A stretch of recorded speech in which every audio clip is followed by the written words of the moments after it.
these trucks. I've set a super time machine, as well as a crate of supplies. Here's how to launch. Find the power keys, then place them in the right spots.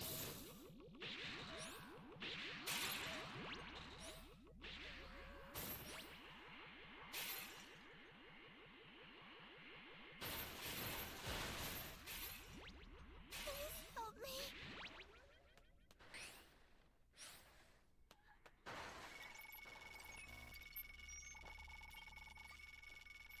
Thank you very much. You found a power key. Go slot it.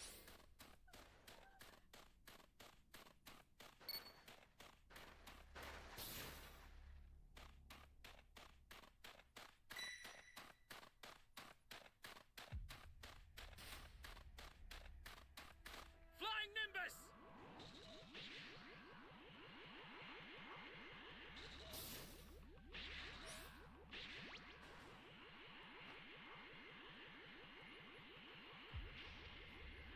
This is bad. Somebody's down. Exercise extreme caution if you're going to help them. That's a new power key. Place it now. Are you here to save me?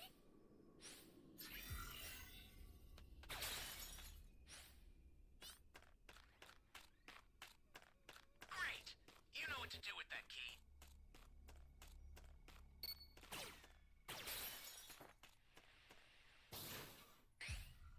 Flying Nimbus! No, don't waste it. Your dragon change out. Hey, great! You found another power key. Use it quick.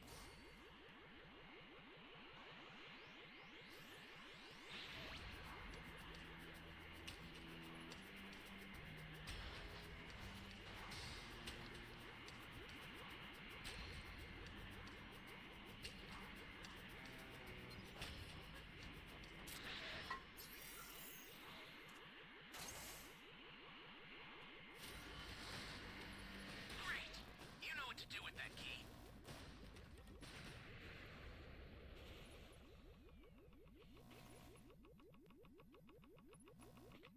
Someone save me!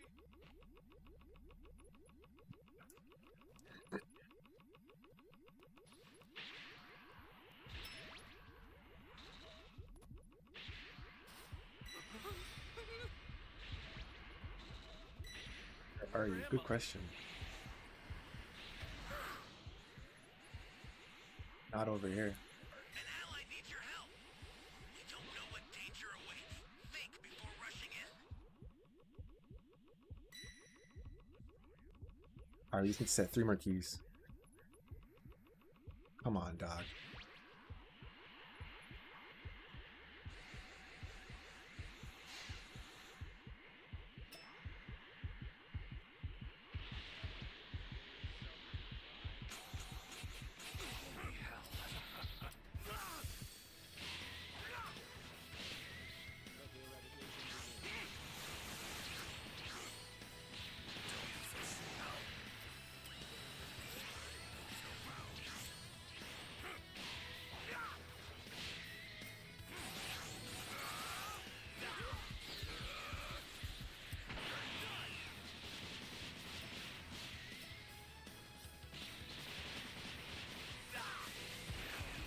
Take on.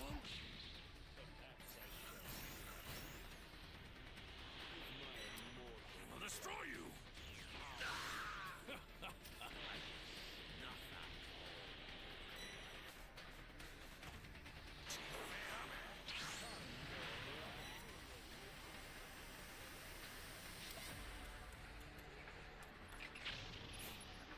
Someone better come get me with a sensu.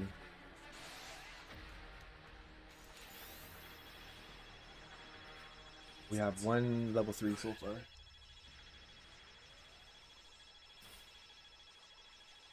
Access the startup system from the central area.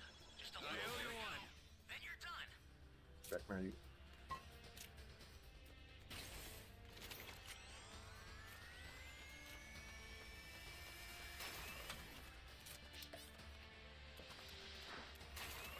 Flying Nimbus! respect my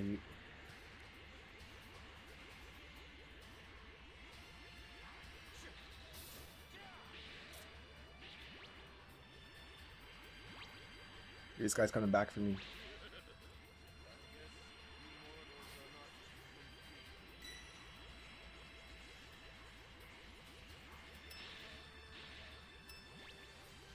Gonna wait a couple more seconds. If shit hits the fan, I have a final dragon change.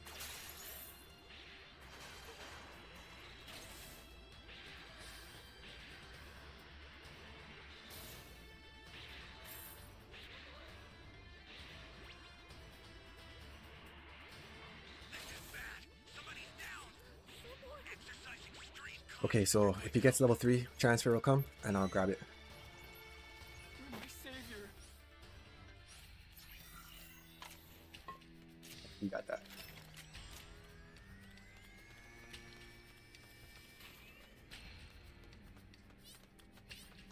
I'll send some supplies to help. Make Flying them use Nimbus!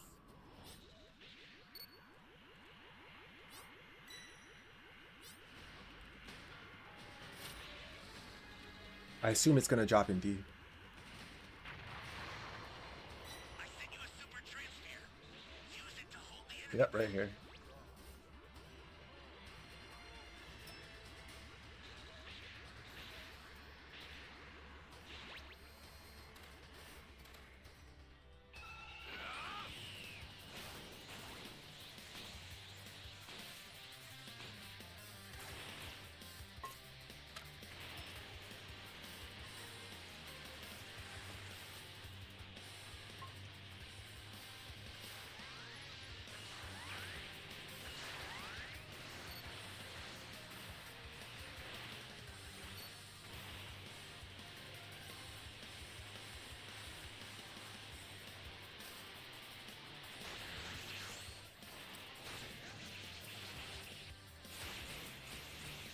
Bro, where's my team, bro?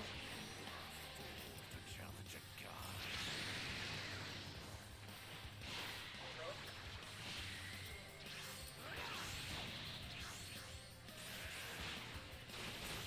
Where's the jumping?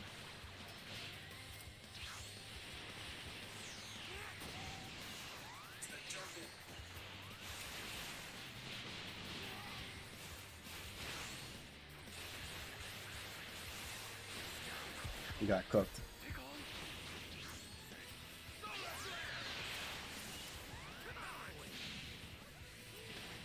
Got him. GG's. It's hard to fight the Raider one-on-one. Oh, we got the W.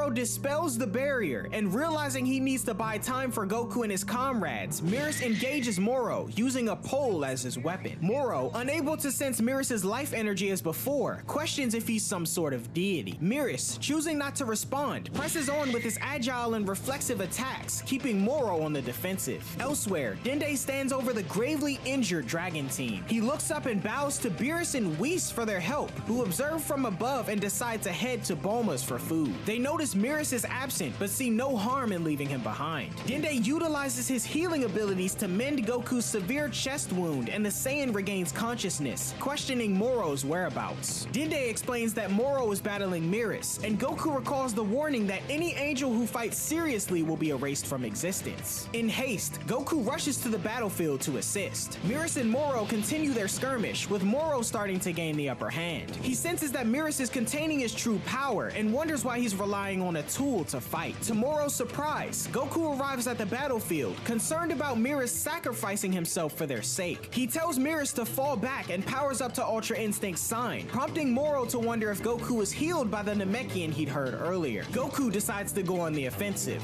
However, he fails to land a single blow, as Whis at the same time tells Beerus that he doubts Goku can make any headway against Moro using Ultra Instinct's sign. Consequently, Moro knocks Goku away with ease, and his impending crash is halted by Mirus' abilities, leading Moro to taunt Goku about using the same technique that failed him in the recent past. Mirus states that a final push is needed to trigger Goku's mastery of Ultra Instinct, when suddenly Moro grabs Mirus' neck, copying his abilities. However, Mirus uses his Angel Staff to cut the villain's hand off before he can use them, intending to permanently disable Moro's power sealing abilities. Beerus and Whis detect Mirus has begun using his angel powers, and Beerus suggests turning around to try to stop him. While Mirus confronts Moro again and uses his staff to destroy the crystals in Moro's palms, he shares his background with Goku. He explains that, despite being born as a neutral angel, he developed a sense of justice during his time in the Galactic Patrol. Seeing how the Galactic Patrol members strive to protect the galaxy despite being outmatched by ever more powerful criminals, Mirus concluded that peace is worth fighting for. As Mirus begins to fade away, Goku urges him to stop, but he presses on, revealing the angelic halo around his neck as he intends to unleash his final attack. With one final charge towards Moro, Mirus recalls his time in training with Goku and his words, believing in Goku's fascinating ideals to reform villains despite their misdeeds. On the offensive, Moro launches an energy attack, but Mirus flies straight through it and lands a punch directly on the crystal on Moro's forehead, shattering it. As he crashes down to the ground below, Moro's power sealing abilities are now disabled, and Mirus begins to disintegrate. Goku and Jaco look on with sadness as Mirus tells Goku that achieving Ultra Instinct in his current level of strength will make him far more stable and unbeatable. Mirus tells Goku to protect the galaxy he's grown to love and fades away. Beerus and Whis observe nearby, Whis expressing his thoughts over the loss of his younger brother, as Goku, torn by sorrow and anger over Mirus' passing, summons newfound strength. While Goku attempts to console himself, he shares with Jaco an important lesson he learned from Mirus, that he's not fighting alone. He recognizes that Mirus' sacrifice was not only for his own benefit, but the universe as a whole. Goku questions Jaco on why he chose to join the Galactic Patrol, to which Jaco responds that it's because he wanted to uphold peace in the galaxy, and of course because the uniform looked cool. Goku, acknowledging his current role as a member of the Galactic Patrol, states that it's now his responsibility to protect the universe as well. Suddenly, Moro returns, but discovers that Mirus is no longer present. Goku informs Moro of Mirus' demise, and that it's his duty to defeat Moro once and for all. Declaring that Mirus' will still lives within him, Goku taps into his inner power, sending a surge of energy into the sky as Gohan and Piccolo observe from a distance. Beerus comments on how well the transformation is going, and Whis states it's finally time for Goku's grand unveiling. As the Earth settles after Goku's sudden power-up, he emerges in perfected Ultra Instinct. With a slow stride, Goku steps forward, each move eerie, leaving Moro in horror. In a frantic attempt, Moro attacks, but Goku effortlessly grabs his arm before he can execute the move, stating he won't be harming the Earth any longer. Goku demonstrates his newfound strength by effortlessly dodging and blocking all of Moro's attacks, prompting Beerus to state Goku's fine-tuning his moves as the battle continues, to which Whis agrees. Moro attempts another powerful attack on Goku, but the Saiyan effortlessly evades his reach, appearing on the other side of the battlefield, much to Moro's shock. Moro questions Goku on how he's able to dodge the way he is, to which Goku explains that his body is reacting instinctively, which is why Moro's attacks can't hit him. Furious and unwilling to believe what he considers nonsense, Moro unleashes his full power as Goku prepares for the next round. Moro charges at Goku, intent to kill. However, Goku uses a God Bind to halt Moro's advance before lifting him into the air. A moment of silence ensues, and Goku jumps toward Moro, landing a powerful punch to his abdomen that sends shockwaves across the entire planet. Moro is visibly distressed before the aftermath results in him being launched into the air as Goku gracefully touches down on the battlefield. Beerus praises Goku's abilities, likening his fighting style to that of a god, a rare display of respect that astonishes Whis. Moro crashes to the ground, severely wounded, and Goku tells him it's futile to resist any longer. Goku questions if Moro finally feels the the torment he's shown to others for so long, but Moro dismisses his question, stating he doesn't fear the power of a god and that he is and will always be the universe's supreme life form. Moro attempts to harness the planet's energy as an offensive measure, but this also proves ineffective. Goku kicks him into an energy stream, severing one of Moro's arms in the process. Moro then tries to drain the Earth's energy for himself as a way to spite Goku, but before he can succeed, Goku strikes him hard in the stomach and sends him crashing into a rock nearby, causing a massive chunk to break away and pin Moro underneath. Lacking the energy to even move, Moro weakly pleads for mercy from Goku. Silent for a moment, Goku verifies with Jaco that Moro had previously received a death sentence, and with a simple gesture, removes his gi with the Galactic Patrol emblem, declaring that he'll now fight as an Earthling. This act alarms Beerus greatly, as he states he's got a bad feeling on what's about to happen. Over in the distance, Krillin arrived with a bag full of senzu beans, observing Goku's growing dominance over his opponent Moro. Goku destroys the boulder pinning Moro and challenges him to get up. He then disappears before Moro's eyes and reappears beside Krillin, taking the bag of senzu beans from him. Goku returns to face Moro and offers to spare his life, but only on the condition that he return to the Galactic Prison and vow not to escape again. Moro hastily accepts the offer, and Goku tosses him a senzu bean, explaining that it will instantly restore his stamina. Guys, we have a match. much It to should the start in horror about a of minute. Krillin and Jaco. Moro consumes the senzu, healing his injuries, 37 and when Frieza. Goku tells him to leave once more with Jaco, Moro reveals that he lied and launches an attack on Goku, attempting to pierce his chest as before. However, Moro's arm shatters against Goku's robust body, causing him to cry out in pain. Whis comments on the sturdiness of Ultra Instinct when honed properly, and Beerus calls Goku an idiot, urging him to finish the job. Goku calls Moro a coward and asserts that he could never defeat him, reverting to his normal state. He questions whether Moro has ever engaged in training, to which Moro admits that he hasn't, claiming that training is for the weak. Goku expresses his disappointment, wishing Moro had chosen to grow stronger through training rather than consuming planets and harming innocent lives. Suddenly, Jaco cuts in, urging Goku to hurry and finish off Moro as he clearly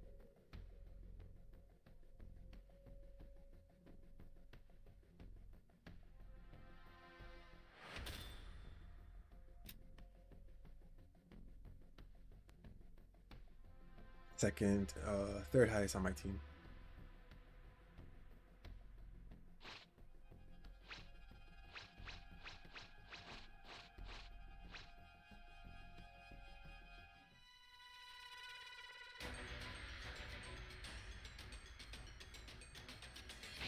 All right, let's get this W.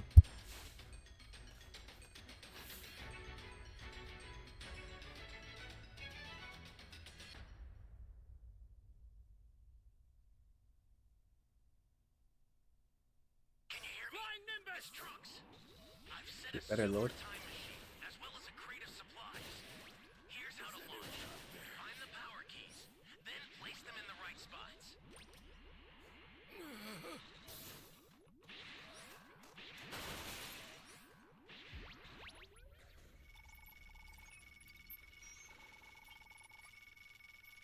Thanks.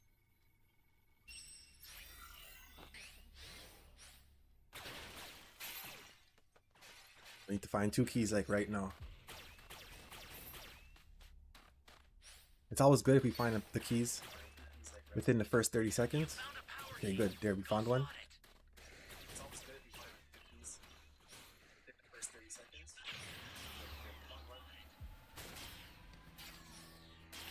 If I can find a power key radar,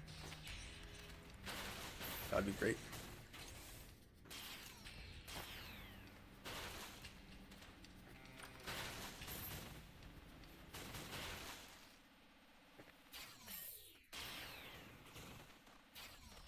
Flying Nimbus!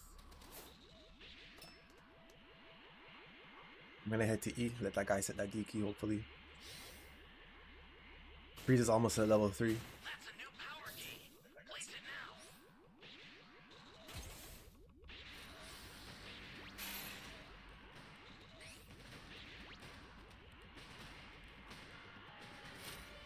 Alright, someone's setting it.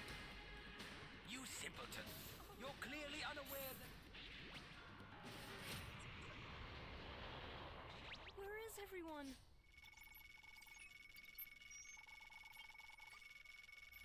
You really want to save me?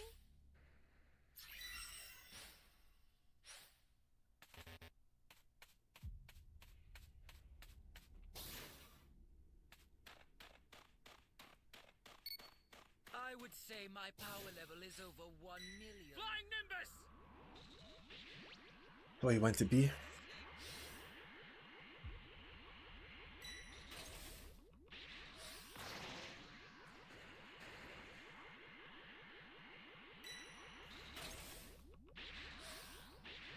One more cube and I have my level 3.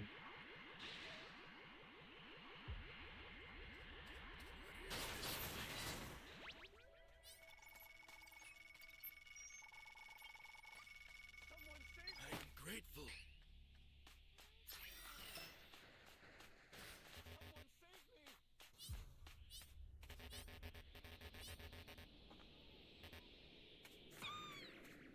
It looks like they're jumping him right now. Flying Nimbus! Should go help.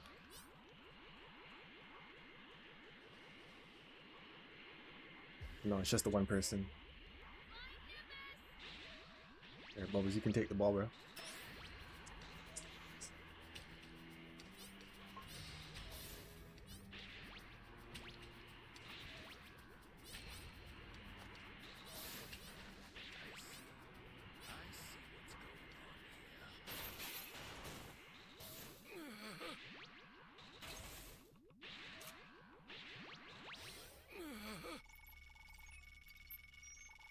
Power key radar, no dragon radar.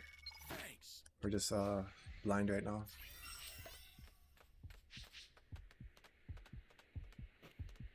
Fight right now.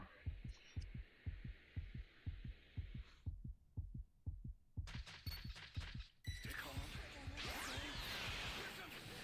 Oop.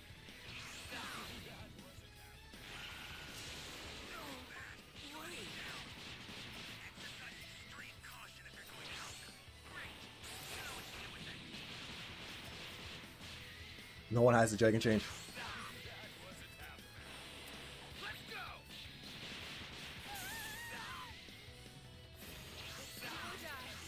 We're whooping some ass right now.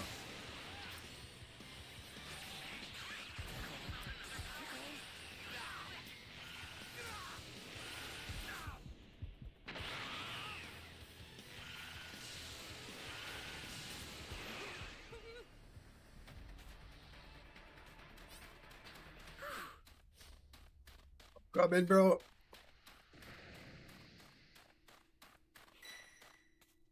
Get up! Thanks. We made it. Flying Nimbus!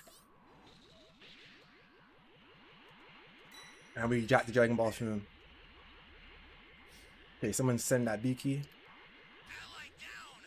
If you intend to Shit. We lost. watch out for enemies. We lost the Dragon Ball. For the super time machine is ready. Head there now. Oh, come on! I was gonna take I was gonna go get bubbles from D.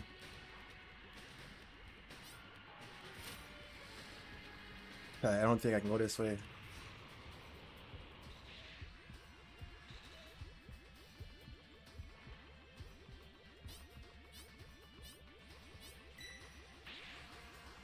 Looks like she getting body camped.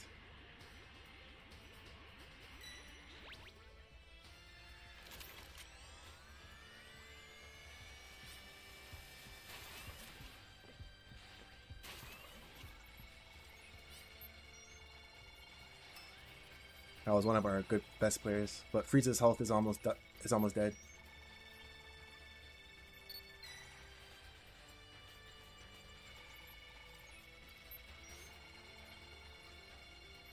I got my level 3 back. You can't let him get that last Dragon Ball.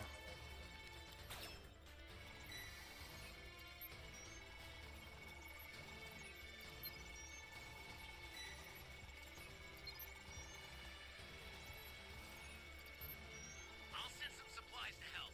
Make good use of them. An ally needs your help. We don't know what danger awaits. Think before rushing in.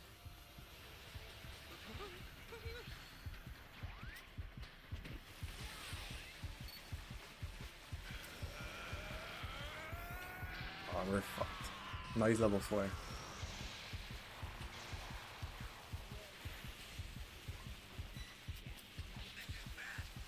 The person with the Dragon Ball, why did you do that? Why did you go there, bro? That was the most stupidest thing you could have done. Stupid.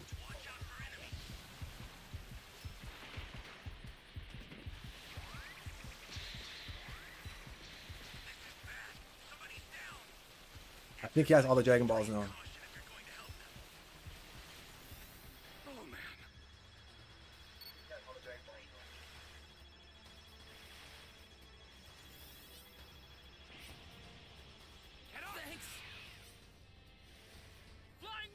No, he doesn't, because he's going to the machine.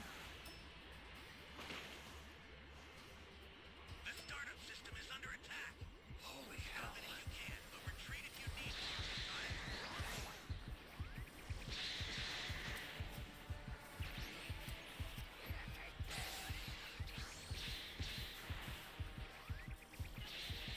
Come on, team.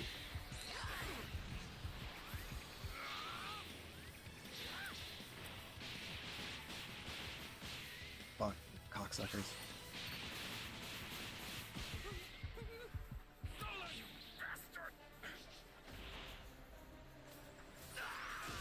So there are more of you, are there? You certainly know how to test my limited patience. There's only so much I could do. It's dangerous, so tread carefully if you want to get closer.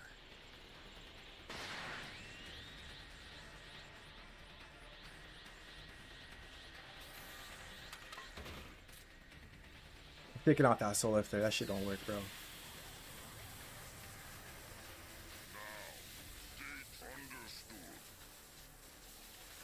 Yo, we should have won this match.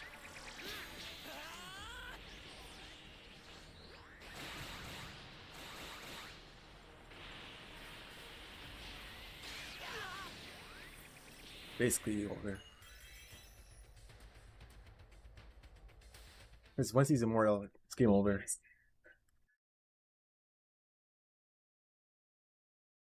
Clearly has no intention of turning over a new leaf. Just gonna sit there and However, enjoy the Goku time opts to talking to him a bit longer. Moro screams in frustration, shocked that he could be defeated by a tribe that emerged only a few million years ago. Goku then questions Moro's intentions on returning to prison, and when Moro defiantly vows to continue devouring planets, Goku reactivates perfected Ultra Instinct with the intention of finishing him off. When Moro inquires about Miras's ability to use the same technique, Goku confirms he was able to do so. Moro then notices his severed hand next to Goku and recalls grabbing Miras's neck before he disappeared. Moro then dons an evil smirk and summons his severed hand back to him, stating how soon his body will also move on instinct. Moro then reattaches his once severed hand, incorporating Miras's powers and abilities, transforming into an angelic form with his crystals now recovered on his body. As Jaco tells Goku he should have just finished the job, Moro lands a blow on Goku, stealing the bag of senzu beans and destroys them as the two prepare to continue their battle. The combatants charge toward one another, and Whis teleports Jaco and Krillin inside his barrier for their safety as the powerful clash creates a massive explosion. Concerned about potential Earth damage, Goku requests Moro to follow him, and they continue their skirmish in the sky. Moro is amazed at what his newly enhanced body can do, and they race across the planet, with Moro separating in two with his magic, cutting Goku off and landing a kick on him, sending him crashing into a mountain. Moro reminds Goku of his magical abilities, but Goku remains undaunted, encouraging Moro to try harder. Goku launches a kick that Moro blocks, and his arm swells up significantly as he attempts to attack Goku, who skillfully dodges it and counters with a powerful kick to Moro's back, causing Moro's upper body to inflate as well. Jaco questions what's going on, and Whis explains to Jaco that Moro's body is struggling to contain the angelic power coursing within it. With Moro continuing to swell with each blow, Goku gains the upper hand and tells Moro he's making the same mistake as Saganbo. Goku says that he's only able to withstand Ultra Instinct because he's trained his body to do so, but Moro's body is hitting its limit. He urges Moro Alright, to you found a match, relinquish should start in 2 Miras's minutes. power before it consumes him, but irritated, Moro attempts to attack Goku again. As Moro's body deteriorates after a blow to the back of the head, he expresses his desire for a stronger body to withstand this power. Krillin and Jaco cheer Goku on, believing the Earth is saved, but Whis notices something strange. Whis advises Goku to finish Moro off, as prolonging the battle would be unwise. Goku agrees and moves to deliver the final blow, but Moro surprises him by merging with the planet itself.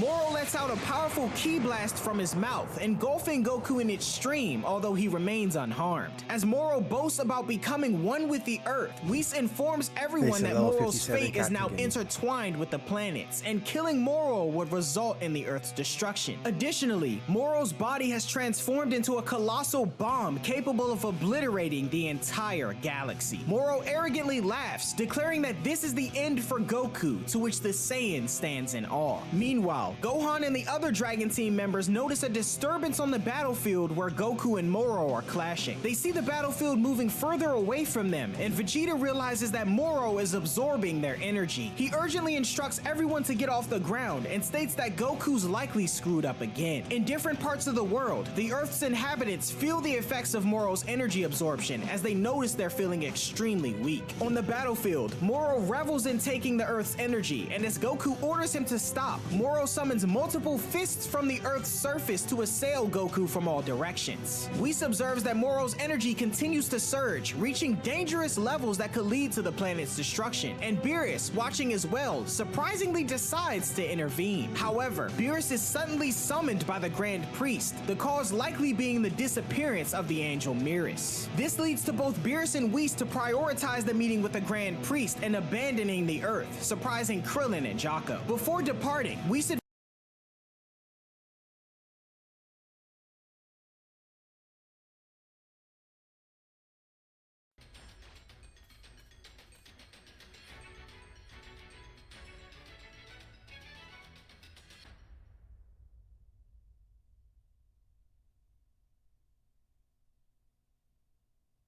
Can you hear me? Flying Nimbus! We lost the last match because he had a Dragon Radar. As well as a crate of supplies. Here's how to launch. Find the power keys, then place them in the right spots. I need help! You found a power key. Go slot it. Thanks.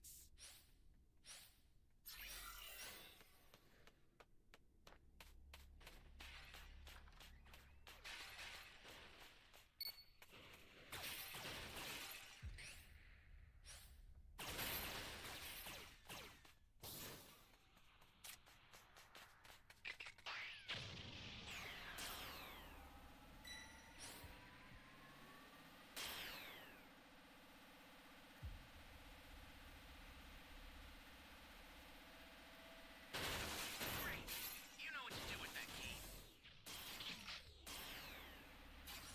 Hey, great! You found another power key. Use it quick.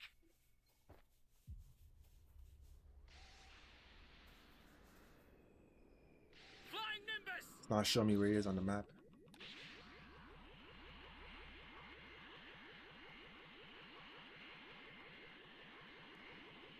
We have 3 keys so far.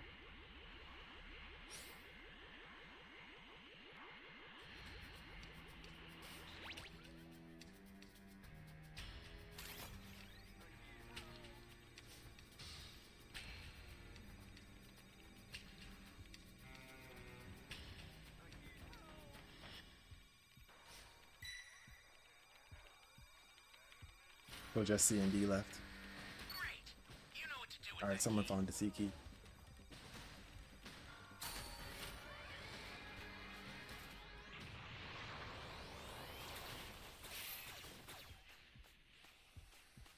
Flying Nimbus!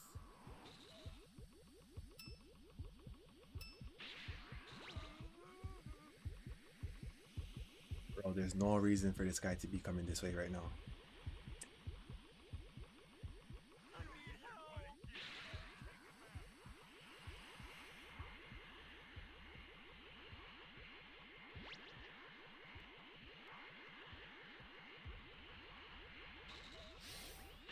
That's a new power key. Place it now. I was gonna go get that civilian, but he was on the other side.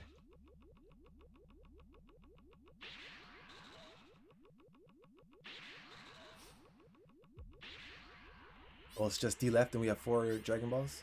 It looks like it.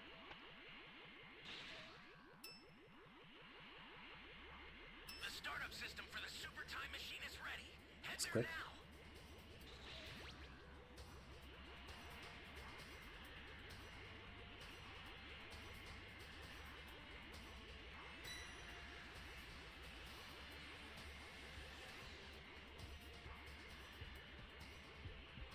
Holy hell.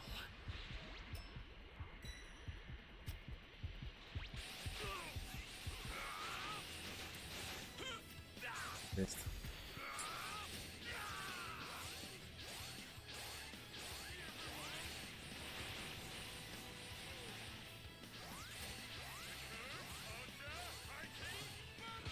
Hell.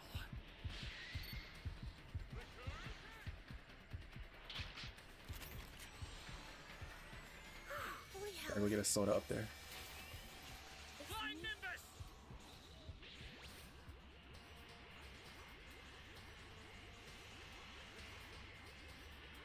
An ally needs your help. We don't know Steal what my danger. drink. Think before rushing in. Fucking bitch, bro.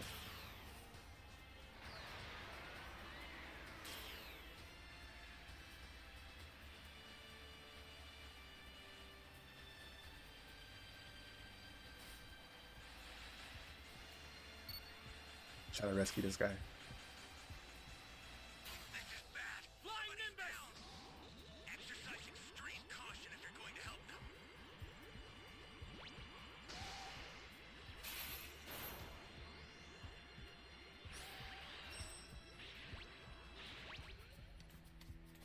Get up! Tell you what, as thanks, you've earned an autograph. I'll send some supplies to help. Alright, we need one more Dragon Ball. Either Bubbles will come to me or we're gonna have to take the long way. Flying Nimbus! The startup system is under attack. Stop it if you can, but retreat if you need to. Got it?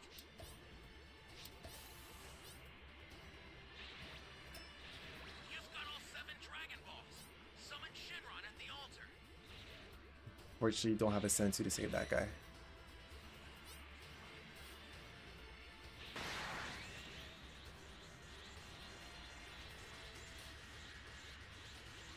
Once she summons, she should cook. Oh no, he's destroying the area.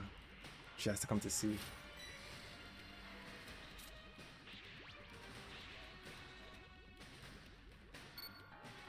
I'm about to get my dragon change back. A couple more seconds.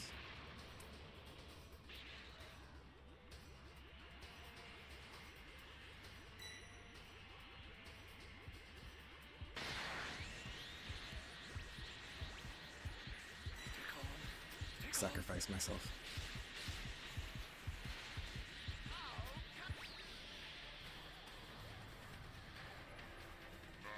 Might be able to win by time machine.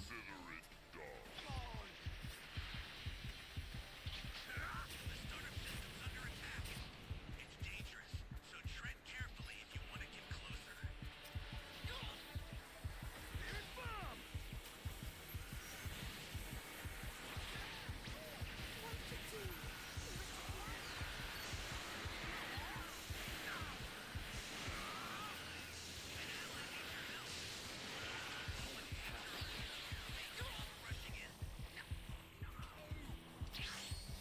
I see. This guy's a lot more capable than he looks.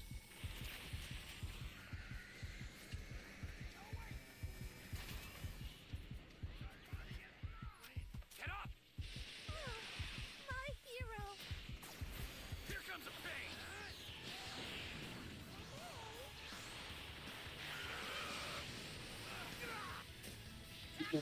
Nice.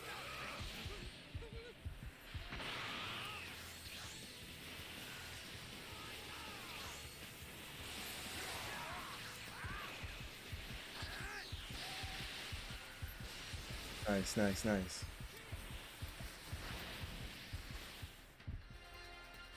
Teamwork.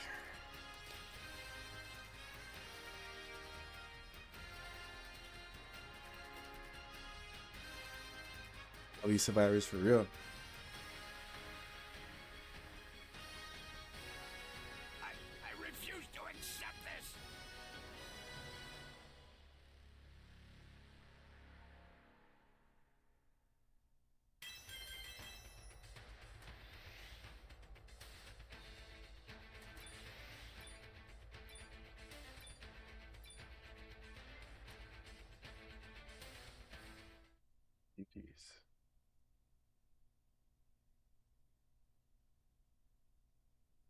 advises Goku to defeat Moro by targeting the crystal on his forehead, which will force Moro to release Miras's power and spare the Earth. In the middle of his explanation, Moro attempts to hit Whis with one of his planet fists, Appreciate it, Sean. but Whis manages to block it with a mere finger. Instructing Goku to have faith in his own power, Whis joins Beerus in departing for the Angel Realm, but not before Beerus tells Goku to save some food for him, and the two take off. Moro's power continues to swell, causing the crystal to sink deeper into his body. Suddenly, Vegeta arrives in his Super Saiyan Right Blue now I'm evolved 94, state, so we should have using a his Raider match Force Spirit Fission technique to strike the ground to make Moro deflate. Vegeta urges Goku to destroy the crystal quickly, explaining that he can only extract Moro's spirit energy for a limited time before becoming exhausted. Determined to end things, Goku charges in, dodging Moro's hands and flying through them, but he falls short of reaching Moro's forehead and becomes entangled by Moro. Goku questions his inability to do what Miras did, wondering if he truly possesses enough divine power. Jocko then gets an idea and uses his rocket boots to fly away, telling Krillin he needs to run an errand. Goku's power is rapidly drained, causing him to revert to his base form as the other members of the Dragon Team arrive alongside Vegeta. Piccolo suggests that Vegeta, who can use Force Spirit Fission, gather their energy and transfer it to Goku in reverse, to which Vegeta acknowledges is possible and prepares to do so. Piccolo telepathically tells Dende to gather energy from everyone at the lookout as well, and on a distant island, Goten and Trunks hear Piccolo's voice, offering their energy as well. With energy contributions from everyone, including Vegeta, Vegeta collects the energy and passes it to Goku, revitalizing him enough to achieve Super Saiyan Blue. However, it's still not sufficient enough to reach the crystal, surprising everyone who's now out of energy to give. Suddenly, Jocko arrives at the lookout and urgently inquires about Boo's whereabouts. Meanwhile, Goku reverts to his base form once more and hope begins to wane. Yamcha suggests leaving Earth and using the Super Dragon Balls to return everything to normal, but Krillin states this wouldn't work, as when Moro explodes, the entire galaxy will go along with him. Moro's power then overwhelms him, causing him to go insane. The Dragon Team prepares for a final attempt to save Goku, but they suddenly spot an immense ball of godly energy approaching, originating from a young boy named Oob, the reincarnation of Kid Buu, aided by the Grand Supreme Kai. Dende reveals that when the Grand Supreme Kai's power split, his divine power went to Kid Buu. However, upon Kid Buu's defeat many years ago, his reincarnation Oob received that same power. Vegeta transfers this energy to Goku again, allowing him to reawaken his perfected Ultra Instinct. Goku manifests an ethereal giant energy avatar of himself that overpowers Moro. His physical body then leaps out of the avatar and delivers a mighty punch to Moro's crystal, shattering it. Moro disintegrates and is consumed by a massive explosion, much to the surprise of the Dragon Team, who are caught in the explosion as well. As the dust settles, Krillin wonders what happened, to which Piccolo signals to Goku, and Goku turns to his friends, giving a joyful thumbs up to celebrate their apparent victory. After confirming Moro's demise, Goku's friends quickly rush to him in joy. The news of Goku's victory spreads rapidly throughout the lookout and planet Yardrat, much to everyone's joy. Vegeta lands next to Goku and inquires about the source of his final power surge. Goku is uncertain, but believes that there must be another remarkable individual on Earth. In Oob's village, the Grand Supreme Kai expresses his gratitude to Oob for his pivotal role, hailing him as the universe's savior. Oob, curious about the stranger's identity, is told that they share a kinship before bidding a farewell, surprising Oob, who thinks that may have all been a dream. The Grand Supreme Kai teleports to the lookout and reverts to Buu, much to Hercule's delight. In celebration of their victory, Hercule hosts a grand feast in his garden, attended by all of Right Goku's now we're 7 friends out of and 8, just family. need one more Following person. the festivities, Goku accompanies Eska back to his home world on New Namek. There, the Namekian Dragon Balls are used to summon Porunga, who restores the planets destroyed by Moro and revives those killed by him and his henchmen, including the Grand Elder Mori and the inhabitants of planet Zune. The universe is swiftly restored to its pre-Moro state, with the exception of Miras, who was erased from existence for violating the Angel's Code. A few days later, Goku, Vegeta, and Buu are honored at the Galactic Patrol headquarters in a ceremony attended by Jocko. They're awarded medals for their pivotal roles in Moro's defeat, and as the Galactic Patrolman announces the honorees, there's an unexpected fifth member, Miras, who emerges from the crowd, shocking Goku and Vegeta, who believed he had no longer existed. Miras explains that while Yeah, he's level still 2 alive, Majin Buu. he's no longer an angel. A few days earlier, at Grand Zeno's palace, Beerus and Whis kneel before the Grand Priest, who isn't happy about the situation situation with Beerus. Beerus attempts to pin the blame on Whis, and Whis apologizes, feeling responsible for Beerus's code violation. The Grand Priest reveals that he personally erased Beerus temporarily before bringing him back as a mortal, stripping him of his angelic powers and immortality. This act of mercy by the Grand Priest was made possible due to the Supreme Kai, who offered his own life in exchange for Beerus's. Beerus scolds the Supreme Kai, stating that their lives are one and the same, so if he dies, Beerus dies too. However, in the midst of this, the Grand Priest explains that he'll have to impose a penalty on the three, as there are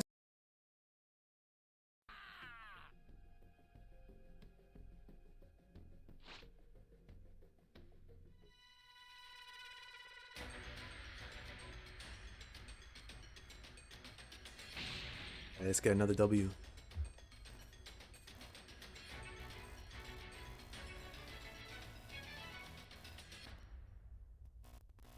Can you hear me? Flying Nimbus! Trunks! I've set a super time machine, as well as a crate of supplies. Here's how to launch. Find the power keys, then place them in the right spots. This is my favorite map. Plus it's the OG one too.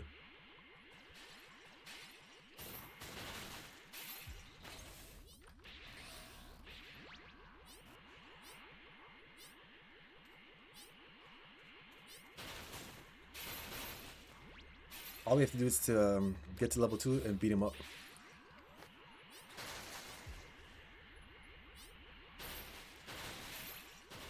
You found a power key. Go slot it.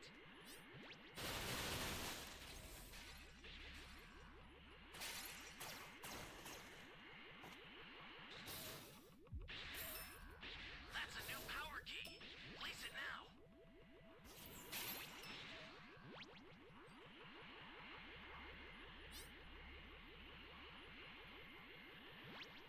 I'm just gonna set this key. Great. You know what to do with that key. You got 3 keys so far and you're still level 1, that's good.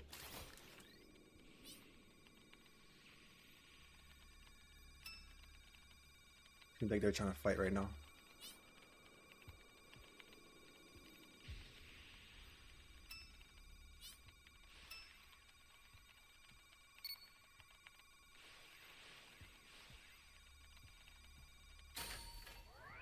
Flying Nimbus!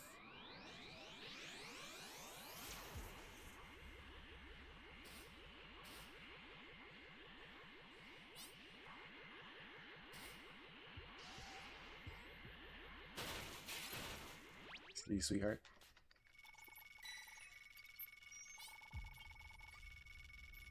You're my savior. If we jump him now, I don't know if the match is gonna count, but we can go help.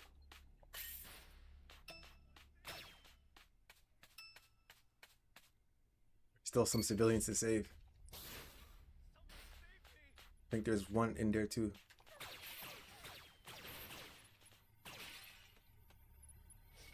Let me get my level 2 real quick. Oh, he's almost done for. Oh, he's dead.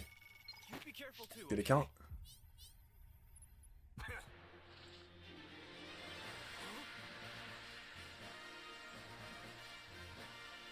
Sometimes if you beat him up too early, the match might not count.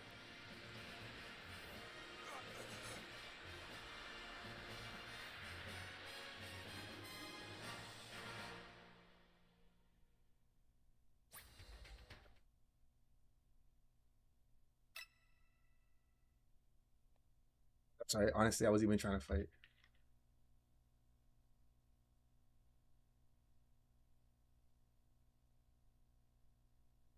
Wait again. assigned a task of playing with the Xenos as their attendants are given time off. Back in the present, at the Galactic Patrol headquarters, Goku and company continue to enjoy themselves, concluding the celebrations with a commemorative photo. And with that, Goku and Vegeta's time as Galactic Patrol members comes to an end, and the universe enjoys peace once more. The Granola arc takes place after the events of the battle with Moro. Peace returns to the universe as Jocko, relaxing, is informed by Calamus that he should be on patrol. Believing his time is better spent on the computer though, Jocko is pulled aside by Calamus to visit the Galactic Prison. Arriving at the lockup housing the survivors of the Galactic Bandit Brigade, Calamus questions Yunba about a faint distress signal emanating from the Earth's crater following Moro's defeat. Unfortunately, Yunba isn't privy to any information on the matter and instead changes the subject, asking for more food. Jocko, exclaiming that the bandits will never enjoy the pleasures of endless food and daylight again, is interrupted by Zayogi, who criticizes the Galactic Patrol for killing their friends. Calamus tells Zayogi that Moro is to blame for the death of their comrades, and Jocko states that he literally devoured OG-73. However, Zayogi claims he wasn't talking about 7-3, and goes on to say he was just another thing that they stole, filled with valuable data until his destruction, ruining all the hard work they put into making him a powerhouse. Back on Earth, a tiny piece of the decimated 7-3 begins to move around, as Yunba, curious about the life form's fate, queries whether the entity has truly been obliterated. Jocko, assuming so due to the absence of Moro's remnants, deems it best not to waste their time going back to check, prompting Yunba to smirk, realizing the Galactic Patrol is unsure. We then witness a piece of 7-3 lodging itself into the remnants of the head left in the crater on Earth, and a light emanates from it, signaling a return to life. Back at the Galactic Prison, Calamus brushes off the taunts of the bandits, but later questions Jocko on if he actually examined inside the crater. Having given a not so reassuring answer though, the duo head off to Earth's crater in an attempt to locate any remnants of 7-3. Arriving on Earth, Jocko confirms there are no traces of the life form, but unbeknownst to them, two aliens remain in hiding behind a rock, clutching 7-3's head in a container. Subsequently, Jocko and Calamus take off, as do the two aliens undetected. Several months later, in a corner of the universe far away from Earth, an attendant informs their master Goichi that 7-3's data has been replicated across all their units. Previously stolen by Saganbo and his brigade, 7-3 has now been retrieved in a more formidable state, and overjoyed, Goichi sees this as an opportunity to assert his dominance over the universe. At that moment, a man named Granola, receiving assistance from his AI headwear named Oatmeal, rapidly approaches and boards Goichi's ship. Skillfully using his weaponry, Granola dispatches the guards sent to intercept him. In response, Goichi commands the release of their units, the OG soldiers, to halt Granola. As Granola enters a room, he's surrounded by the OG soldiers, all resembling the original 7-3. Granola tells Oatmeal to run a scan to identify the original, and suddenly one of the soldiers attack. Granola, however, swiftly destroys it, shattering the crystal on its head. The remaining OG soldiers charge in next, and identifying them all as unintended targets, Granola wipes them out with ease. Upon entering another room, more OG soldiers are released, but Granola discovers his target, OG-73I, otherwise known as the original 7-3. We soon cut to a flashback of a planet decimated by the Saiyan race. Right now we're the 6 out of 8. inhabitants' lifeless Just need bodies 2 more. spread across the streets, appearing similar to Granola. Fleeing from numerous Ozaru, a child runs into a nearby building, but is confronted by a great ape with a distinctive cross-shaped scar as it crashes through the damaged ceiling. Startled awake within his spaceship, Granola, who is dreaming having recently acquired 7-3, continues to fly off, informed by Oatmeal that they aren't being followed. En route to the base of the Heaters, Oatmeal questions Granola's lingering animosity towards the now diminished Frieza force, pointing out that Frieza has been dead for years and the force is but a shadow of its former self. Granola, however, reveals that his resentment stems from the Saiyans who annihilated his race known as the Ceruleans, emphasizing that the Saiyan race met its end due to a meteor destroying their homeworld, depriving him of the chance for revenge. Meanwhile, on Beerus's planet, Goku secures the Oracle Fish, allowing Whis to administer sleep-inducing vitamins to counter his insomnia. Vegeta questions if the fish can really suffer from a lack of sleep, and Whis explains that the Oracle Fish's sleep troubles could mean a bad omen for the future or merely a benign occurrence. Disappointed, Goku states he thought someone strong was going to appear again, and hearing this, Beerus wakes up from his nap, yelling at Goku for his addiction to fighting, as he always ends up dragging him in the middle of it. Post this, Goku and Whis resume their training, with Goku seamlessly entering the perfected Ultra Instinct state at will. Ready to get things started, started, Goku leaped high above Whis, splitting himself into multiple illusions to attack. Whis, however, dispatches the illusions with ease, meets Goku high above, and kicks him back down to the surface, telling the Saiyan to develop his own style as the two continue. Observing from the sidelines, Vegeta questions Beerus about Whis' use of Ultra Instinct, to which Beerus clarifies that angels are always in the instinct state. As Whis continues sparring with Goku, he conveys that mastering Ultra Instinct is only the beginning and mentions a hierarchy of control,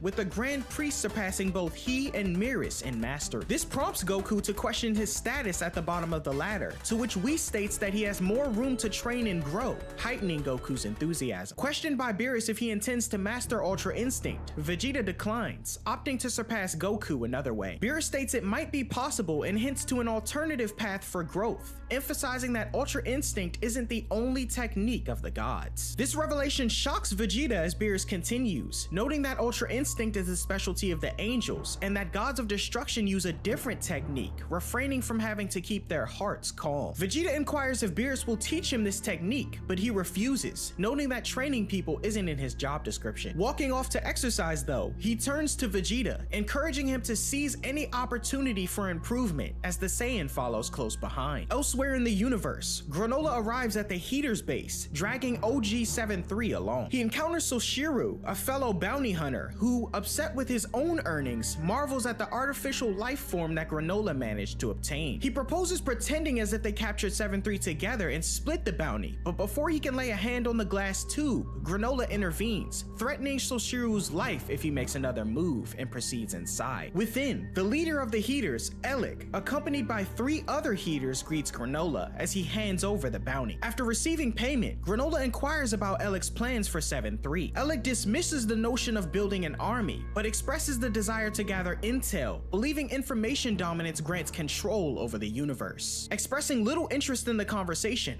Elec informs Granola that there are no more assignments for now and drops a bombshell, revealing Frieza's revival. This revelation shocks Granola, as Elec states that regardless of how he's returned, potential business partners are running scared throughout the universe, making it impossible to make deals. Driven by the prospect of revenge, Granola demands Frieza's whereabouts. Despite Elec warning about Frieza's enhanced power since his return, Granola persists. Suddenly, one of the Heaters identified as Gas intervenes, knocking Granola down and restraining him. Elec emphasizes the need for careful planning before confronting Frieza, and Granola reluctantly agrees to wait as Gas lets him go. Calmly rising, Granola tells Elec to inform him when there are more jobs to do and leaves, subsequently vowing that Frieza will die by his hands. Departing, Elec discusses with his family the potential threat Granola poses if he surpasses Gas, their family's strongest member. Though Gas is confident in his own power, Elec plans to use Frieza to eliminate Granola and focuses his attention on 7-3 to locate Zuno, the ultimate source of intel. Returning to his home, planet Cereal, Granola faces an ambush by Soshiru and his men for his bounty. He decides to settle their battle on a nearby asteroid, and everyone lands, so Soshiru and his men prepare to rob Granola blind. Agreeing to share half of his payment, Granola invites the group onto his spaceship. Once aboard, Soshiru's group realizes they've been deceived, and Granola begins eliminating them with precise sniping, courtesy of his cerulean sharpshooting skills and right eye, specifically adapted to situations such as these. Realizing his impending defeat, Soshiru surrenders, leaving behind some payment before retreating. Oatmeal commends Granola's work, but the cerulean acknowledges that he missed one of his targets and needs more power to take down Frieza. Back on Beerus' planet, the sleeping Oracle Fish cryptically mentions a shift in the balance of Universe 7, predicting the rise of the universe's mightiest warrior. Granola returns to his home planet, now inhabited by an alien race called the Shigurians, who embrace him as one of their own. However, Granola rejects the notion of living in their city, believing that the way the planet is now, it wouldn't suit him or the old man he's living with. Instead, they choose to reside in the mountains, and Granola makes his way back home. During his walk, Oatmeal questions why Granola won't take the Shigurians up on their offer, and the Cerulean notes that the city was set up by the Shigurians by the Heaters, as he reflects on the downfall of his people 40 years ago. Standing atop the mountain, Granola peers down at the ruins of his hometown as a reminder of the devastation brought on by the Saiyans and Frieza, noting that he'll never forget what they took from him. Simultaneously on Beerus' planet, Beerus questions Vegeta about the destructive history of the Saiyan race. Vegeta notes there's no way of knowing how many planets they destroyed in the past, given fighting was once a way of of life for his people and refers to it as a sin. Beerus then questions if Vegeta's attempting to pin all of the blame for his once wicked ways on Frieza and his people, but Vegeta denies this, stating that in his father's pursuit of power, he built planet Vegeta atop countless deaths. He goes on to say that Frieza's clan taking over didn't help things much, but the blood spilled by the Saiyans beforehand was still on their hands. Beerus inquires if Vegeta means to say that it was destiny for the Saiyans to be wiped out, and Vegeta confirms, prompting dismissal from Beerus. Beerus then confronts Vegeta, exclaiming how ridiculous that thought process is. Confused on the Destroyer's sudden interest in the Saiyan race, Vegeta questions what this has to do with the technique used by the gods of destruction, to which Beerus replies plenty and prepares an attack. Demonstrating his powers, Beerus destroys a decorative planet with ease, shocking Goku from a distance, who notes Beerus isn't someone to be trifled with. Vegeta wonders what that technique was, and Beerus vaguely notes that this was just a small glimpse of what he can really do. Vegeta begins to utter a sentence on how he can acquire such an ability, but before he can finish, Beerus suddenly grabs his face and slams him into the ground, warning Vegeta that clinging to the sins of his race will hinder his ability to wield the power of destruction. Beerus then violently throws Vegeta to the side and drops a bombshell, disclosing his role in advising Frieza to destroy the Saiyans' homeworld. This revelation shocks Vegeta as Beerus mocks him, noting that it wasn't destiny after all, and threatens to obliterate Vegeta as well. Growing angry, this provokes Vegeta to power up to his Super Saiyan Blue evolved state and attack Beerus, who effortlessly catches his punch. Despite Vegeta's efforts with melee attacks and ki blasts, Beerus effortlessly lands on top of him, questioning the Saiyan on what the mistakes of his race have to do with him now. The deity goes on to say that as long as Vegeta's trapped in the past, he'll never manage to grow past this point,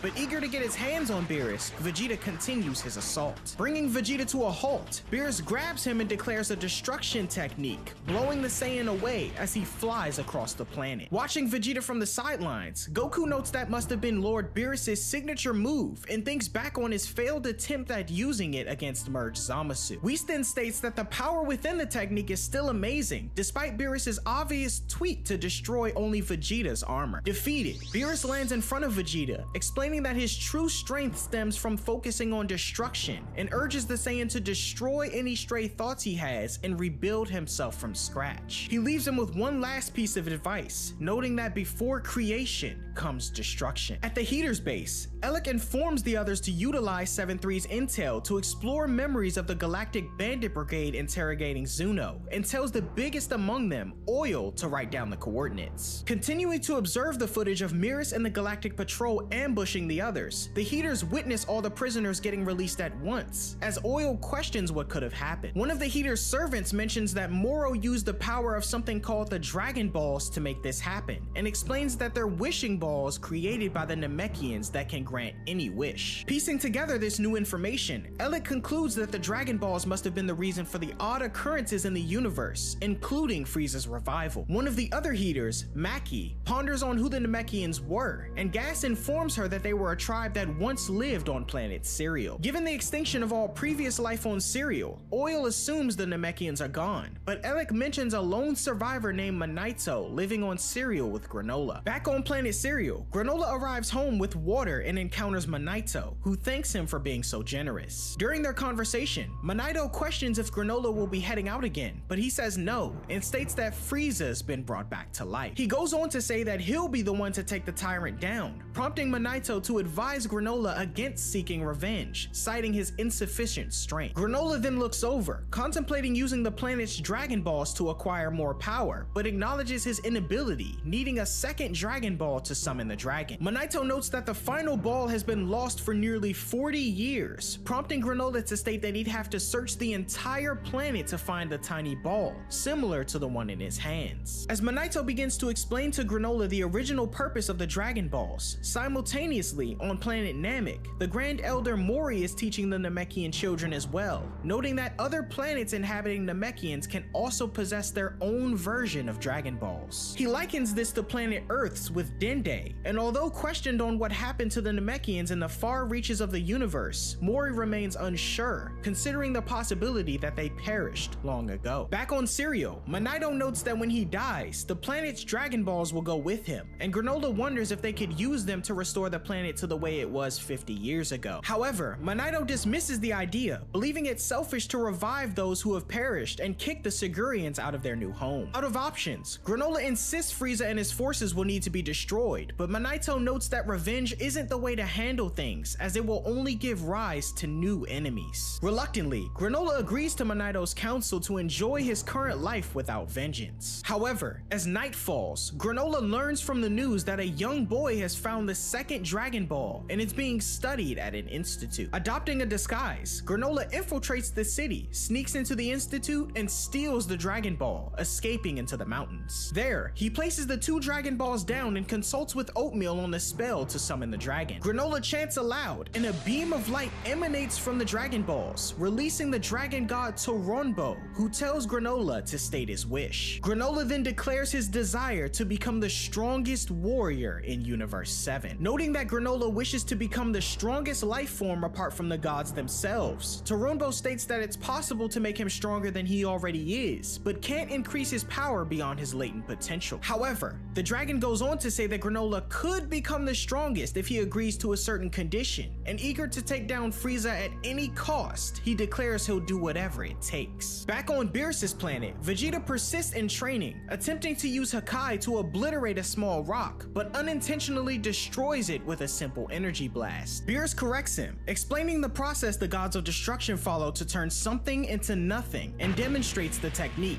triggering a massive explosion. Nearby, Goku trains with Whis, speculating on who between he and Vegeta will become the strongest in the universe. Whis suggests it may be someone else entirely, and although unsure of anyone stronger than the Saiyan duo, if any, the Oracle Fish awakens, prophesying the rise of the ultimate warrior. Vegeta, overhearing this, suddenly appears, showcasing the destruction ability by obliterating a tiny pebble, declaring his imminent conquest over more formidable adversaries. Back on Serial, Toronbo departs, leaving Granola alone with significantly longer hair. After testing his newfound might in seamlessly destroying a gigantic boulder pulled from the planet, Monito, sensing the aftermath, wakes up from his sleep. Rushing into the kitchen, he notices the Dragon Ball is missing and finds Granola outside, who admits to having used the Dragon Balls to become the strongest in the universe. Aware of a condition to obtain such power, Monito learns from Granola that he accepted it, warning the latter to be wary, as there's no better way to make new enemies than to brandish the power he now possesses. Confident, Granola asserts he can handle any threat that comes his way, but Monito disputes this, exclaiming that he may be the strongest now, but there's no telling who'll come forward in the near future. Having heard enough though, Granola tries to detect Frieza's presence on nearby planets, but unable to find him, he opts to get the information from Elec and flies off toward his spaceship. Flying toward his destination, Granola's observed by Whis as Goku and Vegeta question the Oracle Fish on who's truly the strongest in the universe. Refusing to answer, he flies off, and aboard his spaceship, Granola trims his hair while Whis monitors the unfolding events, foreseeing potential turmoil. 2 days later, Granola arrives at the Heater's base and confronts the group, demanding Frieza's location. He asserts his status as the strongest in the universe, but dismissing him, Elec instructs Oil to remove him from the room. Oil throws a punch at Granola, but the latter effortlessly repels Oil with a fraction of his power. Curious about Granola's proclaimed strength, Elec orders Oil to engage him in combat. The one-sided fight unfolds as Oil charges in and attempts to smash Granola, who kicks him across the face. Oil persists in chasing Granola, but the fighter dodges every blow, surprising the others. Alright guys, we found a match. Just start in 2 minutes. And fires finger blasts that create holes in the floor around Oil, which collapse and send him crashing down below. Granola calmly insists that Elec call off his henchmen, but confident, he asserts they aren't done yet. Oil then rises from the floor with the broken tile and hurls it at Granola, but the fighter uses destruction to turn the object into smithereens. Assuming Granola to be using magic, Maki tags in with energy blades and charges in, swiping at Granola but misses every attack. Granola then expertly uses his scarf to bind Maki's hands and slams her to the ground. When Gas intervenes and cuts her loose, Elec halts him, satisfied yet intrigued by Granola's power. Elec presses Granola to disclose the source of his strength, to which he confirms the use of the Dragon Balls. This revelation surprises the Heater leaders excluding Alec, who figured as much, as he tells Granola they don't know exactly where Frieza is yet, but they'll alert him when they have some information. Granola agrees to head home for now, but notes he doesn't have much time to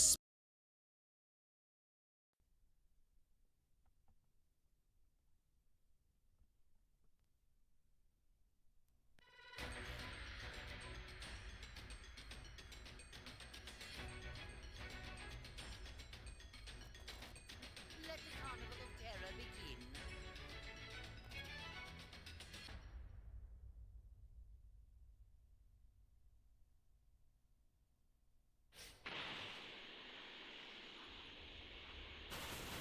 Give me the Dragon Ball. Very well then.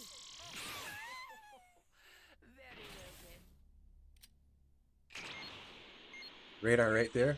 It's over for these guys.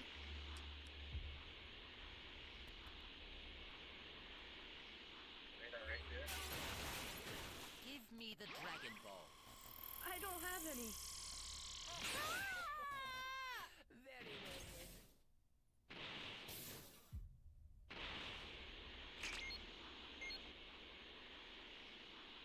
Easy level 2. Give me the Dragon Ball. I can't help you. Sorry. If you do not have them, It's gonna search E and then head to D. Or actually, maybe I should go to B or A.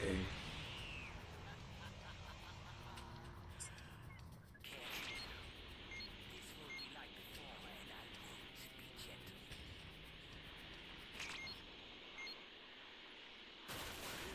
Where are the Dragon Balls? You won't get your wish. Very well. I'll make sure your death is quick.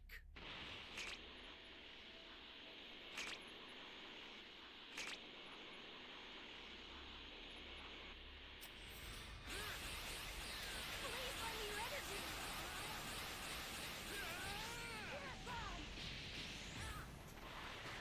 Oh, I got hit.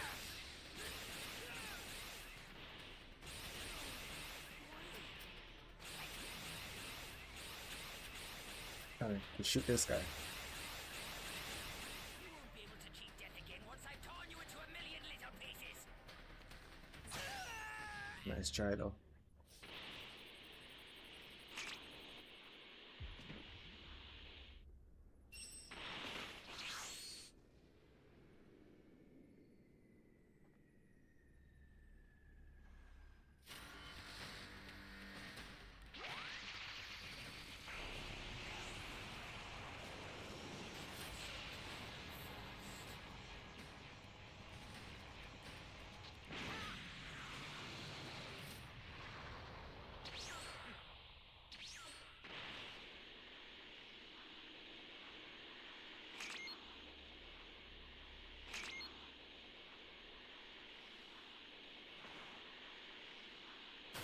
Where are the Dragon Balls?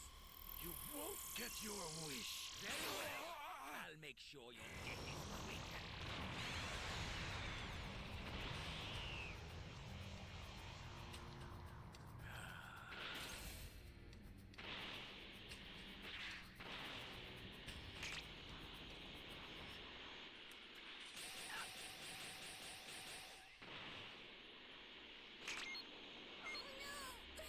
Give me the Dragon Balls. I don't have any. If you do not have them, then I have no need.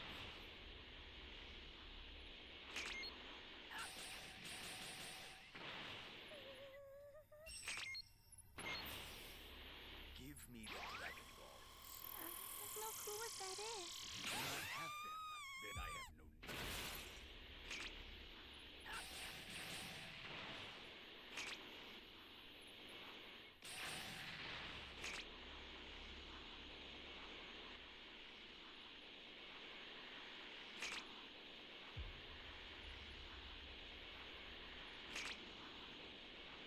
Alright, all the civilians are gone, so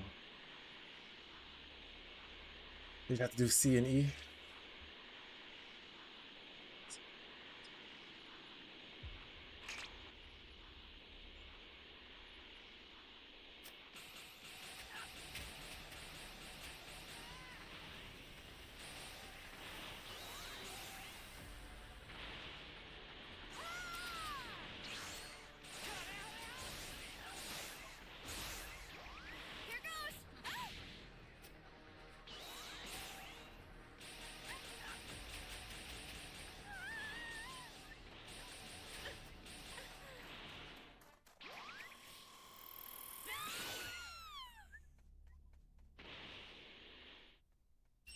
Seems like the other person has sensu.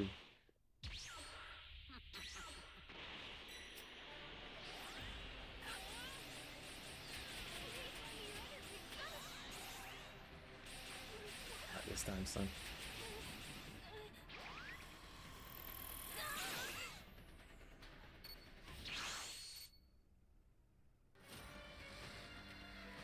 Alright, you just have to set that E key.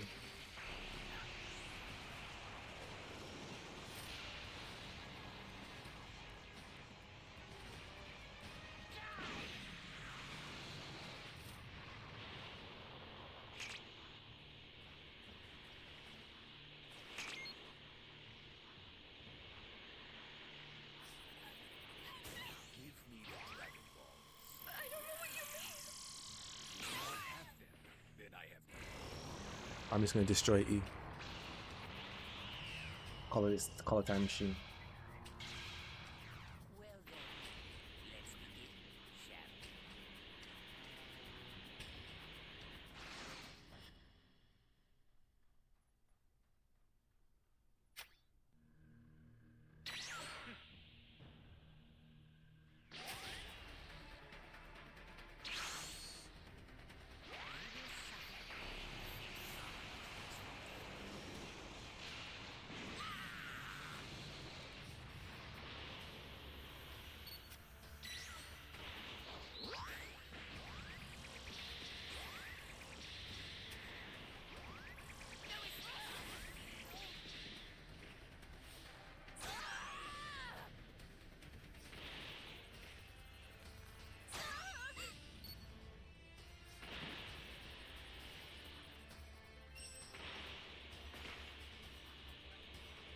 Fortunately, I don't have a Dragon Radar, so I don't know where the last two balls are.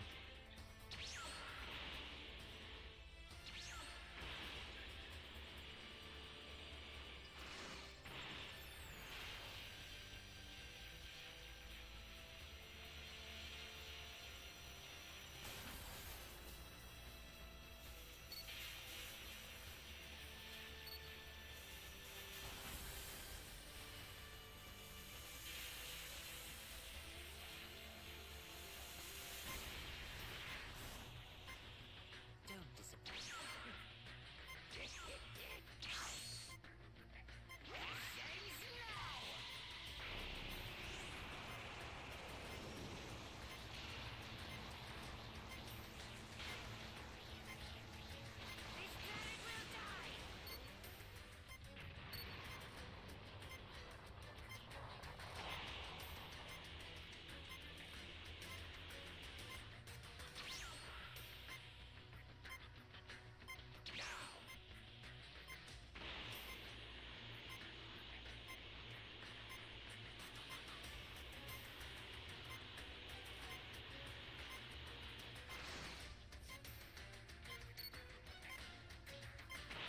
There's only one more person. I'll let them go. I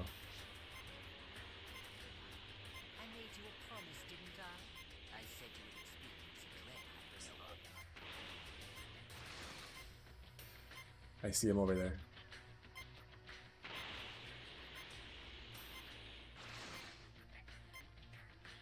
So I wonder if he's gonna yeah, right there. GG's.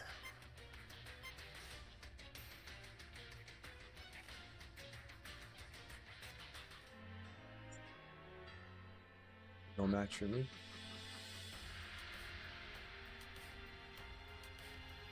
You're no match for me.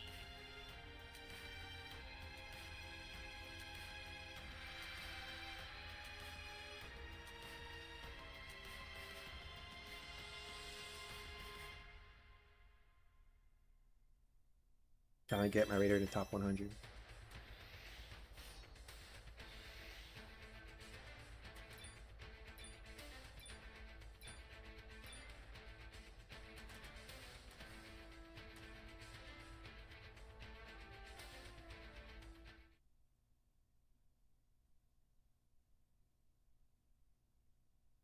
despair, as his life will be ending soon. Mackie questions this, as Granola is only around his 50s and is supposed to live for 2 centuries given his DNA, but Granola reveals his drastic sacrifice, as he gave up his remaining having that match, dog. 150 years of life in exchange for his new power. We then witness a flashback of Granola's conversation with Toronbo, as the dragon states that the Cerulean will only have 3 years left to live. Mackie questions Granola's insane way of thinking in search of revenge, but undeterred, Granola tells Alec he'll be waiting and departs. Later, as the Heaters discuss the situation, Alec deems it unwise for Granola to eliminate Frieza, as he might seize the tyrant's position, which they believe belongs to them. Unwilling to let Granola destroy the Frieza force either, as it serves as a profitable business opportunity for them, Alec proposes Granola will have to die. He devises a plan to pit the Saiyans against Granola, more specifically Goku and Vegeta, the ones who took Moro down. Alec plans to capitalize on Granola's hatred for the Saiyans who devastated his homeworld, and asserts that with Goku and Vegeta battling him together, there's no way he can win. At the same time, Granola, aboard his spaceship, prepares for his presumed encounter with Frieza, while Goku and Vegeta continue their individual training. On Beerus's planet, Whis queries Goku about the fundamental difference between him and the angels. Demonstrating with a swift whack on Goku's head using his staff, Whis clarifies that angels are always in the Ultra Instinct state, while Goku transforms to access it. Whis explains that when Goku's heart is calm, his body should move on its own no matter what form he's in, and the latter realizes the need to master Ultra Instinct in his base form, as Whis states that doing so will eliminate the stamina drain, reserving the transformation for critical moments in battle. Goku notes this process may take a while, but Whis says time may not be on his side, as he encourages both Goku and Vegeta to grow stronger, hinting at an unusual event unfolding in the universe. Meanwhile, Granola returns to his home planet, Cereal, opting to wait in his spaceship until he receives Frieza's location from Alec. Oatmeal expresses concern for Monito, but Granola reassures him that he's fine, explaining his enhanced right eye can monitor the Elder Namekian due to his wish. At the Heaters base, Oil and Mackie prepare to visit Earth. Before their departure, Alec instructs them to consult Zuno to discover the whereabouts of the Saiyans Goku and Vegeta. Leaving, Alec confers with Gas, who wonders if their current efforts are really necessary just to deal with Granola. He expresses a desire to have battled the Cerulean, but Alec calms him, telling Gas that although he may have won, he'd hate to think of the worst case scenario. Alec reassures his brother that he'll have the chance to fight, and notes that if all goes well, the new supreme force in the universe will be the Heaters. Weeks later, Oil and Mackie land on Zuno's planet. Despite finding the idea of kissing Zuno distasteful, Mackie endures it and secures 10 questions due to her assertive nature. Meanwhile, Goku and Vegeta progress significantly in their training, and so time passes as Oil and Mackie arrive on Earth, having questioned Zuno on Goku and Vegeta's weaknesses. They show up at Goku's house first and confront Chi-Chi, questioning if she can summon Goku to Earth, as they've heard he isn't one to defy her commands. Chi-Chi mentions her money troubles aloud and considers contacting Goku, prompting Mackie to assert that money's no object and they have the perfect job for her husband. At Capsule Corporation, Bulma, accompanied by Chi-Chi and the Heaters, contact Whis, informing the Saiyan pair of the proposition to defeat the supposed universe's strongest being. This title shocks Goku and Vegeta, who question if this was the person the Oracle Fish was talking about, and Whis confirms this may be the case. Vegeta cuts in and asserts that he intends to fight, as no one may claim the title of the strongest in the universe without defeating him first. He tells Goku there's no need for him to tag along, but excited, the Saiyan says he's coming too. Having confirmed their plans, Mackie and Oil thank Bulma as they step into the hallway, having completed the first step in their master plan. On Beerus's planet, Whis prepares to take Goku and Vegeta to Earth, as Goku, growing more excited, relishes the chance to demonstrate the results of his training. In response, Beerus gifts Vegeta an earring symbolizing those with the ability to use destruction, and tells the Saiyan to prove to everyone that the Gods of Destruction's signature move is stronger than the technique of the angels. Subsequently, Goku receives Whis' signature symbol on his gi, prompting a back and forth between the Destroyer and Angel, who have taken the Saiyans under their wing. Expressing no intention to fall short of Kakarot, Beerus expresses pride with Vegeta's progress, as Goku notes he'll come out on top,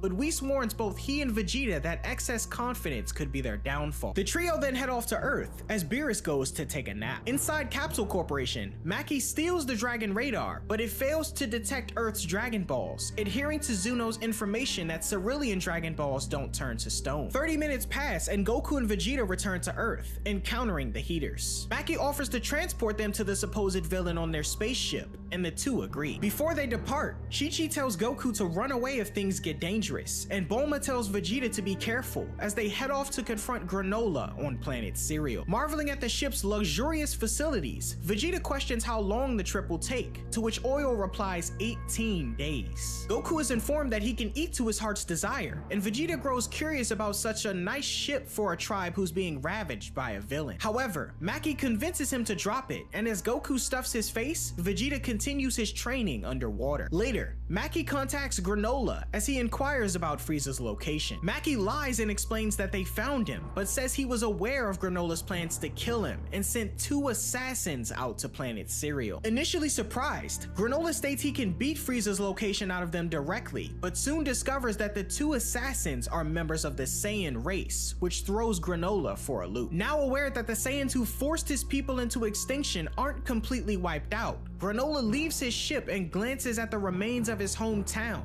eager to avenge his people after 50 long years. After enduring 18 days of space travel aboard the Heater spaceship, Goku and Vegeta, accompanied by Mackie and Oil, reach planet Cereal. Despite receiving directions from Mackie on Granola's location, the Saiyans note the absence of potent key signatures, assuming the enemy must be suppressing his power. Departing for the impending confrontation, Mackie instructs Oil to spy on their battle while she stays behind, anticipating the arrival of Elec and Gas. Flying towards Cereal, Elec remarks that it's been 4 decades since the Heater's last visit, and Gas reflects on the unpleasant memories associated with the planet. At the same time, Goku and Vegeta continue their flight toward the mountains, the latter finding it odd that the newer cities on the planet haven't been attacked at all. Suddenly, Goku and Vegeta come under a relentless assault of accurate and deadly sniper shots from a mountainous forest. Dodging with difficulty, Vegeta transforms to Super Saiyan for improved evasion, and when the attacks stop, Goku attempts to tap into the instinct state in his base form. Recognizing another barrage incoming, the Saiyans track the shots to an empty clearing,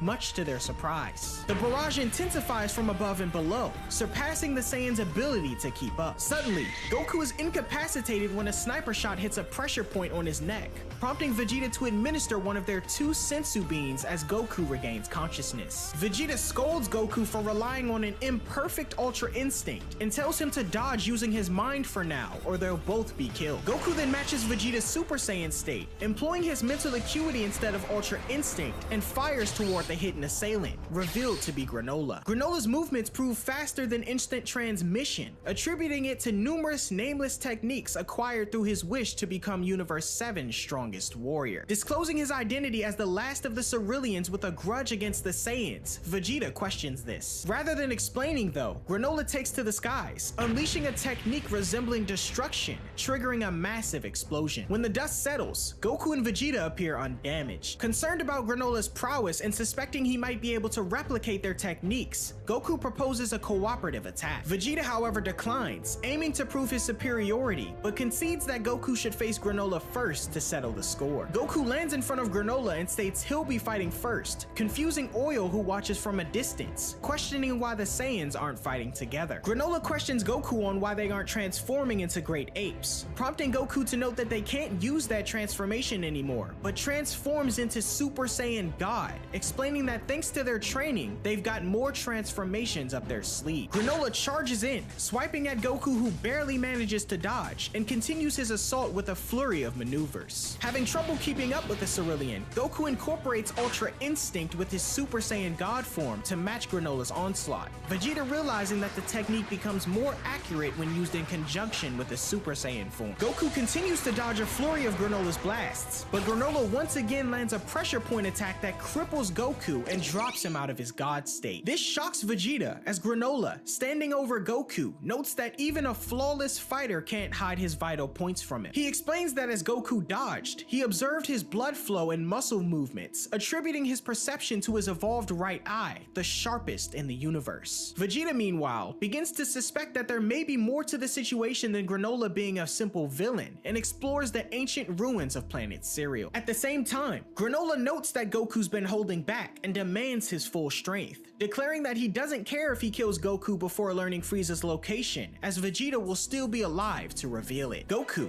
realizing Granola's desire to take revenge on the tyrant Frieza, becomes confused on the Cerulean's supposed villainy. However, eager to speed things up, Granola raises his ki even further, expressing confidence in his strength above the Saiyans. Goku then ascends to Super Saiyan Blue and continues the battle, exchanging blows with Granola that cause tremors and alarm the Shigurians, who question what's going on. As the battle intensifies, Vegeta's suspicions are confirmed when he finds a large great ape footprint in the ruins of Granola's hometown. Goku maneuvers skillfully, dodging a barrage of attacks and delivering a powerful kick. Granola evades and retreats into a forested area, skillfully dodging blows and blasts before launching a counterattack with a flying kick using his scarf. Hurling through the trees, Goku withstands the assault, but is met with a powerful punch from Granola that he manages to block. Goku retaliates with a kick that Granola blocks as well, and ultimately sends Granola flying with a powerful blow to the face. Granola responds in kind with a kick to Goku's face, and when the Saiyan recovers, he unleashes a formidable aura, causing a fiery explosion that devastates the surrounding trees. Granola, recovering from the shockwave, observes Goku's altered stance, detecting changes in his blood flow and cell movements through his evolved right eye. Goku's merged Ultra Instinct with perfected Super Saiyan Blue is revealed, as the Saiyan notes it won't be so easy to counter. Goku,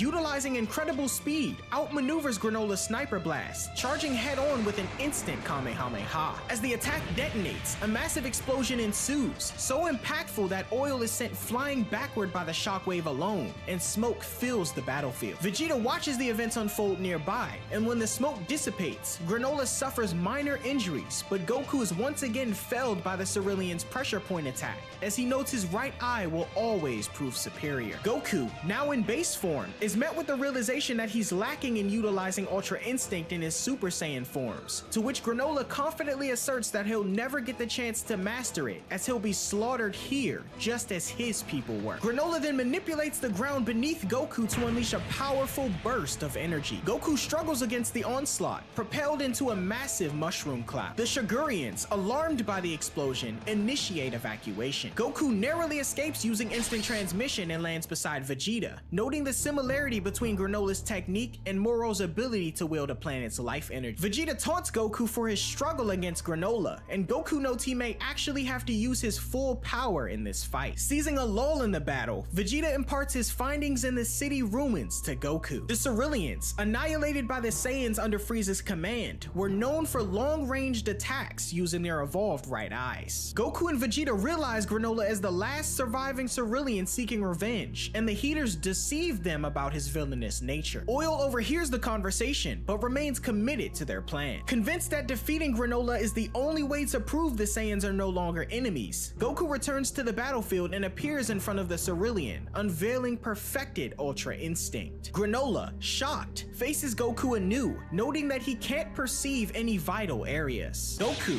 utilizing the enhanced form, engages in a relentless assault. Granola struggles to perceive Goku's movements, unable to detect any pressure points in his ascended state. The battle intensifies, with Goku dodging all of Granola's attacks using perfected Ultra Instinct. Granola rushes in to deliver a devastating blow, but Goku halts and lifts him overhead, similar to his battle with Moro. In an instant, Goku overpowers Granola with a flurry of air punches that sends him crashing into a giant boulder, as Vegeta watches from afar. Vegeta believes that victory is imminent, but notices Granola's energy hasn't diminished as expected. Goku lands in front of Granola, telling the latter he's stronger than he expected and urges him to walk away, stating he can spar again with them some other time. However, Granola confidently states that he's far from finished and explains that he split his power in half before starting the fight. It's not long before he reveals that Goku's been fighting an illusion this entire time and disappears, Vegeta simultaneously pointing out that the real Granola's been in his spaceship the whole time. As Vegeta glances back, the real Granola disappears, appearing appearing in front of Goku to strike a pressure point over his heart, causing him to revert from perfected Ultra Instinct. A final devastating blow sends Goku flying through the air and crashing through the forest, as the real Granola stands uninjured. Teetering on the brink of death, Goku lies motionless, as Granola reveals his deceptive tactic of splitting his power, creating an illusionary clone to fight Goku initially. As Goku lies vulnerable, Granola prepares to finish the job. However, Vegeta intervenes, impressed by Granola's abilities. Vegeta asserts that he'll be fighting Granola while Kakarot remains unconscious, prompting the Cerulean to note that he doesn't care which of the Saiyans dies first. Vegeta then taunts Granola, announcing his intent to confront the warrior at full strength and declares the impending demise of the Cerulean race. Responding to the explosions and earthquakes caused by the battle between Granola and the Saiyans, the Sigurians hastily evacuate their colonies. On the battlefield, Vegeta positions himself between Granola and the unconscious Goku, asserting that fusion or clones won't stand a chance against him. Granola, discarding the need for clones, declares that he no longer conserves his strength for his ultimate goal of killing Vegeta's boss, Frieza. Despite Vegeta's assurance that he's no longer affiliated with Frieza's army, Granola remains steadfast in his desire to exterminate all surviving Saiyans, regardless of individual involvement in the destruction of his people. With words proving futile, Vegeta swiftly transforms into his Super Saiyan Blue evolved state, telling Granola to prepare himself to meet Oblivion. Showcasing his newfound powers of destruction, Vegeta triggers seismic activity to surround Granola with bits of the planet and detonates them simultaneously, causing a massive explosion. However, Granola, unimpressed, dismisses Vegeta's destructive capabilities as lacking. Employing his destruction-like technique, Granola lifts and destroys a substantial rock behind Vegeta with ease, utilizing the impact of the explosion's direction to deliver a powerful punch to Vegeta's gut as a demonstration of his superiority. Though winded, Vegeta retaliates with a point-blank ki blast, initiating a chase as Granola counters with devastating blows, ultimately knocking the Saiyan into a river. Granola launches precision shots into the water, forcing Vegeta to evade by flying down a waterfall. Utilizing Oatmeal's assistance to enhance his precision, Granola aims and fires a potent energy blast directly at Vegeta swimming in the lake. Vegeta manages to catch the blast underwater, but struggles to halt it as he slides toward the surface. Despite Granola's confidence in the attack's success, Vegeta manages to destroy it, propelled out of the water by the resulting shockwave. Acknowledging the strength of the Saiyans, Granola remains convinced that his wishes made him the most powerful being in the universe. Vegeta, acknowledging that Granola's strength and techniques surpassed his own, remains unwavering in his confidence to win the battle. Granola questions if the Saiyan's ego is preventing him from seeing the truth,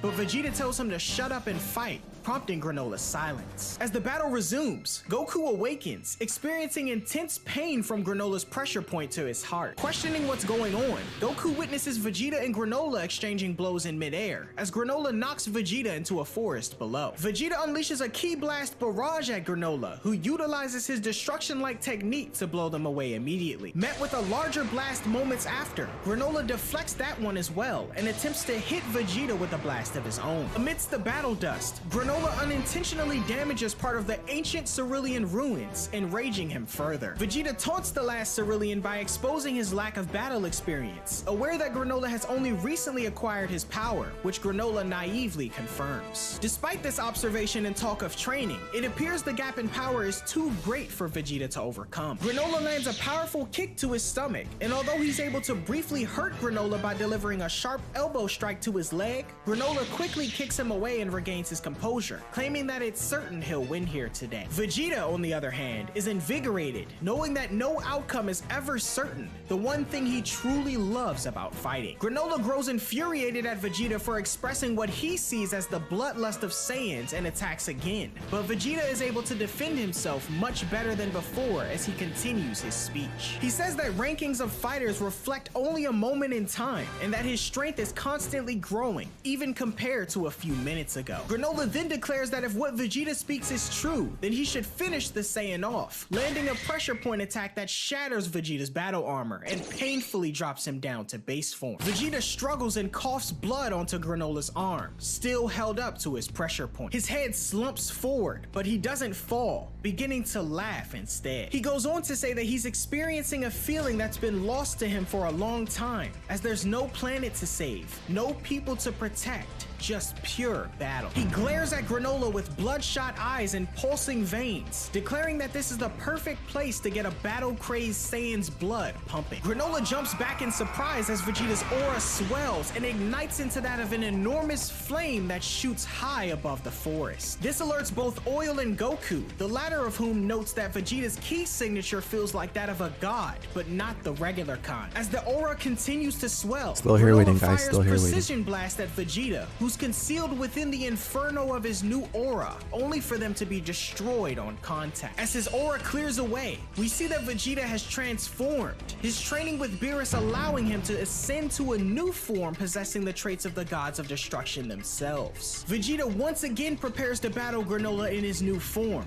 boasting that a god of destruction taught him that power derived solely from instinct is unbounded. Vegeta unleashes a surge of his newfound energy at Granola. As the Cerulean dissipates it, Vegeta appears before him, gripping him by his scarf. Vegeta asserts that Granola's become arrogant with his new power, promising to humble him before launching a sequence of heavy strikes. Granola counters with a punch to Vegeta's gut, but it seems to have minimal impact, with the Saiyan even boasting that he's gaining strength. Alright, you before found a match? hurling his Should start in 2 adversary minutes. headlong into the ancient city below. Granola attempts to regain his composure, but Vegeta gives him little time to prepare, kicking him further into the ruins. Granola is taken aback by the new heights his opponent reached and inquires what a god of destruction is. Appearing behind him, Vegeta explains that there are certain entities known as such, with one in Universe 7 who instructed him about his present capability. Granola inquires if the god of destruction bestowed this new power upon him, but Vegeta clarifies that the power is his alone and it was awakened for the first time during their clash. Unwilling to accept that Vegeta could have potentially closed the gap in their power, their fight continues, with Granola launching an energy blast at Vegeta, who boldly withstands it, much to Granola's shock. Granola continues launching a barrage of blasts, but Vegeta continues to take them head on before advancing. In a state of panic, Granola conjures an energy shield which protects him from Vegeta's assault. Granola questions why he doesn't dodge attacks like Goku, but Vegeta dismisses the comment, considering perfected Ultra Instinct inferior to his technique. He asserts that Goku's body might have a mind of its own, but he's all ego, and instructs Granola to refer to his new state as Ultra Ego. Vegeta then advances with a powerful double kick that breaches Granola's shield and makes contact with his face, sending him crashing through the city once more. From afar, Monito observes the battle unfolding in the old city, pondering if Granola is currently confronting Frieza. Growing increasingly frustrated at being on the losing side of the battle, Granola swears he'll never be defeated by one of Frieza's minions. Vegeta, however, reveals the truth, noting that a meteor wasn't the cause of the eradication of planet Vegeta, but Frieza, marking the same. Can you hear me? Flying Nimbus! I've set a super time machine, as well as a crate of supplies. Here's how to launch.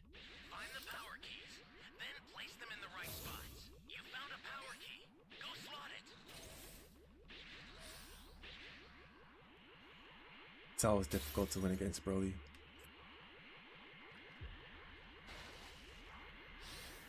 This key over there.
Where's the Dragon Ball?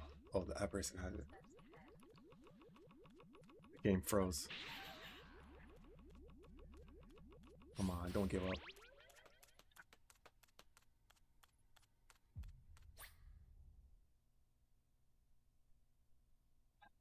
Gosh, ass internet, man. Not my fault, guys.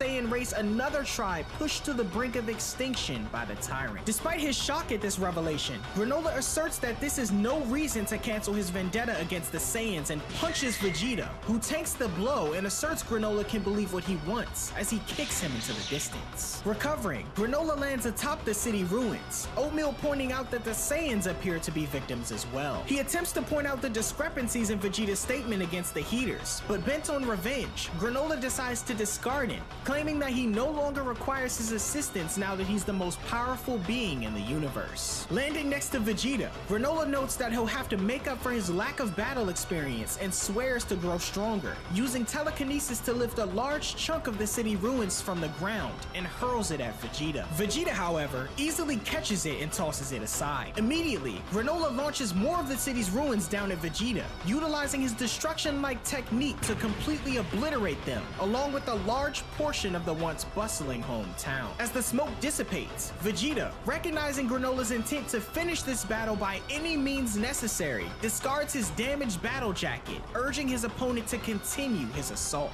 As the battle ensues, Oatmeal remotely operates Granola's spaceship to collect him and flies off. Vegeta lands a devastating blow to Granola, who responds by kicking Vegeta in his gut. Showing obvious signs of growing fatigue, Vegeta pushes through, smashing Granola down to the forest below. Taking a moment to breathe, Vegeta notes the blood pouring from his body but shows little concern, excited at the prospect of growing even stronger. Unexpectedly, Granola unleashes a massive ki blast that Vegeta manages to evade, taunting him on being able to dodge after all, as Vegeta notes it's unwise to underestimate a Saiyan. Meanwhile, Goku drinks from the river and catches his breath, wondering why Vegeta's energy isn't feeling as powerful as before. Realizing he can't sit on the sidelines forever, Goku commences his self-healing process. The fight between Vegeta and Granola becomes more one-sided as Vegeta continues to take more damage. He launches a potent double Gallic cannon, sending Granola back, but in his moment of reprieve, Vegeta nearly loses consciousness, realizing he's taken far too much damage. When the dust settles, Granola remains standing, taking aim at Vegeta. Vegeta's surprised to see Granola on his feet and decides to end the fight, powering up and creating a sphere of destruction,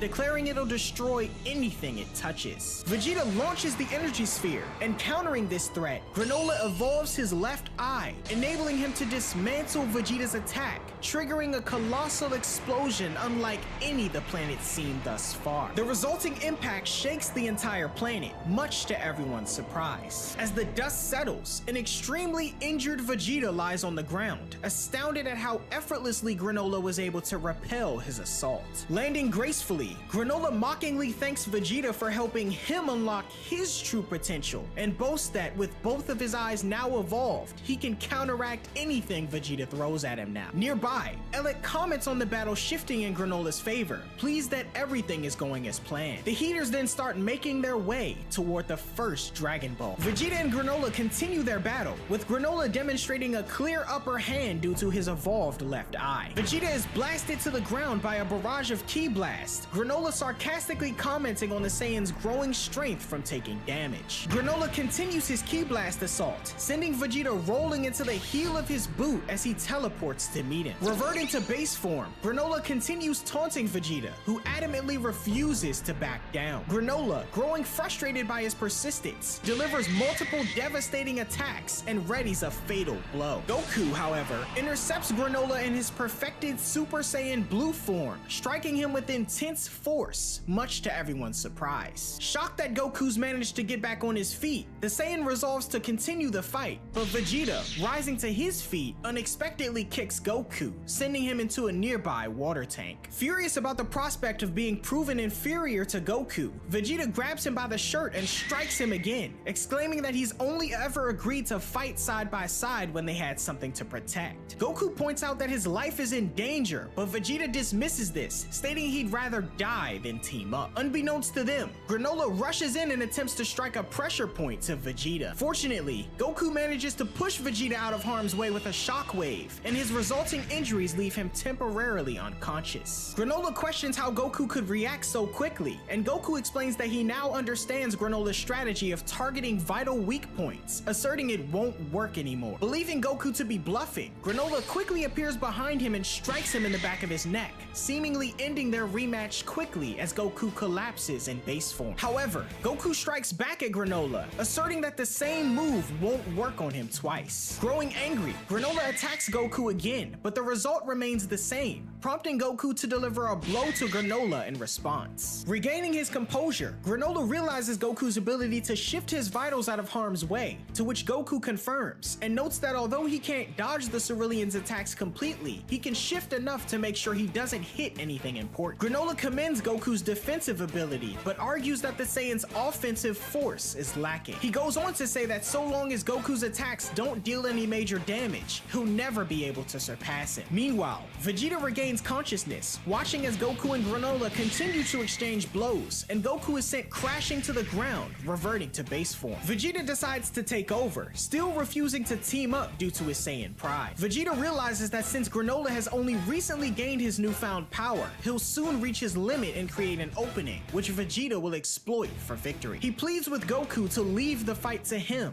and Goku agrees. Confronting Granola, Vegeta's met with taunts of refusing to learn his lesson, but responds by noting Granola's thought nothing through but his revenge of the Saiyan race. Refusing to deny his mission though, Vegeta urges Granola to hit him with all the power he's got and transforms to Ultra Ego once more, surprising Granola, and the battle continues. Vegeta headbutts Granola toward the Shigurian city, and the latter's attempt to break his fall proves futile as the Saiyan kicks him through the city's protective barrier. Immediately, Granola urges Vegeta to take the fight elsewhere to avoid damaging the city. Vegeta, however, ignores his request and continues the fight. Examining once more to move their location, Granola punches Vegeta, but is met with the Saiyan's ferocious bite as he's slammed to the ground. Vegeta goads Granola in saying he can't use his rapid fire attacks in the city, but with Granola standing directly over him with the city's safety assured, the fighter unleashes a barrage of attacks on Vegeta at point-blank range to end the fight. When the smoke dissipates, Vegeta is revealed unconscious in a crater created by Granola, and Granola collapses from exhaustion as a window breaks behind him, revealing a terrified Shigurian family in their home. Granola then flashes back to his childhood when he runs into a building where his mother is waiting for him. The two embrace, but turn in horror as Granola is brought back to the present, realizing the fear he's causing the Shigurians. Having regained consciousness, Vegeta tells Granola that the Saiyan race deserves to be punished, but by doing so, he's just repeating history. Pondering this revelation, Granola becomes irate at Vegeta, unwilling to forfeit his chance for revenge, and uses a shockwave to hurl the Saiyan out of the city. Granola approaches him and gathers all his power for a final, suicidal attack to finish off Vegeta, stating that he'll have to wait to get revenge on Frieza until they're both in hell. Accepting his fate, Vegeta apologizes to Beerus, acknowledging that he couldn't revert to the man he once was, and that the power of the God of Destruction was beyond his reach. Goku, watching the act from afar, rushes in as well as Minato, who's carried forward on a spaceship piloted by Oatmeal. Goku tries to intervene, but the power of the attack prevents him from getting closer. Minato calls out to Granola to stop, and the sudden distraction gives Goku the chance to knock Granola to the ground, calling both he and Vegeta foolish for needlessly sacrificing their lives. Minato lands the ship assisted by Oatmeal, and upon revealing himself, Goku and Vegeta question what a Namekian is doing on planet Cereal. Granola pleads with Minato to stand aside and let him finish the Saiyans, but the old man explains that he lied to Granola in the past, as there was one Saiyan who didn't deserve his vengeance. 40 years ago, the man who saved both Granola and himself was none other than a Saiyan named Bardock. 4 decades prior, on planet Cereal, the Namekians would often interact with their neighboring Ceruleans to provide mutual assistance. However, this peaceful coexistence was disrupted when the Saiyans and Frieza Force launched an attack, devastating the city and its inhabitants. There weren't many Namekians or Ceruleans on the planet to begin with, so the invasion went off without much issue. Children and elders were massacred, and it wasn't long before Minato became the last surviving Namekian on the planet. As the Saiyans continue their rampage, Bardock, in his great ape form, notices a young Cerulean boy running toward a building in the distance and decides to follow him. Making his way toward the structure, we see Granola and his mother, terrified at the sight of the great ape,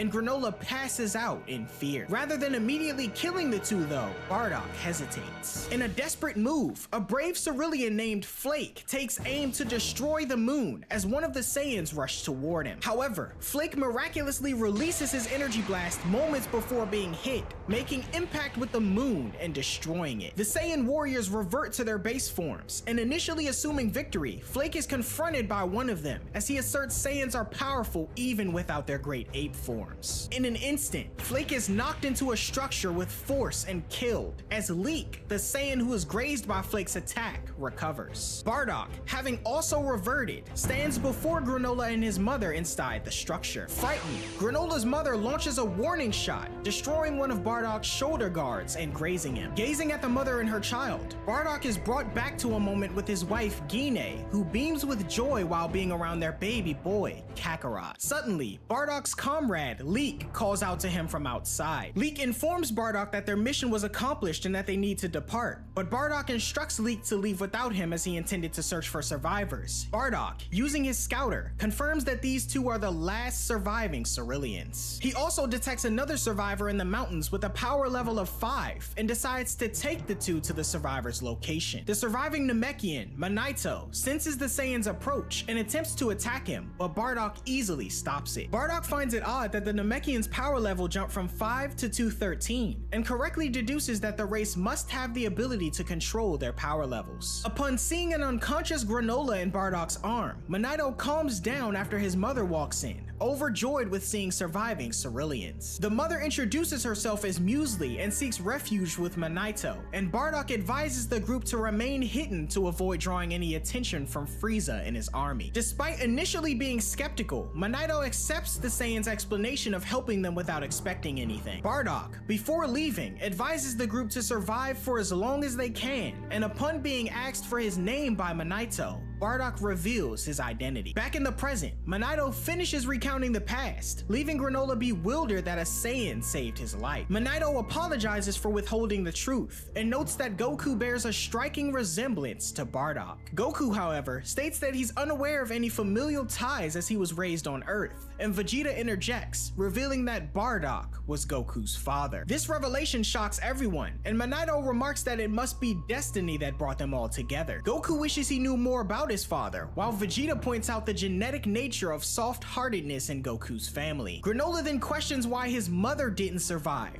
to which Minato responds with a bitter recollection of the past. In another flashback, Bardock receives treatment for his wounded arm from Minato. Suddenly, the Saiyan detects the presence of someone, and in the distance, he spots the Heater Gang. Bardock, Minato, and Muesli listen in on the Heaters as they discuss their scheme to deceive the Sigurians and usurp Frieza in the future. Abruptly, Granola wakes up and screams upon seeing Bardock, startling everyone and alerting the Heaters. Minato quickly knocks Granola out, and Bardock grows irritated at the kid for revealing their location. With little time to prepare, Bardock takes Minato's robe as the Heaters approach them. Concealing his face, Bardock pretends to have discovered survivors when questioned by Elec on his identity. Elec instructs Bardock to kill the trio immediately, but when the Saiyan hesitates, he questions this. Bardock attempts to buy the trio some time by mentioning Minato's healing ability, but suddenly, Elec fires a weapon, shooting Granola's mother in the heart and killing her. Unremorseful, Elec tells Bardock to kill the kid and take the Namekian, but the Saiyan surges with anger, noticed by Gas. Unexpectedly, Bardock unleashes a blast at the Heaters, but Gas protects them with a force field. Utilizing the smoke as cover, Bardock managed to escape with the others. Minato attempts to heal Granola's mother, but he lacks the power to do so. Wondering what's gotten into him, Bardock glances at a young Granola as Elec simultaneously tells the others that Bardock, the Namekian, and the boy have to die. Gas offers to finish the job alone and flies off to find. In the present, the Heaters continue their search for the Cerulean Dragon Balls. Alec and Gas reminisce about their encounter with Bardock. Alright guys, you found and a match? Gas's Just fight start with 2 him minutes. 40 years ago. Gas notes he'll never suffer an indignity like that ever again, and pulling out the first Dragon Ball they managed to find, Alec alludes to a dastardly wish. At the same time, the Heaters draw closer to the second and final Dragon Ball. On their way, Maki checks on Oil, who informs her of the current situation. Maki runs to alert the others, who discover that Goku, Vegeta, and Granola have stopped fighting. Alec questions this turn of events, only to find out that Monito intervened. This annoys Alec, who is hoping Monito would stay out of their affairs. Gas suggests they simply eliminate all of them, and his siblings concur, giving that both parties are fatigued from their earlier conflict. Alec decides to take advantage of the situation and summon the dragon after locating the remaining Dragon Ball, as Maki hands him the radar and spell to summon Toronbo. Before she and Gas depart for Goku and the others, Alec tells Gas he'll be making a wish for him, prompting Gas to state his current strength is more than sufficient to handle everyone. However, Alec insists that their plans hinge on Gas's power, and Gas pledges to complete their mission as he and Maki depart. Back at the battlefield, Granola is infuriated to learn that Alec, who he served for years, is the one who murdered his mother. He confronts Monito for withholding this information, but Monito explains that he was trying to protect. We're just watching Goku it until the intervenes next to match prevent starts, Granola from harming Monito, which should while be in about Vegeta 30 questions seconds if for Bardock Dragon was Ball: The Breakers. victorious in his fight against Gas. Monito confirms that Bardock was in fact victorious, mentioning that Gas was a formidable opponent. However, before he can finish his sentence, the sky darkens. The Saiyans liken this darkness to their Dragon Balls on Earth as Granola and Monito grow anxious. As the two likely predicted, Alec successfully summons the dragon and stands in awe of the sight. The dragon, Toronbo, inquires for Alec's wish, which is granted off screen. The sky goes back to normal, and the arrival of an overwhelming power sends shockwaves through Goku,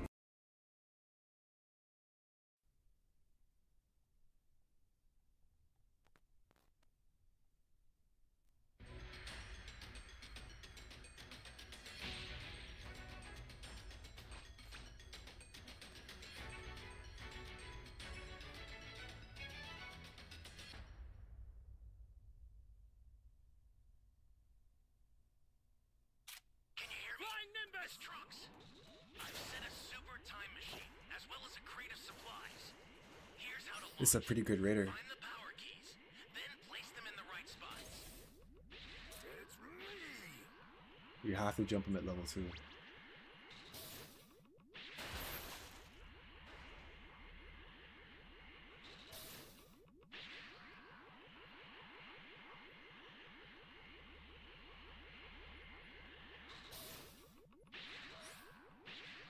You found a power key. Go slot it.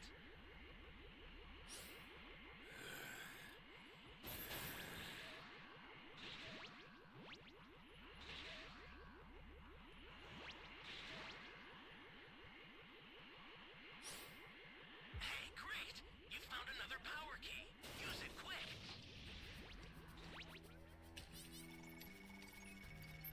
We got 2 keys though.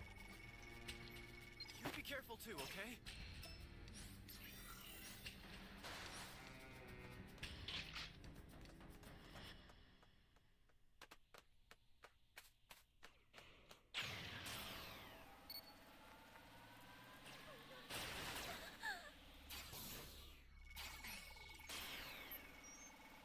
That's a new power key.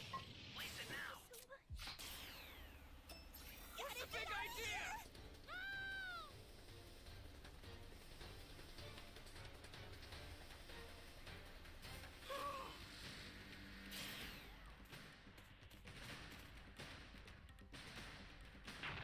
Great!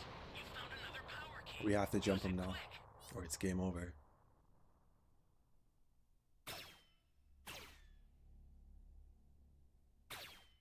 Flying Nimbus!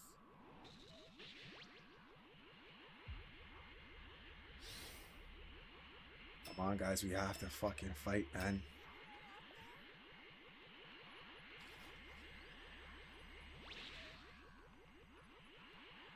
Some chick.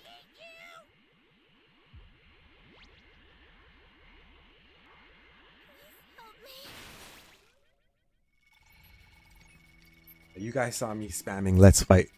I wanna save You guys saw me spamming let's fight, bro. Nobody wanted to go fight.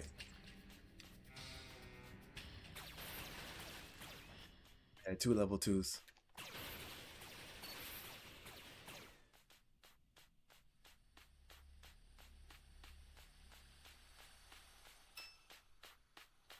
We need to escape, pussy.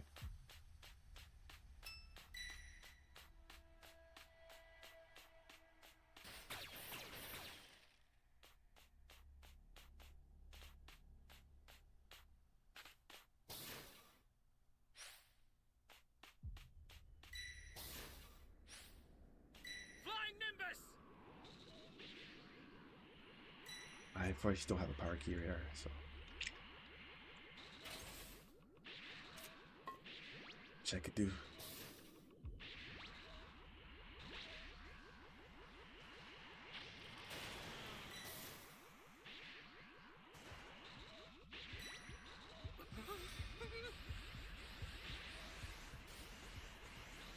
Oh man.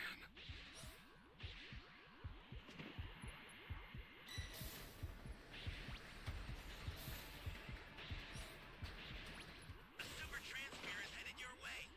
Take it now.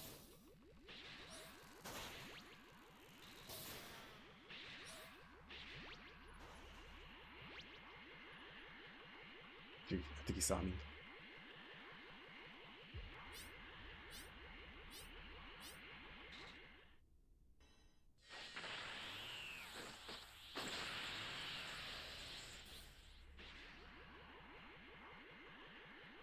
Tiger T, what's up?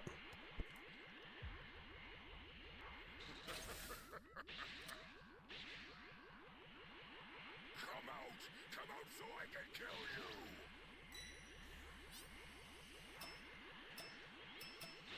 Oh, come on! I know chocolate.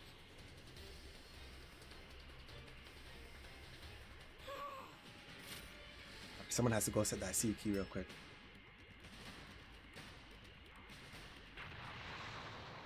Great. You know what to do with that key.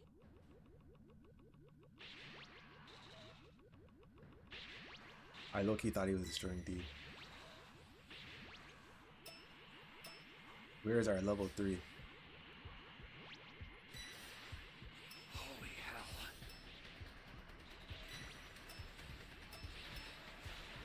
Oh man.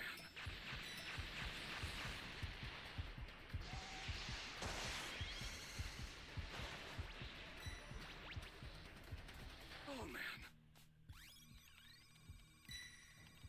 man. The stream's okay. We won our first couple matches, Stay calm. but the queues are bad. But we won.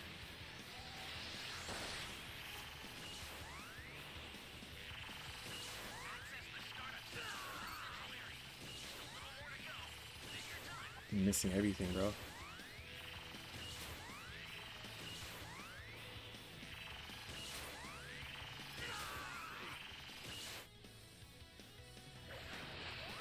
Teammates playing like trash. I told these guys we have to jump them at level 2. No one wanted to jump them.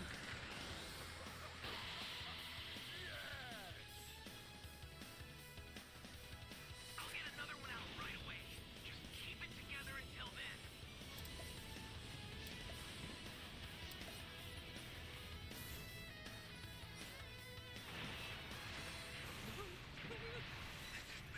Somebody's down! Flying Nimbus! Exercise extreme caution if you're going to help them. An ally needs your help. We don't know what danger awaits. Think before rushing in. I sent another super transfer. Take it and survive. Thanks.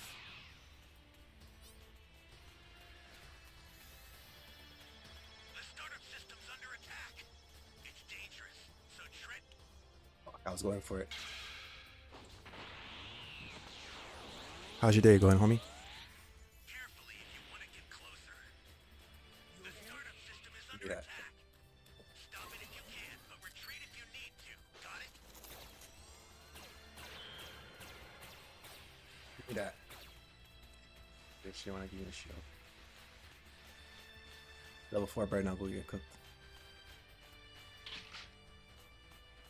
I'll send some supplies to help. Make good use of them. Oh, he's done for. It's over.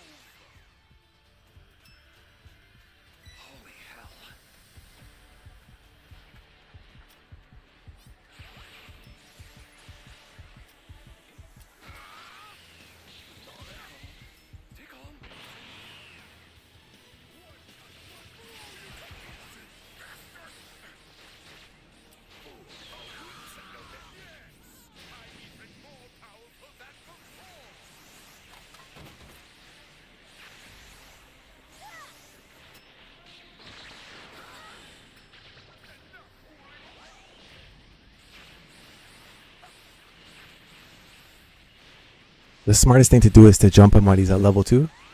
And these guys want to wait till he's level 4.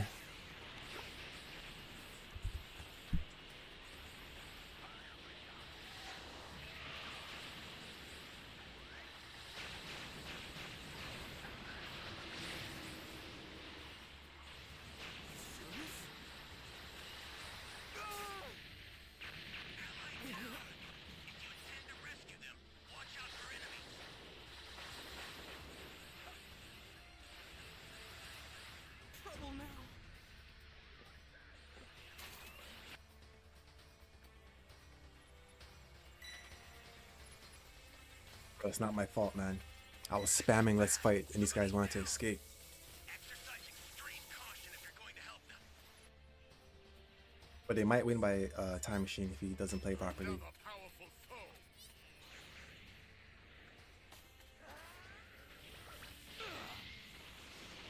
One touch will blow you to pieces. I found you. The startup system's destroyed. The escape time machine's almost prepped. You need to head for the beacon that's indicated.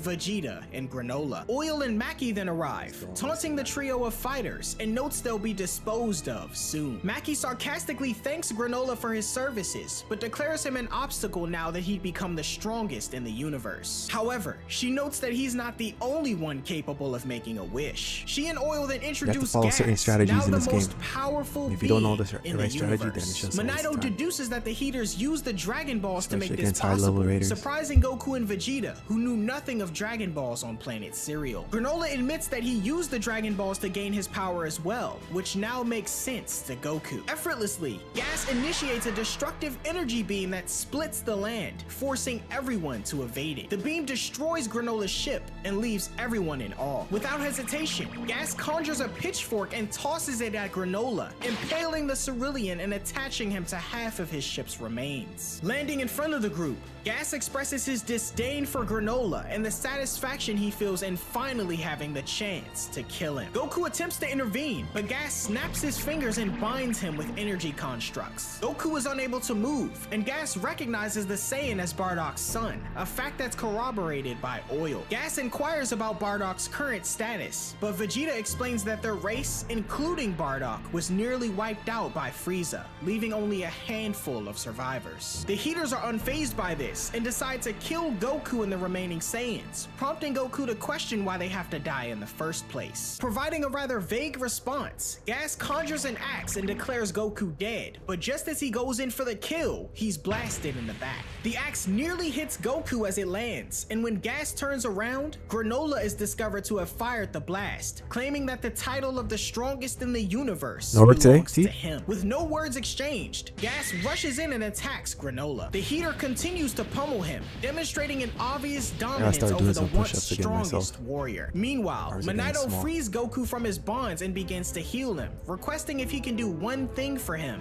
and save Granola's life. Goku agrees, and at the same time, Granola continues his struggle against Gas. Attempting to land hits, he questions why the Heaters let him live, and Gas explains that they didn't know he survived until several years after the fall of planet Cereal. He goes on to say that by that time, Granola had already made a name for himself as a bounty hunter, and wanting to utilize him as a resource instead, Elec agreed to keep him alive. Granola then flashes back to his youth post-Cereal's destruction, as a conversation ensues between Monito and Elec, Monito stating that Granola doesn't know the truth of his mother's death, as if he did, he'd run off to confront her killer, ending his own life in the process. Confident that the boy would never learn the truth, Elec tells Monito to keep his mouth shut, otherwise he and Granola will both be killed. Elec then introduces himself to the boy, offering to pay him for his services. Back in the present, Monito regrets the decisions he's made, but Goku says he did it for the sake of Granola, so he can't blame himself. However, Monito continues to downplay his credibility as a Namekian, stating that he can't even restore Goku's energy completely. Suddenly, Goku remembers that he and Vegeta brought another Sensu beam, but Vegeta says he stored it in his armor that he tossed away. An explosion explosion then occurs moments after, and Granola emerges from the smoke unconscious. Tagging in, Goku thanks Monito for healing some of his injuries and tells Vegeta to go back, find his armor, and eat the Sensu Bean as soon as he finds it. Vegeta seems to be surprised by this, but Goku notes that it's only fair given he ate the first one. Vegeta tells Goku not to die, and Goku tells his ally to use his freaky face mode to defeat Gas as he flies off, Vegeta noting the form is called Ultra Ego. Goku lands in front of Gas, who, without hesitation, summons a blade and attempts to stab the Saiyan. However, Goku transforms into his perfected Super Saiyan Blue form, halts the blade, and breaks it in half. Goku attempts to buy some time by launching a series of attacks at Gas, but appearing from an explosion, the heater smashes Goku in the head with a hammer he conjured up. Maki naively asserts that Gas didn't need the wish as Goku's being pushed back. We should and have at a the match same soon. Right now we're time, 7 Oil out of 8. points Just out need that one more. Vegeta is missing. Vegeta locates his armor in the Sensu Bean and returns to the battlefield where Goku is anxiously waiting for him. He stands over an unconscious Granola and wakes him up, instructing him to eat the Sensu Bean instead. Vegeta explains that it'll restore his strength, and confused as to why Vegeta, who had it all along, didn't use it himself, Vegeta responds that he would rather lose than resort to such a cowardly tactic. He encourages Granola to seek his revenge against those who ruined his life by eating the bean and using his own strength to settle the score. On board the Heater spaceship,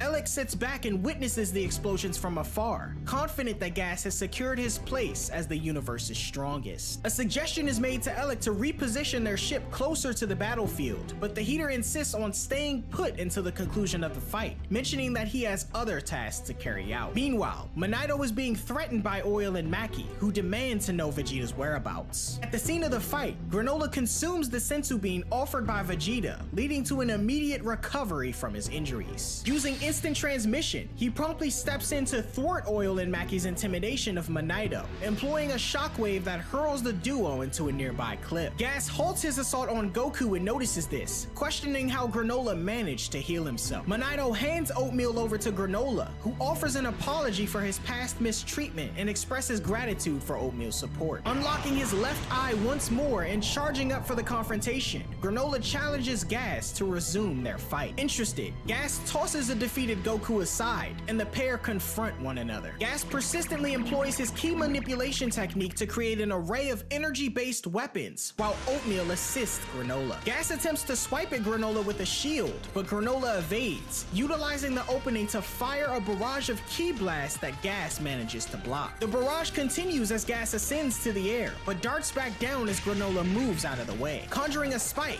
Gas charges at Granola, but the latter redirects it and tosses Gas aside. Preparing kunai, Gas tosses a bunch at Granola, but he deflects them and gives chase. At the same time, Oatmeal warns Granola of his elevated heart rate and instructs him to stay calm and focused. He then alerts Granola of a wrecking ball coming from above, which the Cerulean manages to stop from crushing him. However, Gas tugs at the chain and detonates the weapon, but Granola remains unharmed. He attempts to move from the smoke, but is quickly warned by Oatmeal that he's surrounded by projectiles, as Gas confidently thrusts them into the smoke, supposedly hitting Granola. As the dust clears though, Granola's unharmed, clutching the remainder of the projectiles in his hands, and asserts Ki manipulation won't work on him anymore. Goku queries Vegeta about Granola's performance, to which Vegeta responds that the fighter is holding his own, and may even be outdoing Gas. Granola continues his assault, exchanging blows with Gas and eventually landing a solid punch that sends him crashing into a tree. Oil questions how Gas could be getting pushed back, and upon further observation, Vegeta states that the Heater has only recently attained the title of the strongest and has yet to fully harness his power. During their ongoing battle, Granola questions why Gas is relying solely on his inherent abilities rather than the powers granted to him by the Wish. At the same time, Maki, on the sidelines, says to herself that it's not that Gas can't utilize his power, but he just doesn't want to. Unaware of this theory though, Granola attempts to strike a powerful blow, only to be met with a barrier from Gas's growing aura. Effortlessly, Gas extends his hand and unleashes a colossal blast on Granola at point-blank range, leaving the fighter with minor damages as he grows annoyed. Granola points out that he knew Gas was holding back,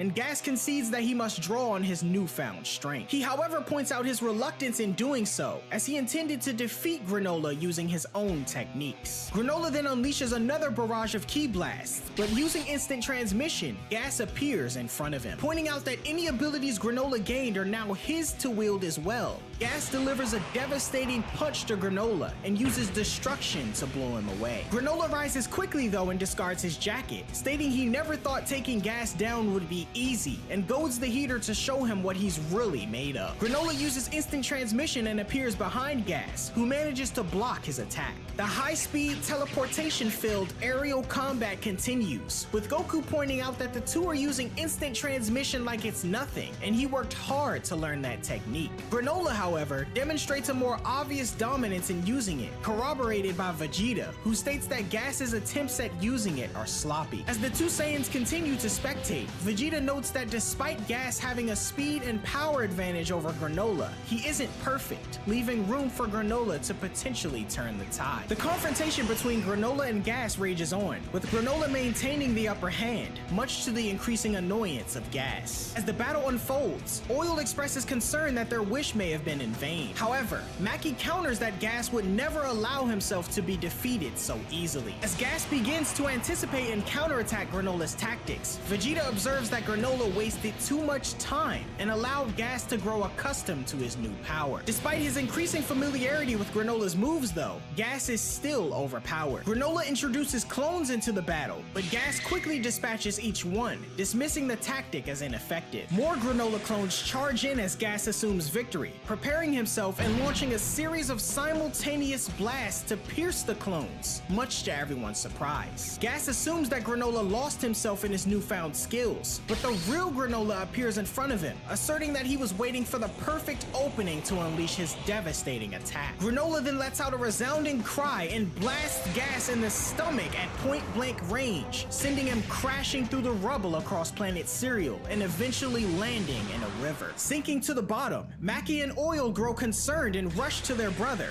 Goku marveling at Granola's power. However, the Cerulean collapses from exhaustion, and Vegeta notes that the creation and destruction of his clones have taken a significant toll on his body. Monito attempts to assist Granola, but Granola urges him to stay back, asserting that the fight is far from over. Soon after, Elec arrives, questioning Gas about his lackluster performance, much to the anger of Granola. Maki questions how Gas could be struggling when he should be the strongest due to the wish that they made, and Elec confirms that they did indeed make a wish, but reveals that there's another power that Gas needs to master. He then removes a necklace from Gas's head, surprising Oil and Maki, who recall that things didn't end well the last time this was done. Gas begins to act erratically, and despite Maki's protest that Gas will lose all reason in his liberated state, Elec insists that he endure and unleash his innate power. Gas soon releases a mighty roar and is enveloped in a surge of power, causing him to grow significantly larger. Vegeta and Goku are puzzled by Gas's sudden transformation, and Monito, clearly terrified, reveals that he's seen this form before. He explains that when Gas first battled Bardock, he was losing and resorted to this form, losing his sense of self in the process. Now, in this larger and more powerful form, Gas charges toward Granola,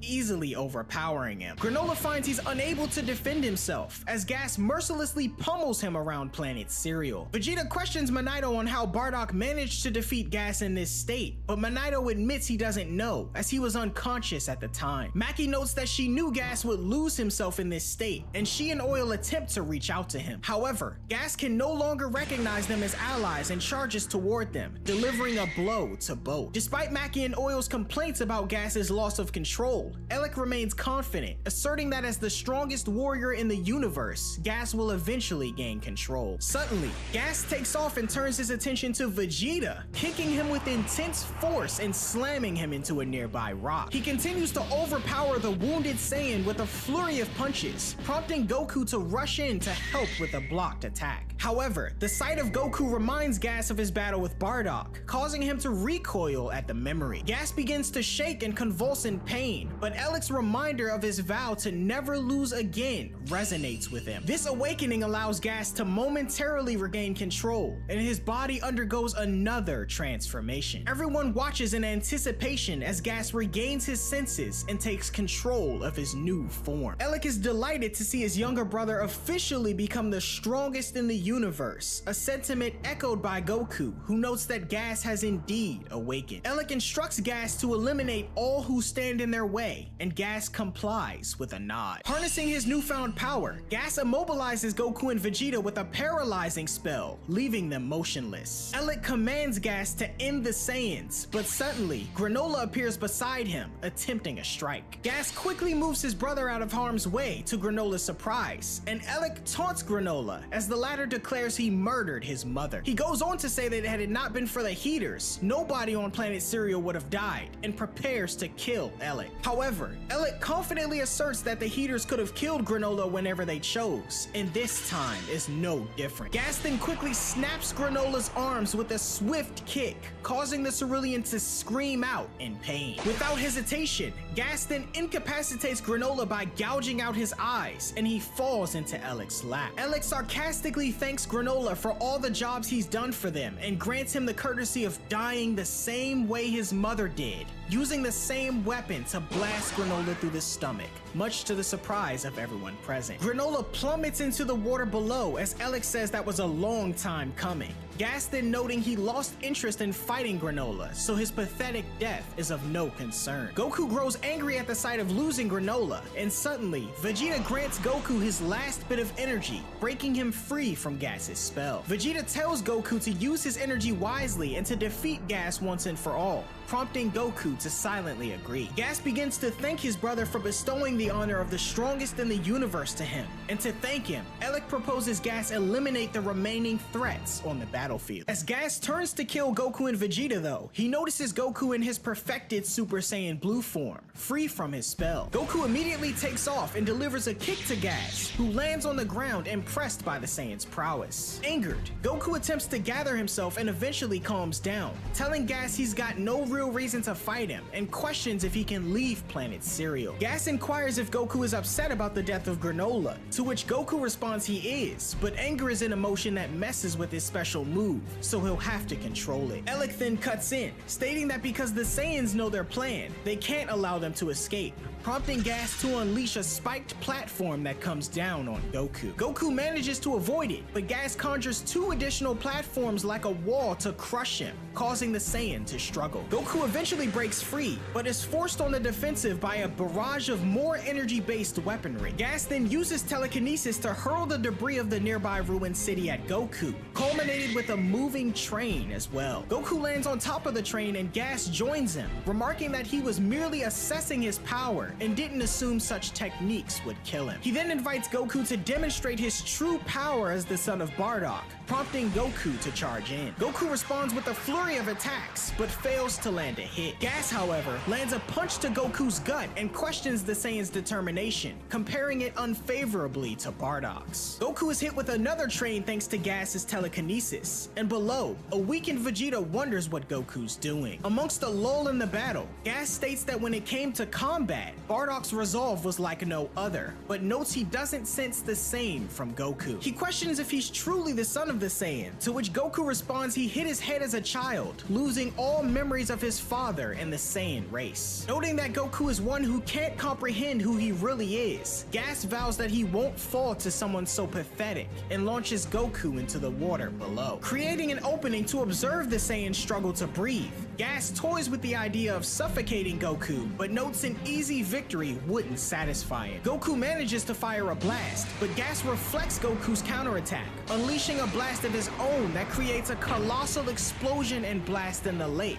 covering the heaters who watch from the sidelines. Goku recovers near them and catches his breath, wondering how he'll be able to defeat Gas. He notices that Gas has his eyes fixated elsewhere though, coming to the realization that this is the reason everyone's been revived after a period of time. Goku then glances over and sees the unconscious Granola being healed by Manito, overjoyed that the Cerulean is still alive. This revelation surprises Vegeta and the others, as Gas asserts that Manito will have to die first. Gas launches in and prepares to kill the Namekian, but Goku catches him just in time and uses instant transmission, warping them away to everyone's confusion. On an unknown planet, Jocko Getting is seen still disconnect, shopping as the remembers. duo come flying Still in, trying. alerting the patrolman. Goku greets Jocko, glad that he was on a nearby planet, and Gas questions where they are, though Goku is unsure himself. Goku, however, asserts that his instant transmission ability is superior to Gas's, honed over many years and isn't easy to master. In response, Gas attempts to attack Goku utilizing said technique, but Goku proves his point, moving out of the way until he's forced to block a kick from his enemy, the sheer magnitude of the impact blowing away Jocko as well as the planet's inhabitants. Goku challenges Gas to follow him wherever he goes and uses instant transmission to flee,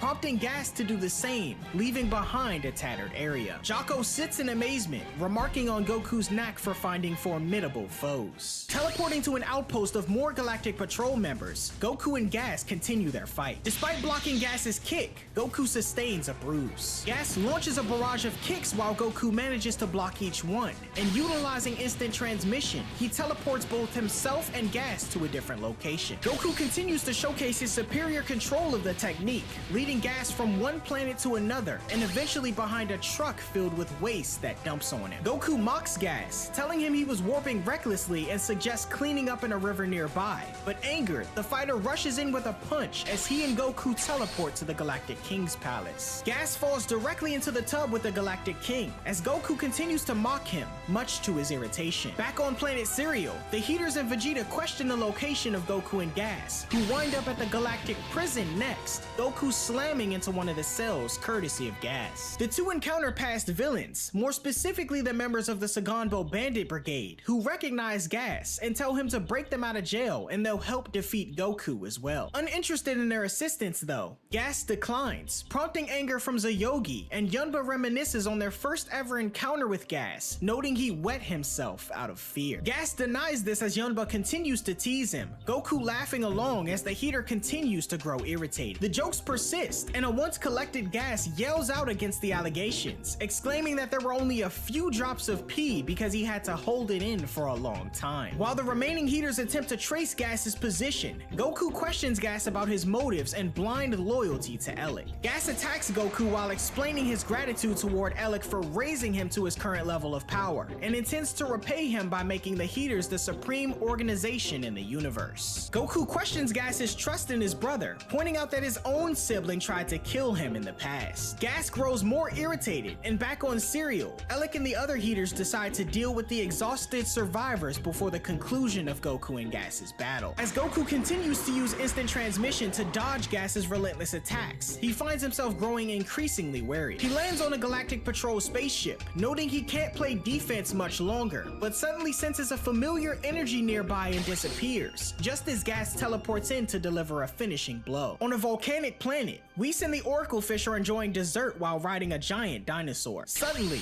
Goku appears, followed shortly by Gas. Goku greets Whis, noting how lucky he was to sense his energy, and when Gas questions who this stranger is, Goku says he's his master, who also happens to be an angel. Revealing his strategy to leave Gas with Whis, Goku uses instant transmission to backtrack all the locations he visited, landing back on planet Cereal moments before the Heaters can attack Monito. Questioning how Goku made it back to Cereal without Gas, Elec grows annoyed. On the far reaches of the universe with Whis, Gas attempts to use instant transmission as Goku did, but struggles as Whis explains the distance from there to Cereal is too great to warp to directly. Angrily questioning the direction of planet Cereal from their location, Gas gets instructions from Whis, taking off at light speed to finish his battle with Goku. Whis jokes about Gas staying for a more leisurely visit, prompting confusion from the Oracle Fish on the stranger's identity, surprising Whis. Goku reunites with the others, having bought them some time before Gas returns. Oatmeal is also present, having activated a mobile android mode to assist. Spotting the group fleeing, Maki questions Elec if they should unleash their inner natures like Gas did earlier, but Elec comments that they'd be no match for Goku and should retreat until Gas returns. In a hover car on the way to Monito's house, Goku spots a small communication device that Whis planted on him earlier. Whis warns Goku that Gas is approaching and will arrive in 20 minutes Earth time, This revelation shocking the group as Minato informs them that this isn't enough time to fully heal Granola. Whis questions Goku's progress with Ultra Instinct, and Goku notes he isn't satisfied with it yet, being unable to fully calm his heart as Whis does. Whis tells him that as a fundamentally different life form, this is understandable, but repeats to Goku that it's up to him to discover his own unique version of the technique. Whis leaves Goku with one last piece of advice to listen to the voice within himself as he and the others arrive at Minato's house. Inside, Minato reveals something to Goku.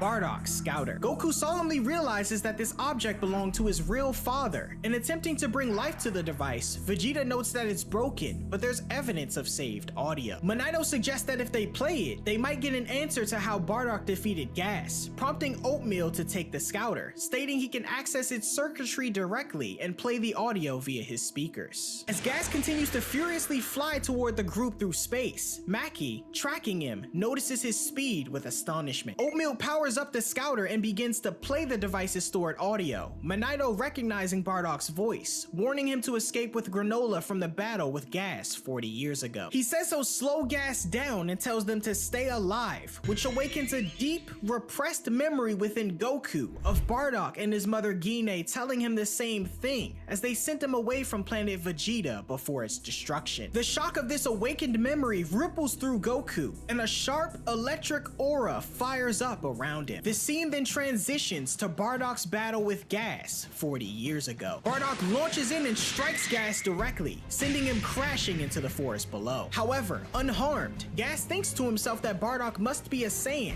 noting his exponential strength, unlike the other Saiyans he'd heard were coming to planet Cereal. Bardock continues his assault, but Gas evades, launching a powerful ki attack at the Saiyan, who manages to deflect it. To Gas's surprise, Bardock delivers a blow to his gut and kicks him down to the forest once more, attempting to catch his breath, and notes that likely didn't finish him off. Landing near Minato, Bardock's message to stay alive is repeated, and getting a sudden reading on his scouter, Gas leaps from the forest, telling Bardock that he won't escape. Noticing the minimal damage done to Gas, Bardock ponders his next move, while Gas, considering Elix's instructions to end things quickly, remarks that playtime is over. Conjuring a mace for battle, Gas prepares himself for round 2. Minato, however, interjects before they get started, insisting Bardock has already done ample for them and he should seek safety. Gas, catching bits of the conversation, darkly predicts to Bardock that the Saiyan race's survival is tenuous, regardless of his actions. Having heard enough vague premonitions though, Bardock dismisses the idea of escape and engages Gas in battle. Gas leaps over a blast from Bardock and slams him overhead with his weapon. Bardock grabs the weapon though and tosses Gas into the air. Landing in the distance, Bardock tells Minato to leave while he can as this is his fight now, and takes off to confront Gas. Exchanging blows, Gas exclaims that Bardock's attacks are nothing to him, unleashing a vicious beam of energy that overwhelms the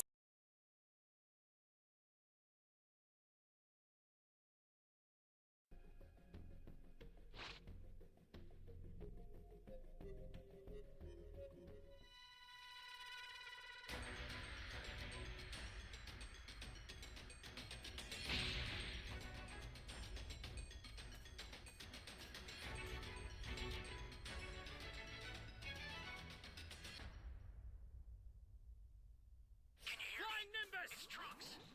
I've set a super time machine, as well as a crate of supplies. Here's how to launch. Find the power keys, then place them in the right spots.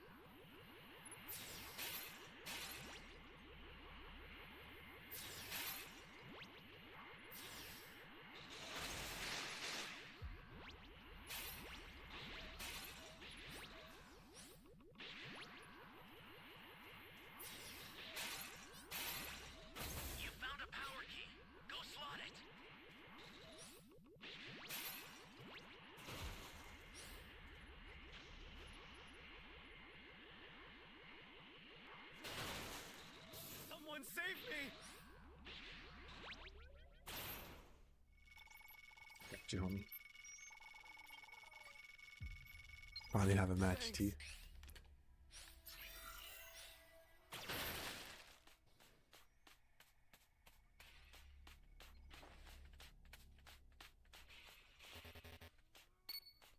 Maybe someone's crying, but I don't know where the hell he is. Nimbus!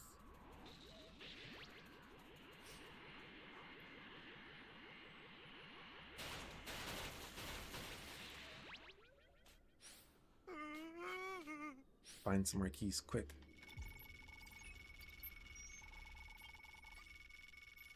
You're a big help.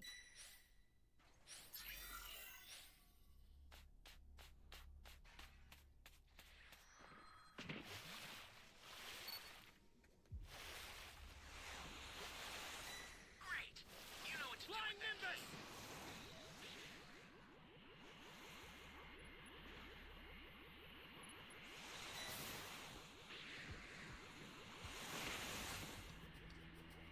Jeez, this guy was coming right for me.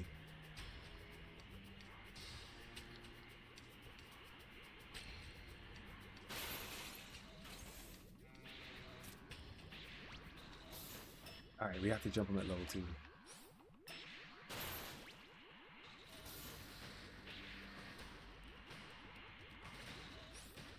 That's always the strat.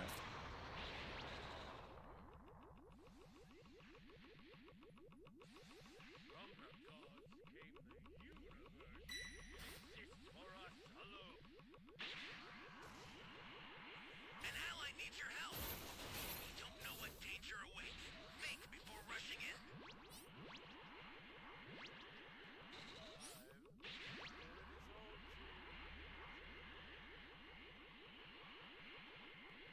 Some people are putting in some work right now. Good job.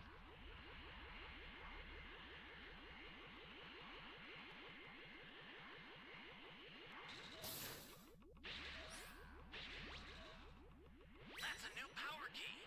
Place it now.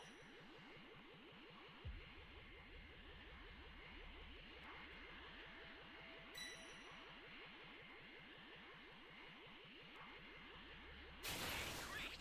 You found another power key. Use it quick. Doing good on keys. Only one person down.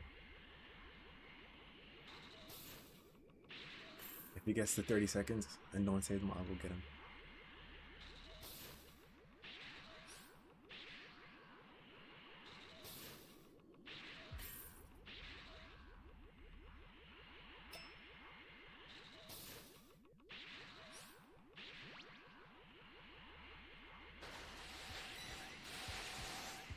Stay calm.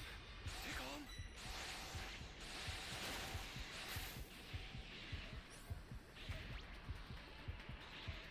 This is bad. Somebody's down. Exercise extreme caution if you're going to help them. Oh man.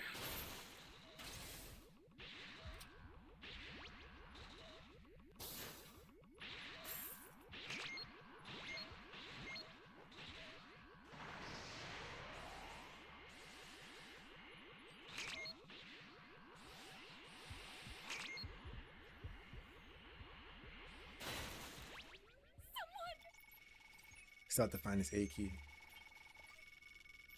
Are you here to save me?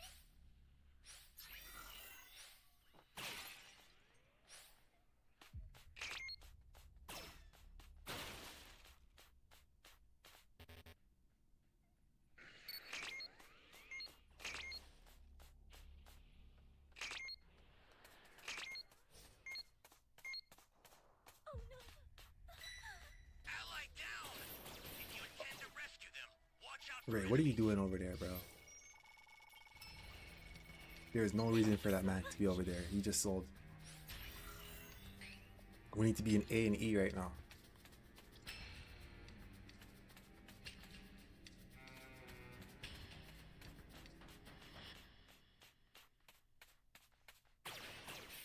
Oh, he got to level 3. That's a new power key. Place it now. Flying Nimbus. I sent you a super transfer. Use it to hold the enemy back.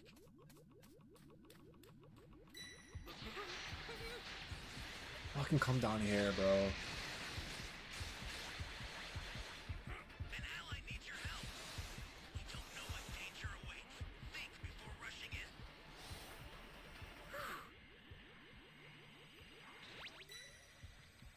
I'm scared. Stay calm. Oh no, no. Stay calm.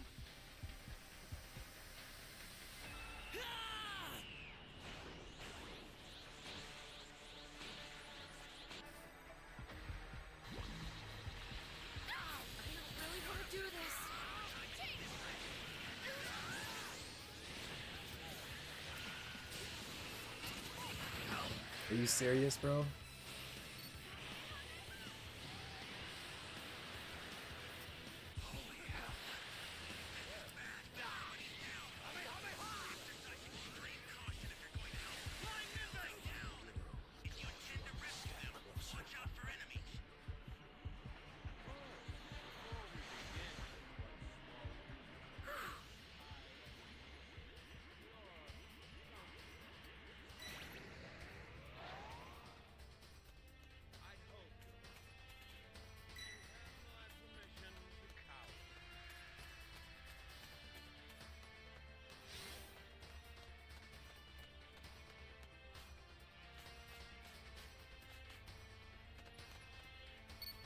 Flying Nimbus! You guys need to go on the time machine.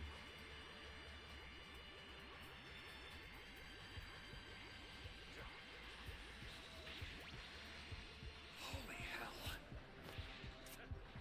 Ah! Fuck, I was trying to use my sensu, it's not working.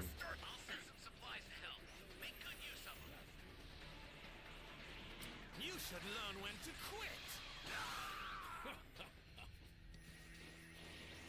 Oh, that's game.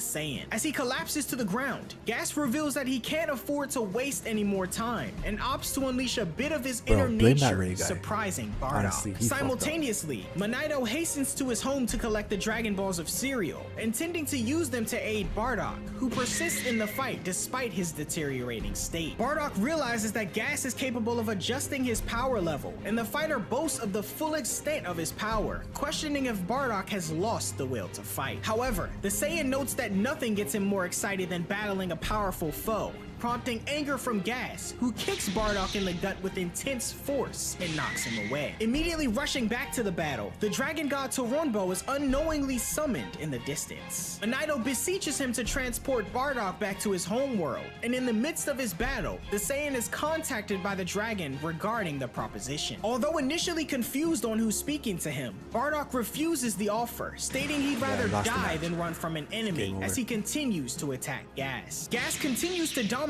the battle, and in the lull of it, Monito persists Telling you, in man, we need encouraging to jump the Bardock to Raiders at save level 2. himself, but he Mandatory. refuses once more. Instead, once they get to Monito level 3, queries level if 4, there's an it's game over. alternate wish that could be fulfilled for Bardock, who replies that he would wish for the prosperity of his children. That's the Observing the strategy. battle and Dragon's radiance from afar, the other heaters much grow damage level curious. 2. When the Dragon Balls scatter, Elec opts to investigate, instructing Oil and Maki to proceed to greet Frieza's incoming spaceship. Back at the battlefield, Gas continues to dominate Bardock, unleashing a lethal barrage of energy blasts at the Saiyan, all connecting as the surrounding area is destroyed. When the attack settles, Gas appears fatigued. He approaches the fallen Bardock, lifts him by the tail, and violently throws him to the ground, repeating the process until Bardock loses his tail. Gas tries to execute Bardock, generating an energy spear which he propels at the wounded Saiyan, but Monito intercepts it, getting hit in the shoulder. Infuriated by the ceaseless interruptions, Gas lets his innate power fully take over. He forcefully strikes Bardock and Monito, sending the Namekian crashing into a rock as the Saiyan watches from the ground. Gas then seizes Bardock by the throat, declaring that he'll die here without having saved anyone. Yet again, Bardock refutes the notion of surrender and manages to counterattack, unleashing a blast that creates an enormous explosion. Amidst the smoke, Bardock gains the upper hand, delivering a flurry of devastating attacks to Gas and kicking him into the distance. Gas questions Bardock's motivation for persisting in a futile fight,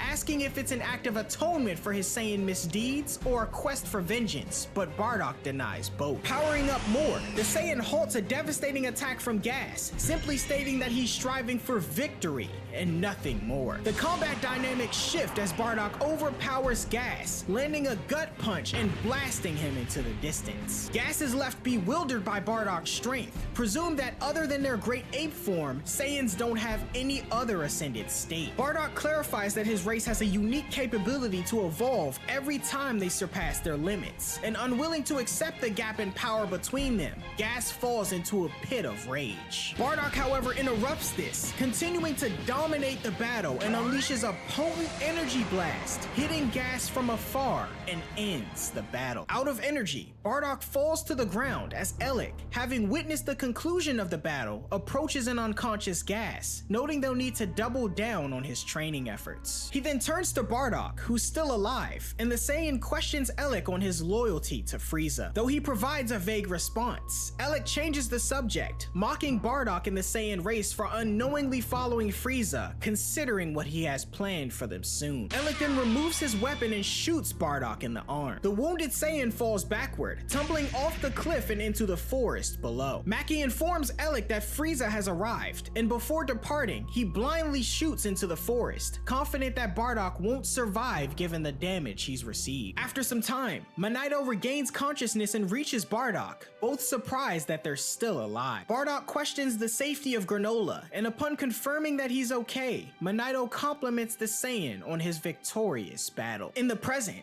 Goku, Vegeta, and Manito are left in a state of shock as the recording from Bardock's scouter ends, while Granola lies unconscious, recovering. Goku, remembering more about his parents, realizes that Bardock's return to planet Vegeta after battling Gas was one of the main reasons he and Gine decided to send him away as a baby. Goku finally understands the true meaning of Saiyan pride and admits that he's been feeling a loss of confidence in his own power. Vegeta shares a similar sentiment, understanding that he's lost sight of his own Saiyan pride, which he's burdened himself with for so long due to his fixation on making amends for his past wrongdoing. Somewhat irritated, Vegeta acknowledges that his realization was led by Goku's father. He also recognizes, much to his annoyance, that Goku and Raditz's survival and growth into adulthood were partly due to the wish made by Bardock with the Dragon Balls. As Goku and Vegeta engage in a trivial argument over Vegeta's gentle treatment over his daughter, Manito ponders over Bardock's legacy, understanding that the pride of any race or tribe comes from accepting their true nature and standing firm in their beliefs. Manito offers to further heal Goku and Vegeta and provides them with battle armor similar to Bardock's. However, the two decide to fight in their regular clothes. Meanwhile, Gas, who'd been flying through space after being left behind by Goku, finally manages to teleport outside Manito's house as he comes within range of instant transmission. Noticing their brother's return to the planet, Elec instructs the other Heaters to move their ship to a safer distance and watch the battle. Goku and Vegeta, rejuvenated by their newfound determination, stands before Gas, who assumed they would have run off by now. Gas vows to slaughter the two and prepare to defeat this enemy even if it kills him. Vegeta and Goku decide to fight together as their energy builds, though their rivalry still compels them to compete in landing the finishing blow to Gas. They both transform into their perfected Ultra Instinct and Ultra Ego forms respectively, their auras swirling into a raging inferno of destruction and the power of the angels. Gas questions if the two intend to face him together, stating that the Saiyans are as mindless as ever, as they still can't comprehend the gulf in their power. Goku, however, tells Gas he's the one who doesn't understand, prompting Vegeta to state that their final battle has nothing to do with their odds of victory, but the sheer desire to win. The two then charge at Gas, delivering simultaneous blows to both sides. However, Gas is unimpressed by their power, noting that this is about what he expected from the duo. Goku and Vegeta put their combo moves to use as they try to attack Gas, but initially their attacks fail to land. Goku, however, ascends to the air and exchanges blows, prompting Vegeta to join in and do the same, triggering a hint of struggle from Gas. Catching Vegeta's fist, Gas redirects it and sends him to the ground, followed by Goku shortly after. The Saiyans' resolve keeps them trained on Gas though, as they continue to combine attacks and pursue him. Landing, Gas unleashes a powerful energy wave that the duo dodges, responding in kind with their own Kamehameha and Gallic gun, but Gas teleports before impact. The Heater smashes Vegeta to the ground with a key-manipulated mace and tries the same with Goku, but the Saiyan's Ultra Instinct prevents this, triggering Gas, who kicks Goku to the ground, crushing his stomach. Warning them not to get cocky, Gas is interrupted when Vegeta whips up a destruction sphere capable of erasing mortals, launching it at Gas as Goku uses instant transmission transmission to move out of the way. Confident that he can deflect the attack, Gas conjures a shield and blocks the sphere, but Goku, appearing next to Vegeta, assists him in pushing the heater back as his weapon fades in the power of destruction. Watching close by, Maki and Oil worry about their brother's safety, but Elec, confident, asserts that Gas will be fine given the wish to become the strongest came after Goku and Vegeta's ascended states, making him unbeatable. Gas musters more of his power to push the destruction sphere back at the Saiyan duo, who note that a continued struggle is no use. In response, Vegeta takes the opportunity to leave Goku to fend off the attack and charges toward Gas, promptly receiving a devastating gut kick and punches that follow, being knocked into a boulder. Mocking the Saiyan Prince, Gas questions if he thinks he can win as he prepares a finishing blow, and Goku, meanwhile, still struggles with the sphere of destruction. Determined to protect the city he nearly comes in contact with, Goku manages to fling the sphere into space and uses instant transmission to assist Vegeta. Vegeta, however, is in mid-battle with Gas and lands a clean hit to his face, surprising Goku as the heater questions how the Saiyan is still moving. Wiping blood from his face, Vegeta asserts that damage is nothing to him but fuel, alluding that he's only becoming stronger, much to Gas's anger. Vegeta questions what Gas will do faced with this dilemma, and in response, the heater initiates a relentless assault ending in a blow to Vegeta's gut, asserting that he'll kill him in one blow and be done with this. Goku readies himself to intervene, but Vegeta rises once more, landing a punch to Gas's gut that leaves him winded, Vegeta thanking him for the prime fuel. Gas continues to pummel Vegeta, utilizing the instant transmission technique to teleport him to the surrounding areas on Serial and deliver blows when he reappears. The Saiyan continues to take a beating as Goku rushes in to help, but Vegeta commands him to stay back, much to his confusion. Catching his breath, Vegeta asserts that his Ultra Ego is continuing to evolve, but questions Goku of his Ultra Instinct and tells him to figure it out fast. In the meantime, Vegeta rushes in and unleashes a barrage of attacks on Gas, while Goku, aiming to discover his own version of Ultra Instinct, reverts to base form and summons a meditative barrier. Vegeta continues his attacks, but annoyed, Gas swats him away, asserting he ceased his pointless struggle. Vegeta, though, severely wounded with his left eye swelled, declares he isn't done yet, much to the surprise of Maki and the others. Gas lands powerful punches to Vegeta's ribs, aiming to topple him, and follows up with a severe uppercut to the chin, landing Vegeta head first on the ground. A silence falls on the battlefield as Gas asserts he won't be standing again, but determined, Vegeta glares at his enemy with fire in his eyes, much to the shock of Gas. Vegeta rises to his feet once more, asserting he's no longer bound by limits and charges in. However, when a scared Gas blocks and opens his eyes, the Saiyan Prince stands before him, unconscious, as he falls to the ground, defeated. Regaining confidence, Gas mocks Vegeta for resorting to a technique that requires him to receive damage and prepares to finish him off, conjuring a sword to finally end his life. However, as Gas moves to land the killing blow, his sword breaks along the edge of a force field now surrounding Vegeta. Much to his surprise, Goku, completing his meditation, has saved Vegeta, moving him to his location as Gas unleashes a barrage of Ki blasts at Goku. When the dust settles, Goku is unharmed, dropping his barrier to confront Gas and asserts this final move will be his only option, so he might as well try it out. Gas notes that despite Goku's impending death, he somehow remains carefree, prompting agreement from Goku, who points out that's how he's always been. Goku then begins to power up as Gas questions what form he'll pull out next, Goku responding that he's finally figured out the best way to make use of his own power. He then unleashes a massive surge of energy, revealing his true Ultra Instinct. Perplexed, Gas believed Goku's silver hair form was his ultimate power, but Goku explains that his perfected Ultra Instinct form requires tranquility and calmness, but in this sign form, he can utilize his current emotions more effectively. He admits that his heart is no longer calm, and reminded of Bardock, Gas charges at Goku in a fit of rage. However, Goku holds the upper hand in the ensuing clash, landing a serious punch to Gas's face unlike any previous attempt, causing an explosion that blows the heater's ship out of the sky. Goku relentlessly pursues Gas in his advantageous state, utilizing instant transmission to kick him into the air and unleashing a Kamehameha Kamehameha that explodes on impact. Fearful, Gas wonders what's going on as Goku states he's just barely stronger than him now, opting to finish the battle quickly as he charges in once more. The fighters exchange blows with Gas on the defensive, Goku snapping the horns on his face as Gas attempts to retaliate. However, Goku unleashes an erratic beam of energy from his mouth, surprising Vegeta on the sidelines, who jokes about this version of Ultra Instinct. Growing increasingly frustrated at the thought of sacrificing his pride just to lose, Gas summons a flurry of ki-induced weapons to launch at Goku, but the latter effortlessly moves around them to be met with a wrecking ball flying toward him. already Goku, found however, matches done grabs the 2 chain minutes. of said ball and hurls it back at Gas, taking advantage of his opening to deliver a devastating kick to his chest, sending him flying across planet Cereal. As Gas struggles to recover, Elec approaches him, expressing his disappointment and reminding Gas that the Saiyans are merely a stepping stone toward their ultimate goal, which is defeating Frieza. Goku tells Elec that he doesn't need to force Gas to continue the battle, as he's ready for a fight anytime. However, Elec insists that there won't be a next time for Gas. Suddenly, a massive surge of energy emanates from Gas, who rises to his feet, now significantly aged. As Goku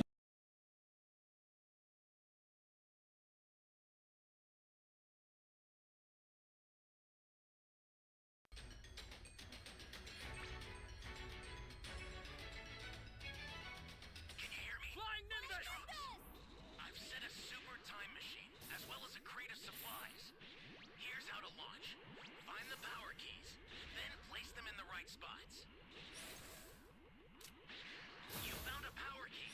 Go slot it.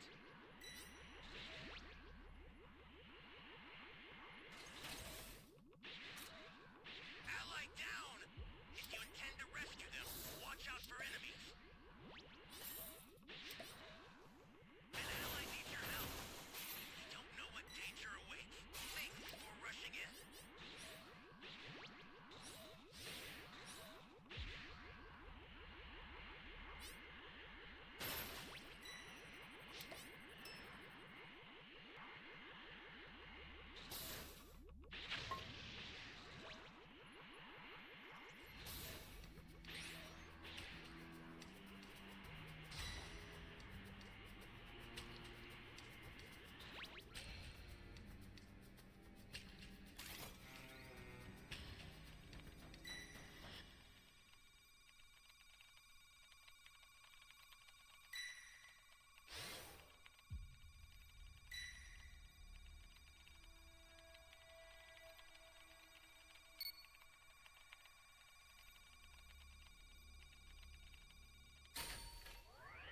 Oh, come on!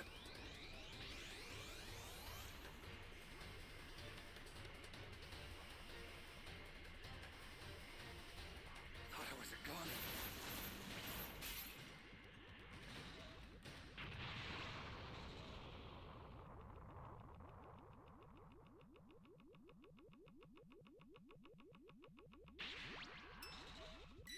That's a new power key. Place it now. Holy hell.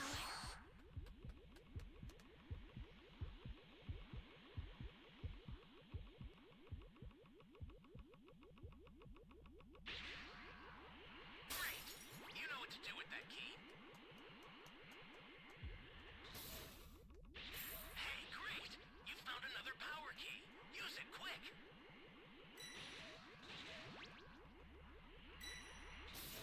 Key radar.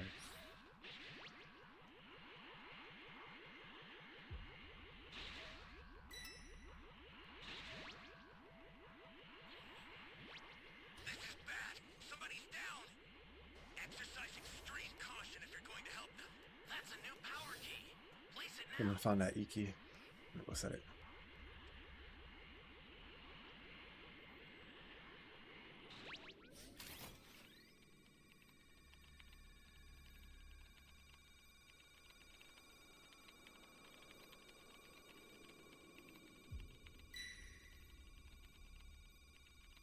GT, get out of there, bro. Flying Nimbus!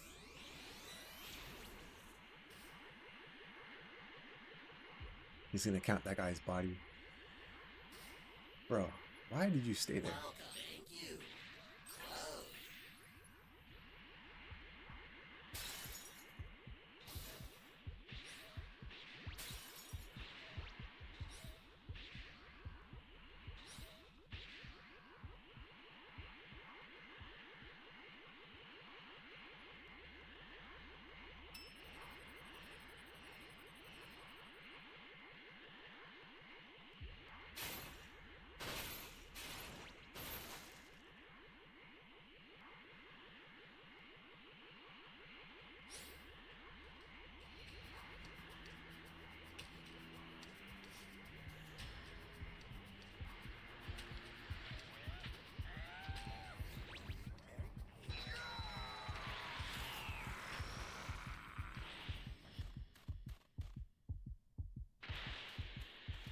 Holy hell. Here comes a pain.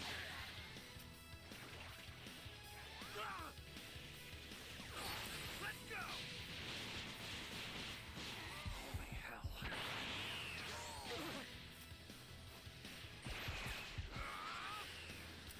Damn you. The startup system for the super time machine is ready. Head there now.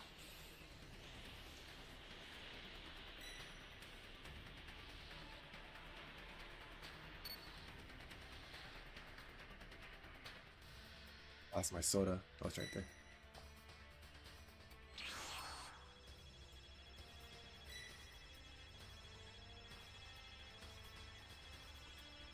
We only have 4 Dragon Balls, unfortunately. The startup system is under attack. I owe you one. Stop it if you can, but retreat if you need to. Got it? The startup system's under attack. It's dangerous. So We got one level 3 with Dragon Change. closer. Flying Nimbus! Here we have 6 Dragon Ball. Oh, we have all 7. What's the big idea?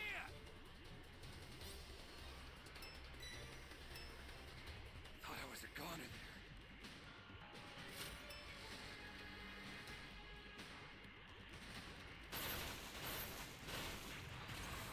We just need these guys to organize.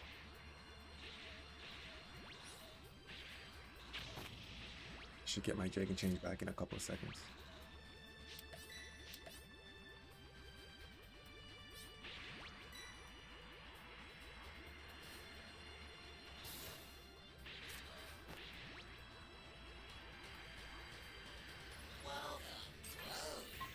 I'll send some supplies to help.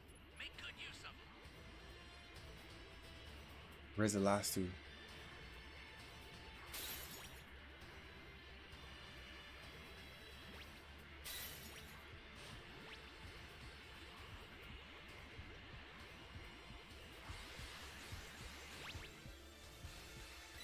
Ally down! If you intend to rescue them, watch out for enemies. Stay calm. Stay calm. This is bad. Somebody's down. Exercise extreme caution if you're going to help them. Flying Nimbus! Fuck, there's nothing much I could do. Oh man.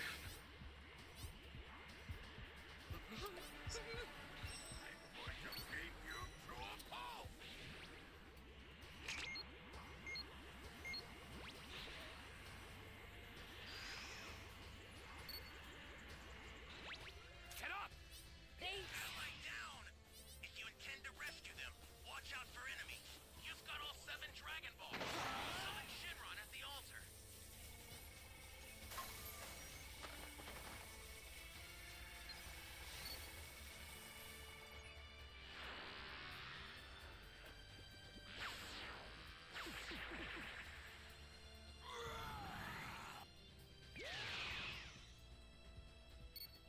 Flying Nimbus!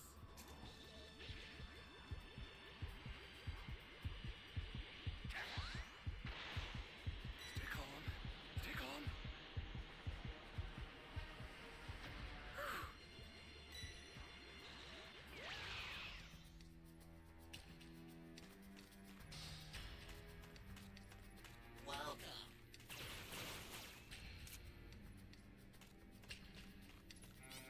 Need this man to summon.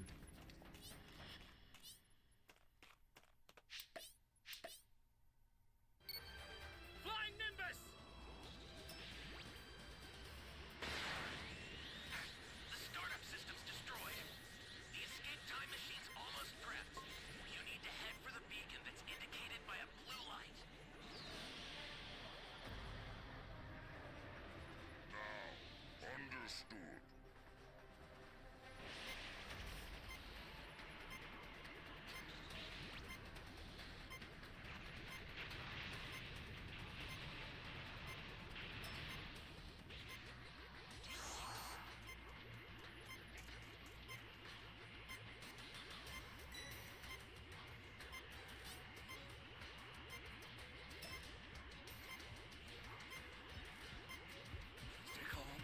Stay calm. I've sent the escape time machine. Use it Here to comes get a out of bang. there.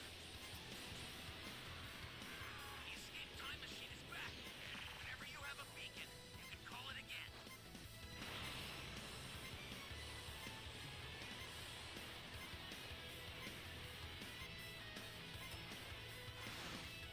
Where did this guy go? I've sent the escape time machine. Use it to get out of there. This guy ran away. The escape time machine is back. Whenever you have a beacon, you can call it again.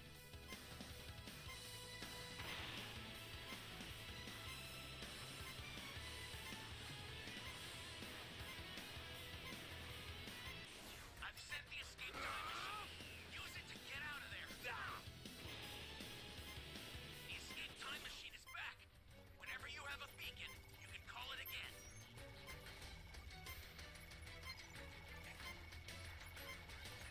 I've sent the escape time machine. Use it to get out of there.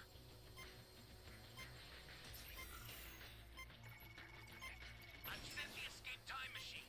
Use it to get out of there. These guys couldn't last a day in my streets, dog.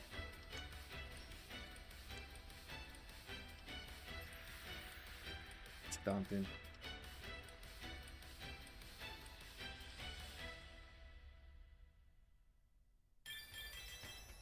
Marvels at the heater's exponential energy growth. Gas uses telekinetic abilities to strangle him. However, Goku escapes by using instant transmission and tries to counterattack, only to be swatted away nonchalantly by Gas. Gas then appears behind Goku, reveling in his newfound power, describing a sensation as if every cell in his body is set ablaze, fueling him even further. He grabs Goku by the head and hurls him into the Cerulean Forest, ensnaring him in a whirlwind and landing multiple ki blasts before letting him drop to the ground. Gas lifts Goku up and relentlessly pummels him with colossal spectral fists and boots made of ki. On the sidelines, Oil and Maki question their brother's aged appearance, but Elec is concerned more with his power, noting that Gas is stronger than ever before. Gas and Goku launch toward each other to continue their battle, but suddenly a blast intervenes, originating from Granola, who recovered enough to join the battle. This observation annoys Elec, and much to Gas's astonishment, Granola rushes in and knocks Goku down. Taking the advantage of the battle dust, Granola, having heard Bardock's recording on the scouter during his dream,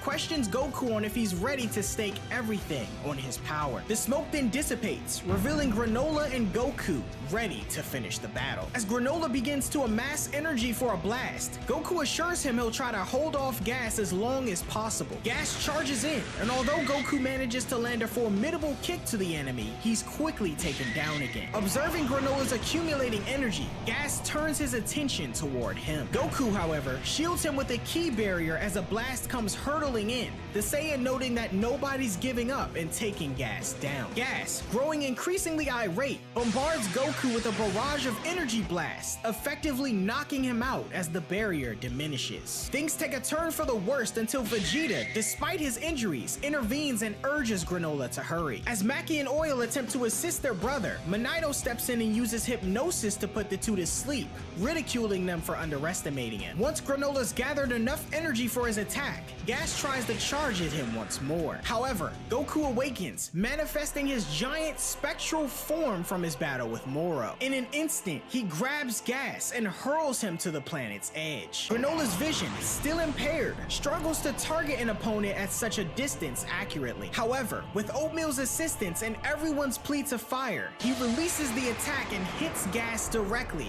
causing an explosion that shakes the entire planet. Mackie and Oil wake up after the battle's end, and in the distance, Gas plummets to the ground, defeated. However, Granola informs his siblings that he didn't kill Gas, as he no longer harbors a desire for revenge. He informs the Heaters that Gas will be unconscious for the next few days, orders them to take him away, and never return to Planet Cereal. As the two rush off, Granola apologizes to Goku and Vegeta for his previous actions, as Gas lies in a crater motionless. Goku and Vegeta reflect over the need to continue their training as it wasn't enough, and suddenly, Granola collapses to his knees, coughing up blood. Convinced that the assault has further shortened his lifespan, the Cerulean reveals that he only has 3 years left to live, noting the price he had to pay to become the strongest in the universe. Vegeta assumes the same stipulation for Gas, though he isn't sure how long he's got left, and Manito approaches, aiming to heal Granola's wounds. To his surprise, Manito finds that his powers have matured, enabling him to restore Granola to full strength, as well as Goku and Vegeta. Meanwhile, Elliot plans to withdraw, annoyed that his wish for Gas turned out to be a complete failure. When questioned by Goku if he plans to leave his family behind, Elliot confirms, but suddenly, a fatal beam of light pierces Manito's chest from behind, much to the shock of everyone present. It was Gas who'd struck the blow, appearing more aged than ever, taunting Granola on his aversion to revenge. Granola rushes to his friend's aid, and Goku and Vegeta transform to true Ultra Instinct and Ultra Ego, entering the battle once more. Gas immediately uses telekinesis to slam the two together, but the Saiyans recover and deliver blows of their own. Decaying as he takes damage, Gas unleashes a colossal energy blast at Goku and Vegeta, who manage to block the impact. However, with the attack still ensuing, Gas charges through the beam at light speed and kicks the Saiyans in their faces, sending them flying backward. As Goku notes the confusion of Gas flying through his own attack, Vegeta notes the battle is akin to fighting something that's already dead. On the sidelines, Granola tends to Manito, but the latter accepts his fate given his situation, as Granola fights to keep him alive. Witnessing the battle, Ellic urges Gas to eliminate their enemies before he succumbs to his imminent demise. Mackie intervenes, suggesting a retreat and another attempt at battle later, but in a shocking turn, Ellic slaps her and dismisses the idea, revealing that Gas's enhanced strength came at the cost of sacrificing much of his brother's life. Pausing mid-battle, this revelation stuns both Gas and their adversaries. Gas, horrified by the realization of his impending death, gazes at his decaying face in shock. However, Ellic unremorsefully instructs his brother to brace himself for the inevitable arrival, making himself useful to him in his last moments before it's too late. At that moment, Frieza himself arrives on the planet. He casually greets Gas, prompting a mix of fear and anger within him. The fighter powers up and declares his intention to kill Frieza, but despite charging in at breakneck speed, the tyrant effortlessly penetrates his gut, ending his resistance. The remainder of Gas's lifespan ends, and the latter completely fades away and collapses, Frieza proceeding to crush the Heater's skull, scaring Ellic. Frieza questions Ellic on why he contacted him to come to Planet Cereal, threatening him with death should it be a waste of time. Ellic states that there was a bit of miscommunication, but Frieza deduces his master plan, declaring that he meant to have Gas eliminate him. Pointing out Gas's dust floating in the wind, Frieza quickly appears in front of Ellic, telling him that he's been aware of his intentions for the past 40 years, but let him live to exploit him for his army's benefit. Shocked that the tyrant knew all along, Frieza reveals that there's nothing in the universe he isn't privy to, even the fact that the weakest among the Heaters is Ellic. Having heard enough, Ellic attempts to attack Frieza, but Frieza effortlessly halts his punch and eviscerates him in mere moments, instilling fear in the remaining Heaters. Turning to Goku and Vegeta, Frieza casually greets them. The Saiyan duo demands an explanation for Frieza's victory over Gas, Vegeta noting that he was wished to be the strongest in the universe, so Frieza shouldn't have stood a chance. Frieza, however, reveals a shocking truth, asserting asserting that he's been spending time in another dimension where time flows differently than the outside world, similar to the hyperbolic time chamber. There, he was able to squeeze in 10 years worth of training, shocking both Goku and Vegeta. The Tyrant notes that he couldn't keep losing to Saiyans his entire life, and transforms into a new form,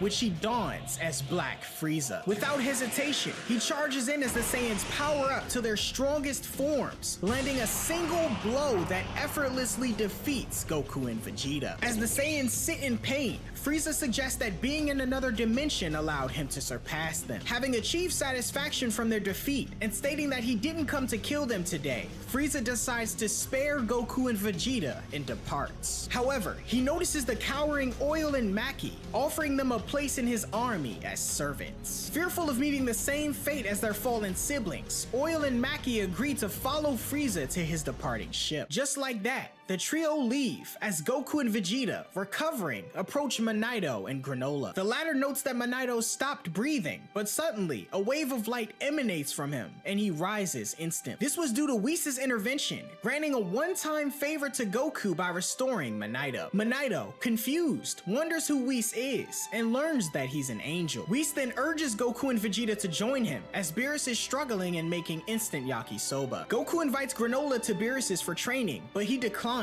opting to use the Dragon Balls to repair the damage on Cereal. Vegeta then hands Granola the Dragon Radar that Maki dropped, explaining its use, and Manito gives Goku his father's Scouter, as the Saiyan sees the reflection of his kin before departing. Vegeta invites Granola to visit Earth if he ever wants to do battle with a Saiyan again, and confident he'll win any time. Goku, Vegeta, and Whis bid farewell. On their way back, Goku questions Whis on if the strongest being in the universe mentioned by the Oracle Fish is Frieza, to which Whis responds that it could be Frieza, or perhaps another emerging force in the universe. The Dragon Ball superhero arc takes place after the events of the Granola arc. Following the battles on planet Cereal and the startling reveal of Black Frieza, Goku and Vegeta, aware of having fallen behind to the Galactic Tyrant, continue their training on Beerus' planet. Meanwhile on Earth, Trunks and Goten, now teenagers, take on the role of local superheroes known as Saiyaman X1 and Saiyaman X2. The pair encounter a couple of criminals who try and take them out, but naturally our heroes make short work of them, and the local police come to finish up the rest. Shortly after, Trunks tells Goten how well their heroics went, to which Goten agrees, then stating how awesome their poses were, just like Clean God himself, a video game character who the boys took loads of inspiration from. Just then, Goten's phone sends him an alert for another theft, only to discover it was a cyber threat, which disappoints Trunks as he wanted to beat up some more robbers. Goten then gets a video call from Chi-Chi, who yells at him to return home as she has no idea where he's been the entire time, revealing that the duo's superhero exploits were a secret to their families. As Goten rushes to remove his heroic gear, Trunks acknowledges that their transformation sequences aren't cool enough and wishes they had special transformation watches similar to Gohan's in the past. Trunks then gets the idea to ask Pilaf to create it for them, which catches Goten's attention. Trunks inquires for Goten's superhero costume, and doing so, Goten then takes off on the flying Nimbus to head home. Soon after, Trunks lands in an alleyway and wonders if he should change his outfit there or go home in his superhero outfit, as he doesn't want to risk any civilians knowing his secret identity. Trunks is then surprised to spot his grandparents at a nearby flower shop, and quickly puts his helmet on to avoid detection. Dr. Brief, however, spots him and questions if he's one of the mighty superheroes that's been making waves in the town recently. Trunks then introduces himself as the hero Saiyaman X1. Dr. Brief's pet dinosaur recognizes Trunks and goes running toward him. Brief notes that their pet dino usually doesn't bond with anyone other than family, to which Trunks replies that superheroes are loved by all. He orders Dino to sit as to not blow his cover and flies away.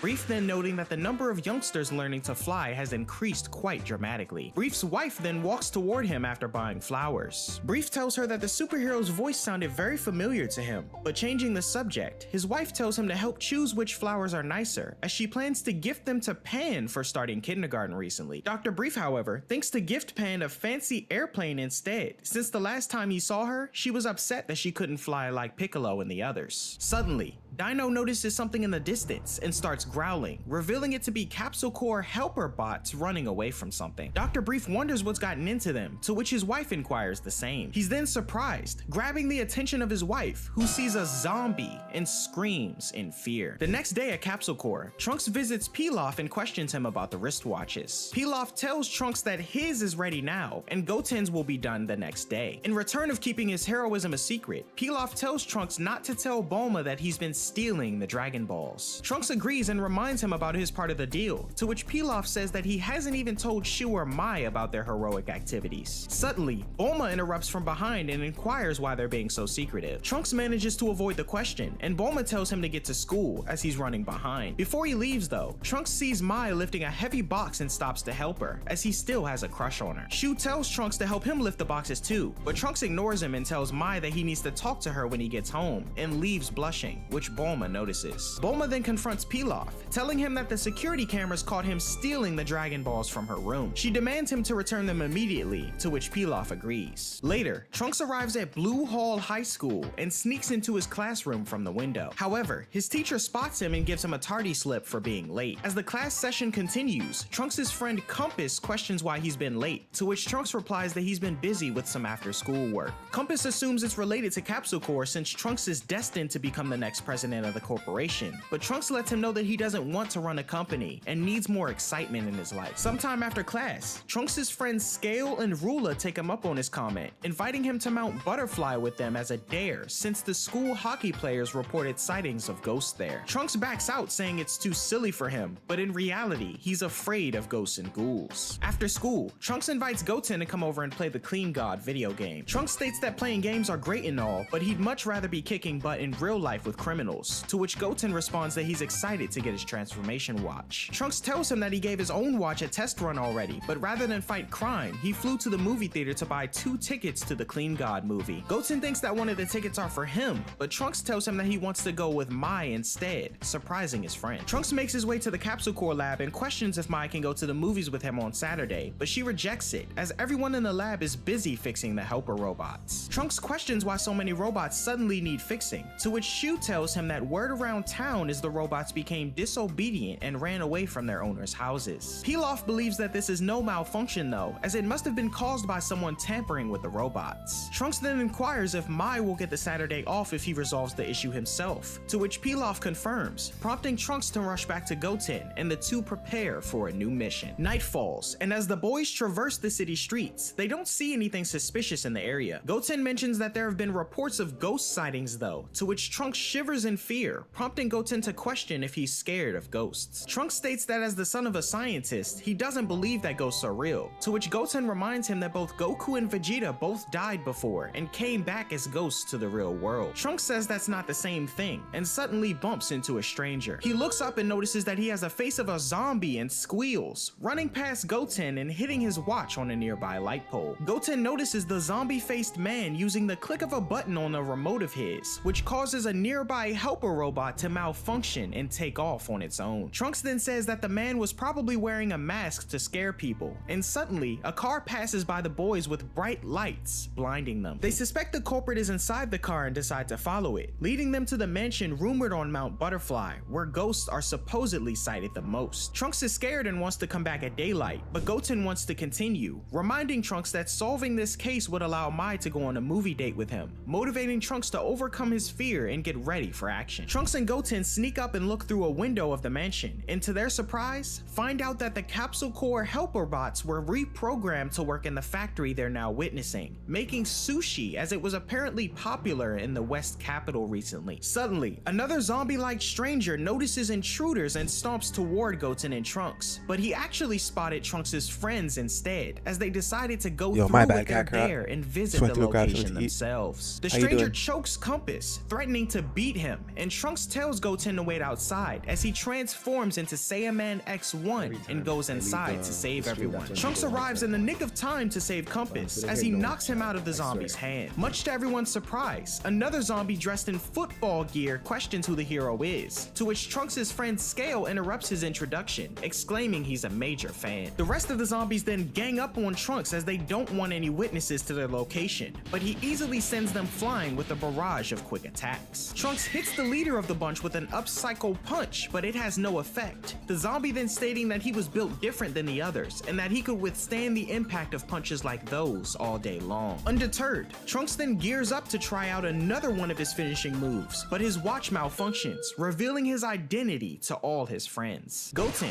thinking quick on his feet, destroys the lights in the building and takes Trunks' schoolmates to safety, leaving Trunks behind in all the confusion. Goten introduces himself and tells the group that the ghost made them all hallucinate, and having seen Trunks as a Saiyaman, the group believed the story. Upon realizing amongst themselves that the mansion was really haunted though, they all take off, screaming into the night. Back at the factory, surrounded by darkness, Trunks transforms into a Super Saiyan to light up the room, and redons his costume as Saiyaman X1. He then charges up his special move and lands a devastating blow to the zombie's face, quickly defeating him. Goten then appears and restores the lights, stating that Trunks really did a number on the zombies. Trunks then inquires about his friends, to which Goten tells him that it's all taken care of, as they took the bait with his illusion story. Trunks looks around the factory for any clues surrounding the Helper Bots mystery, as he can't question the zombies since he knocked them all out. He then finds a safe nearby, and in it is a disc titled Dr. Gero. The boys are confused on what this is, but Trunks takes it with him, stating that he'll check it out once he gets home. Soon after, Krillin then arrives on the scene in his police attire and spots Goten and Trunks. When questioned on why he's in the area, Krillin states that he got a report from a nearby resident who said they'd seen corpses moving around in the area as they were stolen from the morgue. Trunks is shocked by this as he realizes the zombies he fought were actually reanimated corpses and screams, much to Krillin's surprise. Time passes, and a short man in a lab coat returns to the factory at Mount Butterfly, noticing the wreck and downfall of his reanimated soldiers. The leader, now known as Alpha Number 12, explains the situation, stating that they were beaten by a kid from a high school and gives the scientist-looking individual Trunks' school badge. Surprised that all of his creations were beaten, the scientist is distraught to see that the disc titled Dr. Gero is missing from his safe, stating that it's the only copy in the world. He also acknowledges that his base of operations is now ruined, forcing him to resort to other forms of work in order to procure enough money for his research. The next day, Trunks goes to the lab to ask Mai out once again, but this time, Pilaf and the others are even busier, the leader telling Trunks that a lot of severely broken Helper Bots were collected from Mount Butterfly. Realizing he was the one who destroyed the Helper Bots in the battle to defeat the undead, Trunks yells in frustration,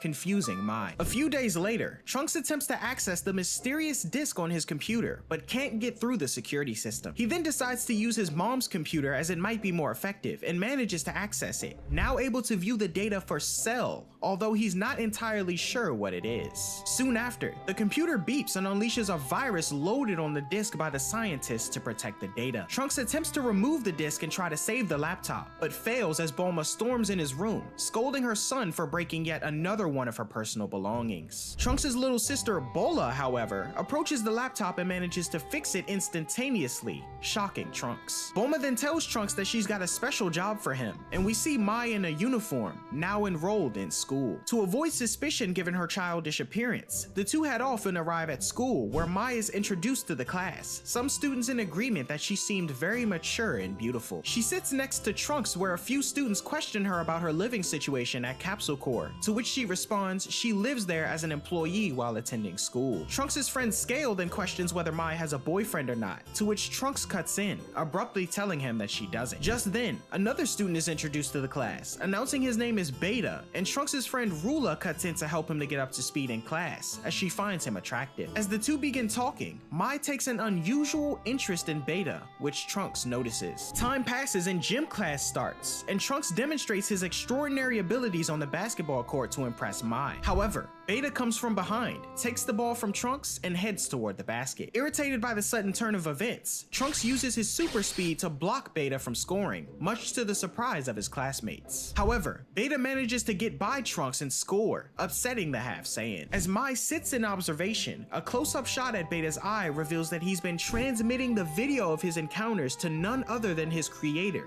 the scientist whose new hideout is near a port. Witnessing Trunks' super speed, he questions his alpha soldiers on if Trunks is the one who beat them and stole the disc. However, all they can remember was a blonde kid on account of their rotting brains, and the scientist, now known as Dr. Hedo, states that he regrets not installing surveillance cameras at the Mount Butterfly factory. Hedo says that their only clue for now is that the culprit has superpowers capable of taking down androids, and commands his creation, Beta Number 1, to hunt him down, to which the android confirms. As we cut back to class, Mai glares at Beta intently, but Trunks cuts in, telling her that the boy's victory over him in basketball was just a fluke, and that he'll win next time for sure. However, Mai, seemingly uninterested, tells Trunks to be quiet, which confuses him. She then points out that Beta isn't human, and the two notice the stitching on his neck, prompting Trunks to freak out as he believes it's another one of the undead. In response, Mai says that he's likely an android, but a different type than number 18. She also points out that it seems like he's looking for someone, to which Trunks thinks to himself that the zombies are likely out to get him after the incident at Mount Butterfly. Class ends, and observing through Beta's feed, Dr. Hedo, suspicious of Trunks, commands the android to do whatever it takes to find out if he has superpowers. Beta then throws a football at Trunks, but Trunks ducks, pretending he needs to tie his shoe. The ball bounces around and hits a fire extinguisher, covering Beta in the liquid as Trunks walks off, irritating the android. Lunchtime comes, and Beta pretends to spill his soup in an attempt to reveal Trunks' power. However, Trunks catches it and thanks him for the food, irritating Dr. Hedo, who watches from the feed. We cut to math class, and Beta beats Trunks in a race of solving equations. Dr. Hedo jumps in excitement, but his alpha soldier reminds him that solving math problems won't help him to catch their thief. Hedo acknowledges this sentiment, but states he needed a small victory. After school, Beta waits behind a wooden wall with the intent to drop it on Trunks to reveal his strength. Trunks notices and prepares to do something about it, but suddenly, Beta notices Goten in the distance, picking up a car to grab a tennis ball for a couple of girls. Trunks calls Goten an idiot for revealing his power at school, and Beta, now assuming Goten to be the thief, is commanded by Dr. Hedo to transform and get the disc back. Ripping off his school uniform, Beta appears in front of Goten with his superhero outfit, to which Goten states that it's cringe. Trunks and his classmates circle the two, with the half Saiyan hoping Goten doesn't engage him at school. Beta, now introducing himself as Beta Number 1, states that he's Dr. Hedo's masterpiece, to which Goten questions who that is, as he's never heard of him before. As he attempts to head home, Beta rushes in to attack, and Goten dodges. Beta throws a few more punches and kicks at the half Saiyan, but Goten manages to evade them all, as Trunks' friend wonders if a show of sorts is going on. Beta commands that Goten return the disc that he stole, which confuses him, and Beta continues his assault. Trunks acknowledges that this android is far stronger than the zombies he's fought before, and tells Mai to hold his bag for him while he runs to the restroom. Beta chases Goten around school and prepares to land another blow to the half Saiyan, but just as Goten decides to stop running and fight back, the punch from Beta is blocked, revealing our hero once again, Saiyaman X1. Through Beta's feed, Hedo's alpha soldier recognizes the hero, exclaiming that X1 is the one who beat them all up, and Dr. Hedo tells Beta to attack him instead. The two exchange greetings, but before they begin, X1 gives Goten his transformation watch, as it was finished in the morning. Suddenly, Beta catches X1 off guard and lands a blow to his stomach. Unfazed by his attack, X1 smiles and throws Beta onto the school football field, where he lands a down cycle kick and knocks him away some more. As the students run toward the action, Mai thinks to herself that Saiyaman X1 seems familiar. Observing from his hideout, Dr. Hedo admires the Saiyaman's strength and costume, but states they can't lose the battle, commanding Beta to use his secret weapon, which the android confirms. Beta then clicks his belt and unleashes a battle jacket known as Beta Number 2 and fires a missile at X1. Surprised as the explosion could mean the deaths of his schoolmates, X1 redirects the missile into a lake on the outskirts of the city, as it explodes not far from Dr. Hedo's hideout. X1 then charges in and delivers a few punches and kicks to knock down Beta 2, but he ends up tumbling near Mai in the process, and she falls over. As Beta 2 turns around, he and Dr. Hedo notice the stolen disc in Trunks' bag. Mai stands up to flee, but Beta grabs hold of her before she can escape, much to X1's anger. Before he can act, Beta launches multiple missiles toward the school students. In an instant, he manages to destroy them, but Beta detaches from Beta 2, flying off with Mai as the missiles persist in X1's direction. Suddenly though, a hero rushes in and thwarts Beta 2's assault, revealing himself to be Saiyaman X2,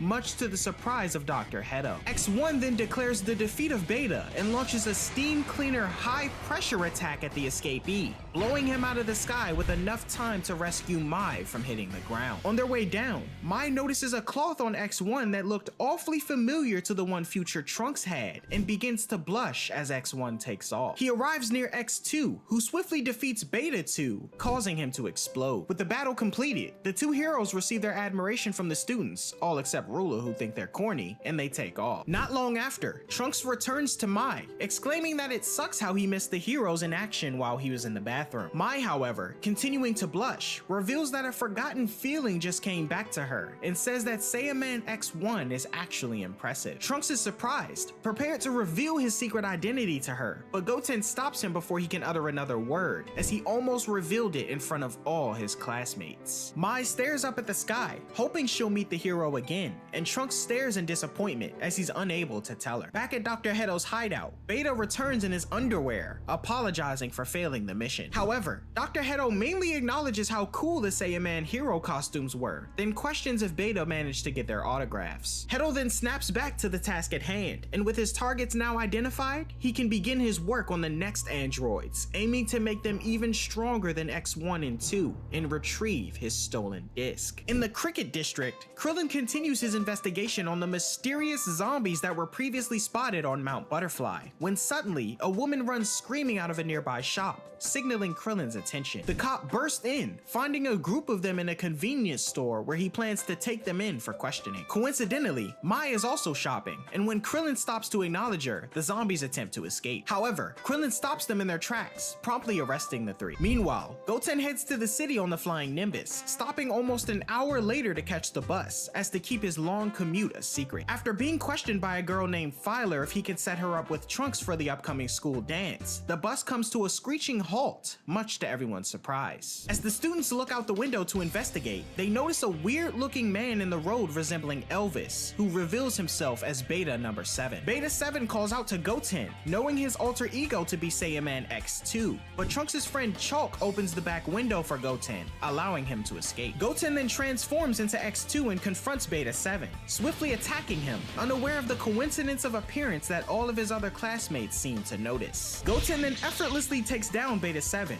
displaying kicks and a flurry of punches that send him hurtling into the garbage, much to the android's shock. At school, Scale passes out papers for the upcoming dance, telling Trunks that Clean God himself will be in attendance. Although Trunks is skeptical at first, Scale insists it's true, as he kicks a costume of his own behind him. Staring at one of the posters around, Mai invites Trunks to the dance with her, much to his surprise, as he states that he needs to buy some new clothes. Mai, however, notices a tiny insect spy bot, which Dr. Hedo utilizes to spy on Trunks and the others. He overhears the news on Clean God and becomes elated, quickly deciding to create a female android as a date so he can attend the dance himself and meet his hero. Back at school, Trunks shares the news of Mai's invite with Goten, and as Trunks leaves to buy an outfit, Goten wonders how he'll be able to break the news to Filer. Alright guys, you found a An match. observant Mai notices the spy bot and pulls Goten to the side as he questions what's going on. She informs him that they're being watched and explains that the bug that they just witnessed is in league with the androids that have been monitoring them this whole time. Mai goes on to explain that she knows about Dr. Hedo being a famous scientist and notes that unless they stop him, his androids won't stop coming for them. She then states her plan to lure Hedo out using the Clean God event so she can capture him herself. When Goten questions if that was the reason why she invited Trunks to the dance, she confirms, to which Goten feels bad for Trunks, who believed that the invitation was genuine. Time passes and the day of the dance comes, as Mai arrives in a suit of armor while Trunks wears a fancy suit. He hands one of the attendants a bag to hold on to containing the disc belonging to Dr. Hedo, and makes his way to the stage as he awaits the appearance of Clean God. Next to Trunks stands Dr. Hedo, another eager fan, and they briefly share their love for the superhero, with Hedo noting that his precious autograph was stolen, a sentiment that Trunks consoles him on. Suddenly, Mai pulls out a weapon on the doctor, but is halted by Beta 1 who grabs it. Krillin and the police then arrive, having been tipped off by Mai, and orders everyone to freeze, aiming for the arrest of Dr. Hedo. Hedo, however, manages to use a smoke launcher concealed under his sleeve and races off in a vehicle to escape,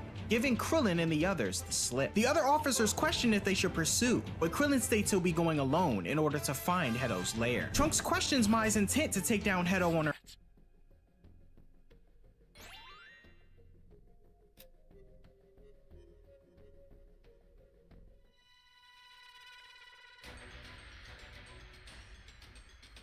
Alright, let's try to get this W.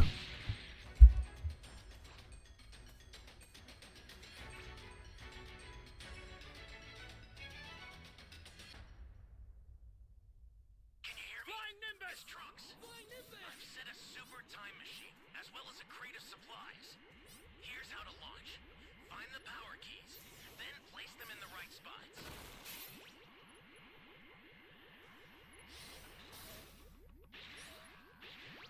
You found a power key. Go slot it. Welcome.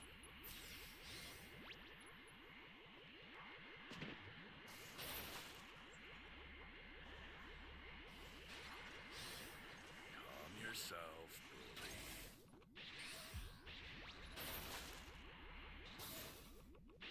Guy's going for level 3. You know what to do with that key.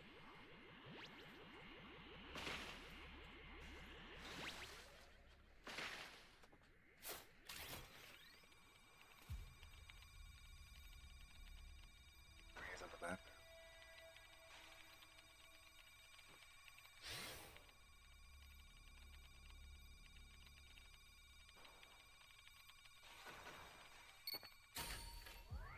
Flying Nimbus!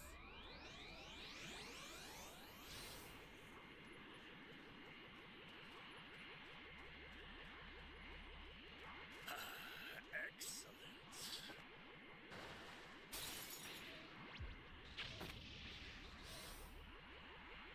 This guy kills bare civilians right now.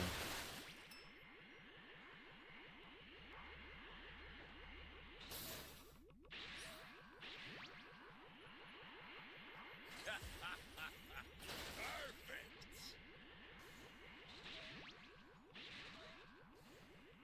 Go that way. Hey, great! You found another power key. Use it quick. It's gonna have to be.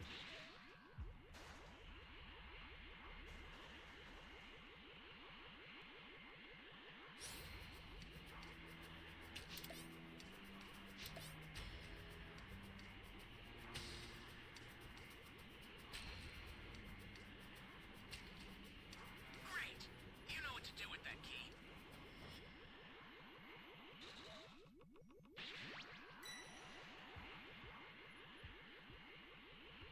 This is bad. Somebody's down. Exercise extreme caution if you're going to help them.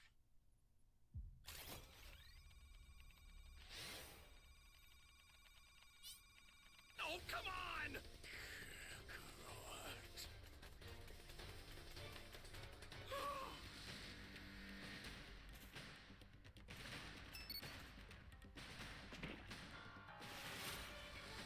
Flying Nimbus!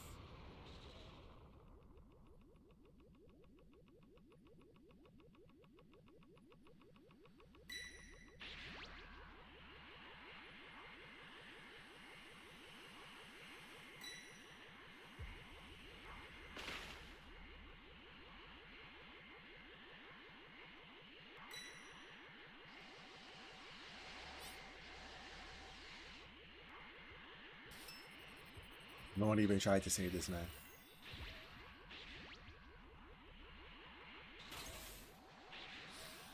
Ally down!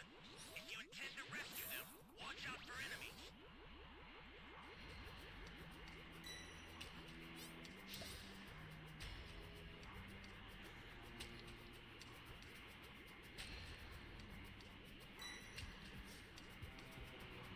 I sent you a super transfer. Use it to hold the enemy back. This is bad. Somebody's down. Well, that's game. Exercise extreme caution if you're going to help them.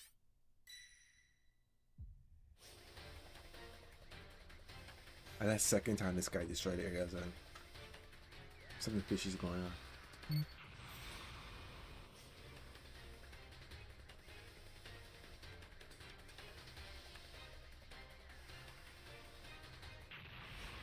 This match didn't even last 5 minutes.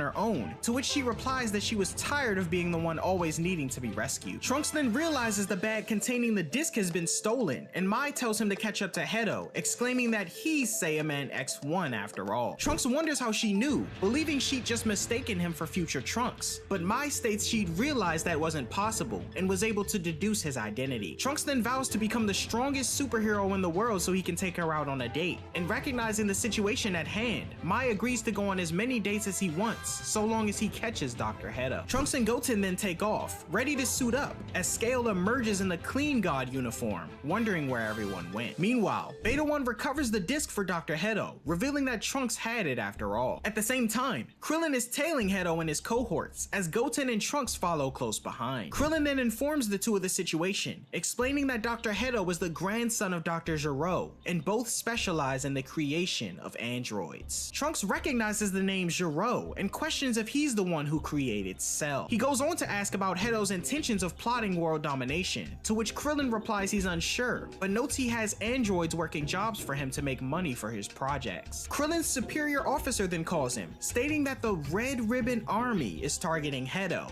which Trunks notices. Trunks inquires about the army being dastardly villains back in the day, and Krillin confirms, noting that they've started up again recently. Krillin then reveals that the army wants Hedo to work for them, and if they find him first, it could lead to a crisis for everyone. He looks back to notice that the boys have stopped, filled with excitement about being superheroes for real. Krillin then tells the two to keep their situation under wraps, especially from Chi-Chi, who could make things more complicated. Moments later, Hedo arrives at another one of his secret labs, as one of his undead soldiers alert him of the impending arrival of Krillin and the Saiyaman. Realizing his Beta and Alpha soldiers are no match for the three, Hedo opts to unleash his last resort, though he has doubts about the being's intelligence. Trunks and the others burst down the doors of Hedo's hideout, only to be met with a Dino android before them, who Hedo notes is optimized for power and stronger than any android they've faced before. Hedo then unleashes his creation, Dino Droid number 1, who rushes in and grabs Goten. The android then viciously swats Trunks away with his tail, slamming him into a nearby wall. Krillin rushes in and delivers a few punches and kicks to the monster, but is met with a mouth beam that narrowly misses him. The beast continues its rampage, squeezing Goten and crushing Trunks, as Hedo panics at the thought of his lab being destroyed. The two Half Saiyans struggle to free themselves, and in a desperate move, Trunks releases an energy blast at the Dino Droid, but it's revealed to be ineffective. Krillin then notes that some mechanical piece of the android must be its weakness, and leaps to the top of the Dino Droid, readying a Destructo Disc. Krillin releases the disc and it collides with the technology on the android's neck, prompting the beast to stop in its tracks. Now able to move, Trunks and Goten power up to Super Saiyans and launch themselves at the android, pummeling it hard in the gut. The two continue their ascent a distance from the hideout and unleash their Cyclone-style Tornado Double Hurricane and rip the Dino Droid in half completely, which results in a massive explosion. The defeat of the creation sparks a panic in Dr. Hedo as Goten and Trunks land in base form, posing at a job well done. Krillin's police force then arrive, arresting Dr. Hedo and his creations as Krillin reaches for the disc on the scientist. However, upon inspection, the case is empty, all except a signed photo from Clean God himself to Dr. Hedo. Hedo demands the return of his photo, but Krillin questions the location of the disc. Hedo, however, states that he's long since memorized the data on the disc and discarded it in order to make room for his prized possession. At the same time, Goten recovers a disc in the background, smashed to bits after the battle. And so, Dr. Hedo is imprisoned, but his sentence is reduced to 3 months due to the revival of zombies who return to their families. Nevertheless, the doctor remains optimistic, releasing a new surveillance droid named Hachimaru and vows to create the ultimate android. Time passes, and Piccolo stands outside of a kindergarten, greeting Pan, who's just gotten out of school. She questions where her parents are, but apparently they're preoccupied, and Piccolo's standing in for them. With some spare time, Piccolo proposes they head to his house, where Pan expresses a desire to become a superhero like Goten and Trunks, who had recently stopped their activities as they weren't studying enough, courtesy of their mothers. Pan then plays around with a nearby frog, fearlessly leaping from a cliff to catch it, much to Piccolo's surprise. However, she's in complete control of the situation, prompting Piccolo to decide to train her. Piccolo states that Pan's father Gohan was around her age when he started training, so she might as well begin now, much to her joy. Meanwhile, at Sunset City Police Department, Sergeant Nuts and Krillin deliver a presentation on the notorious Red Ribbon Army. They focus on Magenta, the son of the previous Red Ribbon leader, Commander Red, and the head of Red Pharmaceuticals, a front for the revived Red Ribbon Army. Dr. Hedo is also discussed, more specifically as their target for recruitment to create more powerful androids. Krillin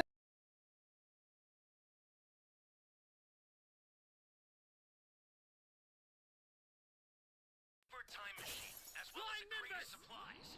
Here's how to launch. Find the power keys. Facing another Broly. Place them in the right spots.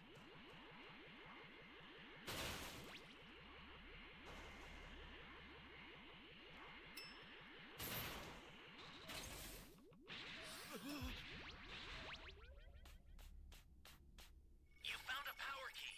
Go slot it. You be careful too, okay?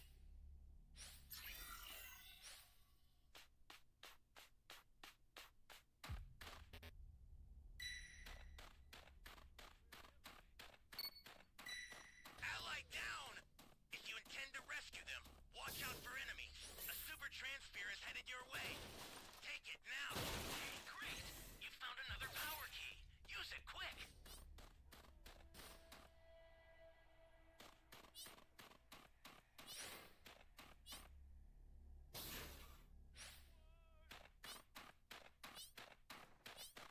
I don't have a civilian radar, so I don't know where this guy is.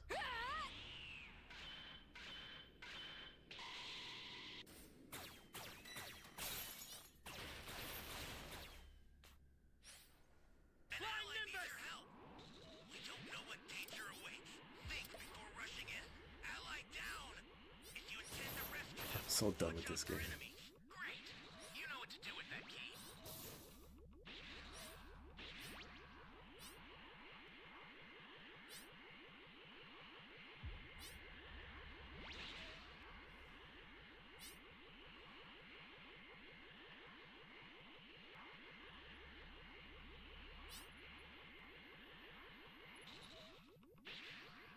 That's a new power key. Place it now.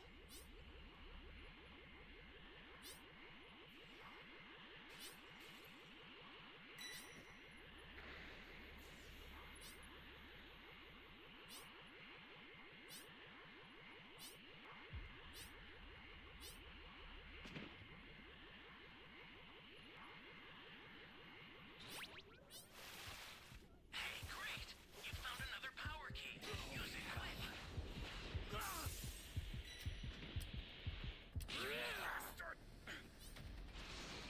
Another waste of time, bro.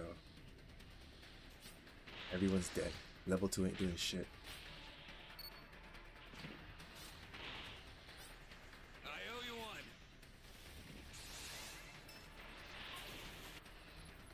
Anyone else?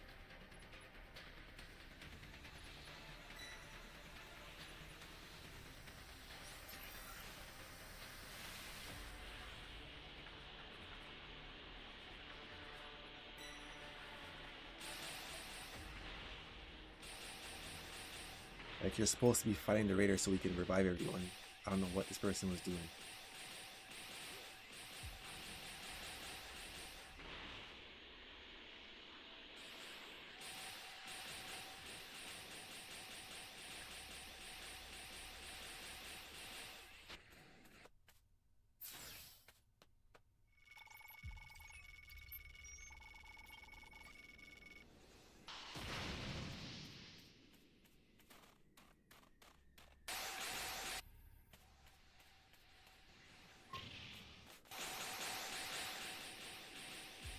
Now he's just camping my body.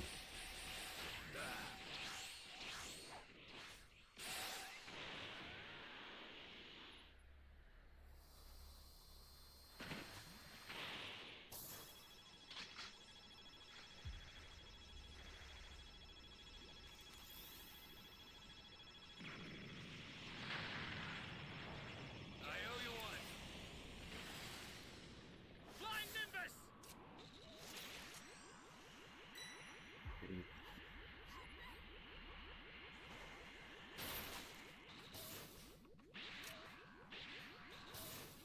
Just the A and D key now.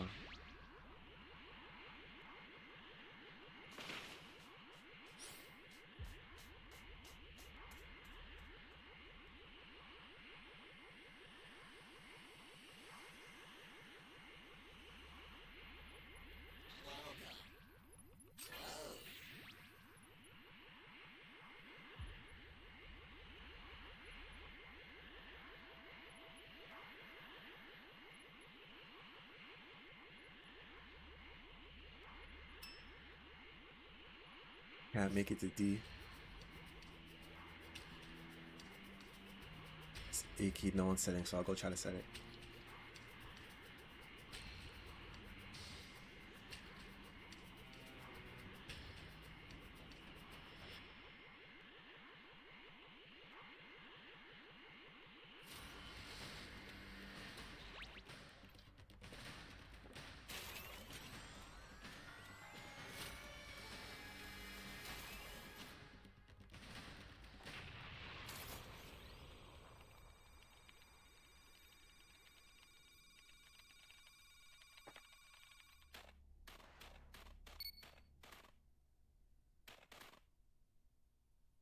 Level 2 got cooked. Holy hell. I sent you a super transfer. Use it to hold the enemy back. Just get it over with.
Access the startup system from the central area. Just a little more to go, then you're done.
That time machine.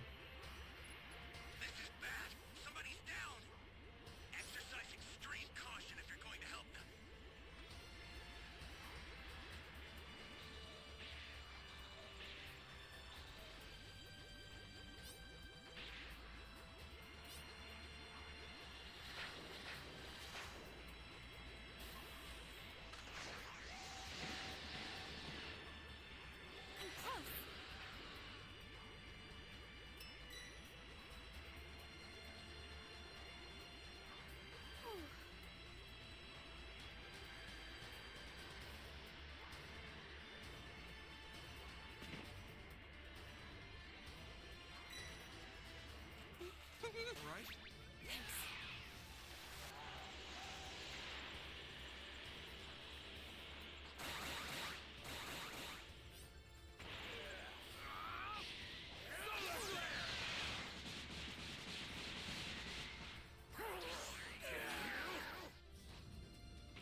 should be safe now, right?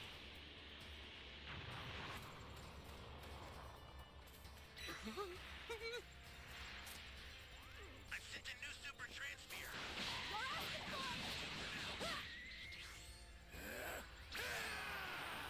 Here goes!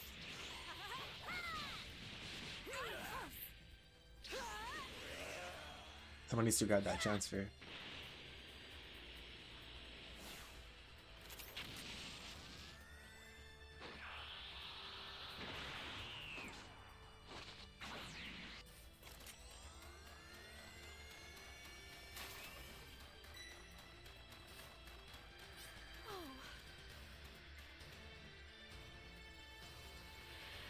I got some more Yu-Gi-Oh card videos coming, guys, so check it out tomorrow for sure. Time machine got activated. GG's.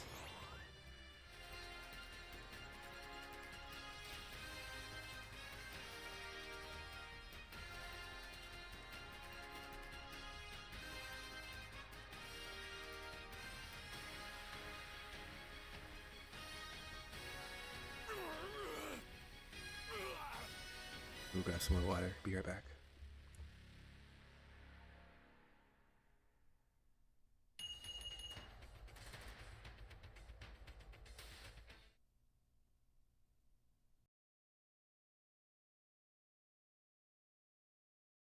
Krillin explains Heto's educational and family background, going on to say that his father was Dr. Gero's second son, and Heto was a prodigy in the realm of academics. However, both his parents died when he was young, and despite his genius, Heto couldn't quite make it in any major organization given his quirky personality, thus forcing him to use what was left of his family's inheritance to continue his research on his own. Anticipating Heto's release from prison in 3 months, Sergeant Nuts believes it to be the opportune time for the Red Ribbon Army to approach and recruit him. She states they'll need to stop this at all costs, otherwise the world could be in serious danger. At Red Pharmaceuticals, a man in a red suit known as Carmine informs Magenta that Heto is currently in prison, much to his displeasure. However, Carmine pledges to seize Heto upon his release in 3 months, prompting Magenta to confirm, as he plans to make good on his father's wishes to conquer the world. 3 months later, Heto was released from prison, but not before disarming an explosive that likely kills everyone inside. Suddenly, Magenta and Carmine pull up next to him, attempting to introduce themselves. However, Heto was already aware of Magenta's identity, thanks to his cyborg spy bot Hachimaru, who'd been following Carmine wherever he went. Aware that Magenta is a part of the Red Ribbon Army, Heto wants to hear more about his proposition, and the three take off in their vehicle. Nearby,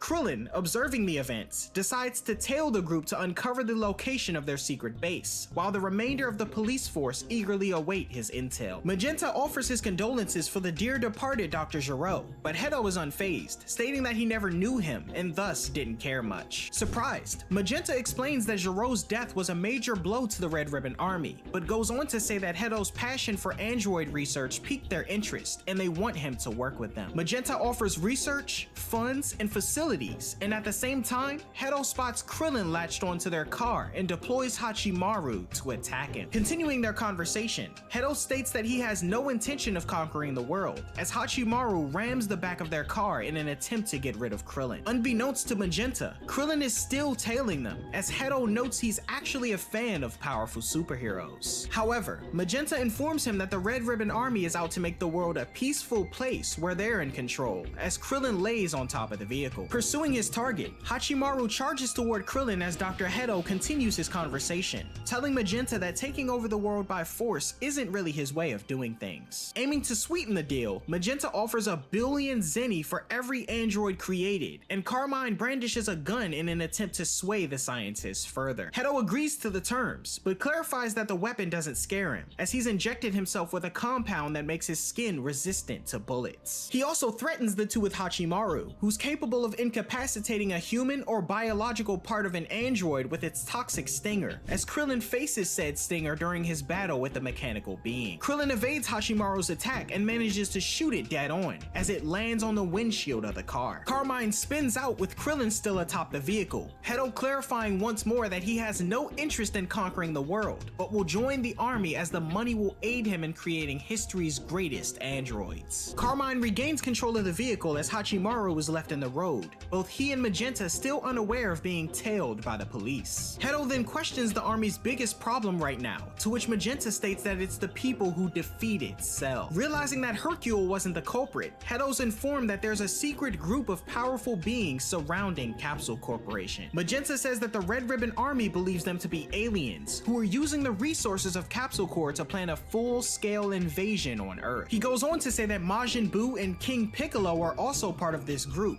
while simultaneously, Krillin transmits confirmation to Sergeant Nuts that Dr. Hedo plans to work with the Red Ribbon Army. Having not forgotten about Krillin though, Hedo summons Hachimaru once more, who recovers from its broken state and launches itself toward the car, ferociously knocking Krillin away as he crashes on the side of the road. Hedo and Magenta solidify their agreement to create the greatest androids in the universe and continue on, as the scientist notes that he's also taking care of a police officer who is tailing him. Krillin then alerts Sergeant Nuts that he lost the vehicle, much to her displeasure. 6 months later, Pan continues her training under Piccolo, displaying considerable talent. The two finish up, and Piccolo notes that Pan may have more talent for training than Gohan. However, Pan struggles with firing ki blasts and flying, prompting Piccolo to reassure her about the gradual learning process. He tells her to try again, and the child focuses her energy to attempt to fly, but she's unable to will herself to do so, much to her disappointment. She then questions Piccolo on if her father could be stronger than Goku if he wanted to be, to which Piccolo says maybe not now, as he's been out of the game. Noting she's never seen her father fight, Piccolo states he will if he's forced to, and after exchanging goodbyes for now, Pan takes off running at super speed, launching herself through the forested area to get home. The following morning, Piccolo's training is interrupted when Videl calls, requesting him to pick up Pan from school. Piccolo wonders why Gohan can't do it, and Videl explains he's been busy with a research report he'll need to present. Piccolo reluctantly agrees, prompting Videl to offer him another plushie, which he apparently has plenty of in the corner of his room. Irritated, Piccolo flies to Gohan's house as he's working on his report. Scratching on the window, Piccolo reveals himself to Gohan, who happily greets him. However, his friend angrily questions what he's doing that's so important, prompting Gohan to demonstrate his report on ants that glow and transform when in danger, likening them to a Super Saiyan. Piccolo then yells at Gohan, demanding to know why he isn't picking up his own daughter from school. He then says that Gohan should be training more to prepare for the next threat to Earth. But when Gohan dismisses the idea, Piccolo attacks him,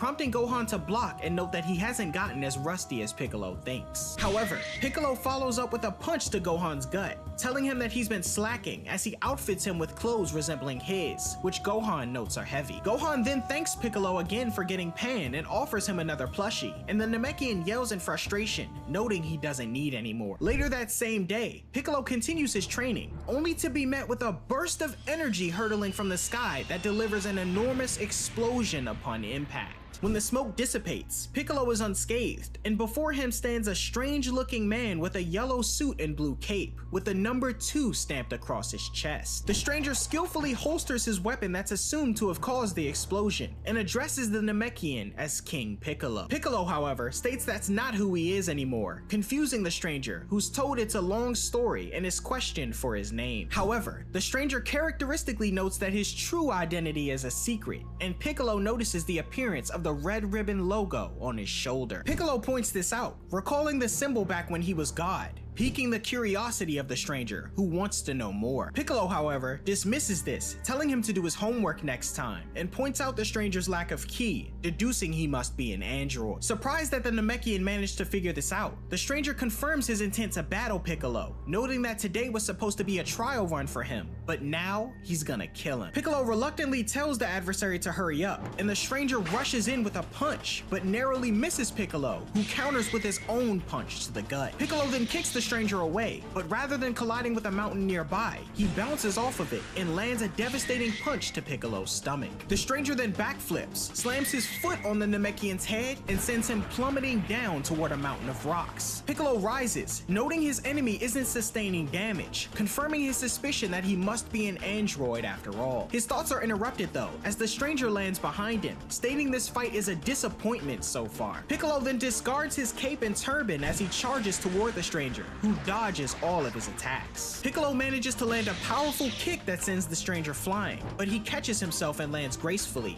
launching a blast from his ray gun that detonates on Piccolo's arm. The Namekian's arm falls off as the stranger continues his assault, but through the smoke of the attack, Piccolo extends his other arm and slams the stranger to a nearby rock, the rest of his body reappearing from the dust with his severed arm grown back as he lands a punch to the stranger's face. Pinning his enemy down, Piccolo appears to have gained the upper hand, but the stranger, undeterred, notes that Piccolo's arm can grow back and kicks him away, following up with a barrage of swift attacks and a knee to the chin. The stranger finishes the combo with an elbow to Piccolo's gut, stating that he's got a read on the Namekian's moves now. Piccolo attempts to strike, but the stranger evades, and Piccolo launches a barrage of ki blasts at him, but his adversary easily dodges them all. He then takes to the sky, equipping his ray gun again, and launches a devastating blast that Piccolo seems prepared for, creating a massive explosion that engulfs the surrounding area. The aftermath displays a large cloud of dust, and using his scanners, the stranger deduces that Piccolo's been killed and takes off. However, the Namekian, watching from above, notes that he can't allow this enemy to roam free. Piccolo then tails the stranger, unbeknownst to him, and they arrive at a giant lake surrounded by a mountainous region. The stranger lands in a base of sorts and greets his colleagues, who all don red ribbon attire. Following close behind,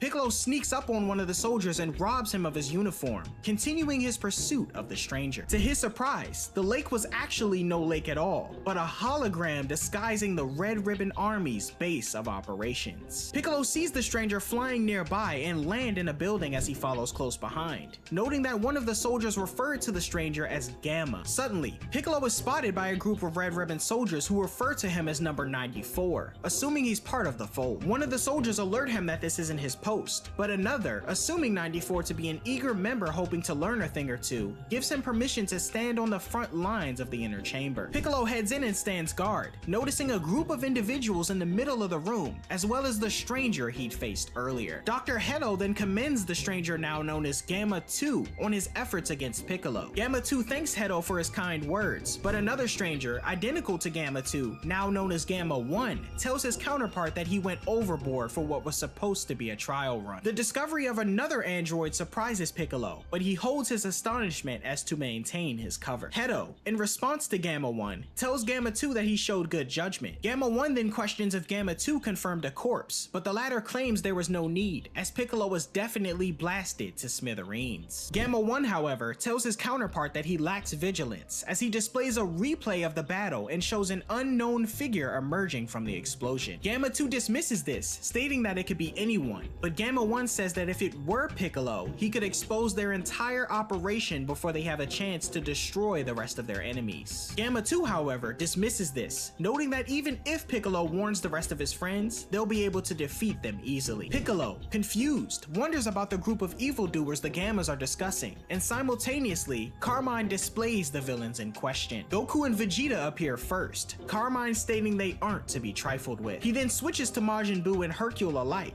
noting that Hercule's true power currently eludes them. Unimpressed, Dr. Hedo states that the Gammas are already powerful enough to overcome any threat, questioning Gamma 2 on his battle against Piccolo, to which the android notes that it was too easy. Hedo goes on to say that once the Gammas eliminate the organization within Capsule Corp, including Bulma herself, it's only a matter of time before the Red Ribbon Army can dominate the world. Magenta changes topics and questions Hedo on when his creation Cell Max will be ready, but Hedo points out it's a needless concern, as the Gammas make Cell Max non-essential for their plan. Magenta persists in his questioning though, and Hedo pulls up the feed of his creation, resembling Cell's second form from the days of the android threat, surprising Piccolo. Hedo states he needs more time as his brain functions can't be rushed, but Magenta, frustrated, states he's waited long enough. In response, Hedo says that although he didn't like the idea of utilizing Dr. Gero's research to build such a powerful creation, he isn't dragging his feet, and the process will take some time. He says that rather than complaining, Magenta should be grateful that they have the Gammas to help in the meantime, but an impatient Magenta exclaims that he wants Cell Max up and running right away. Hedo, however, remains stern in his decision making, telling the leader that if Cell Max were to be released now, he would destroy the very world they hope to rule. He proposes letting the Gammas continue to dispose of those who threaten them and activate Cell Max when he's fully operational. Having heard enough, Piccolo makes his way out of the room,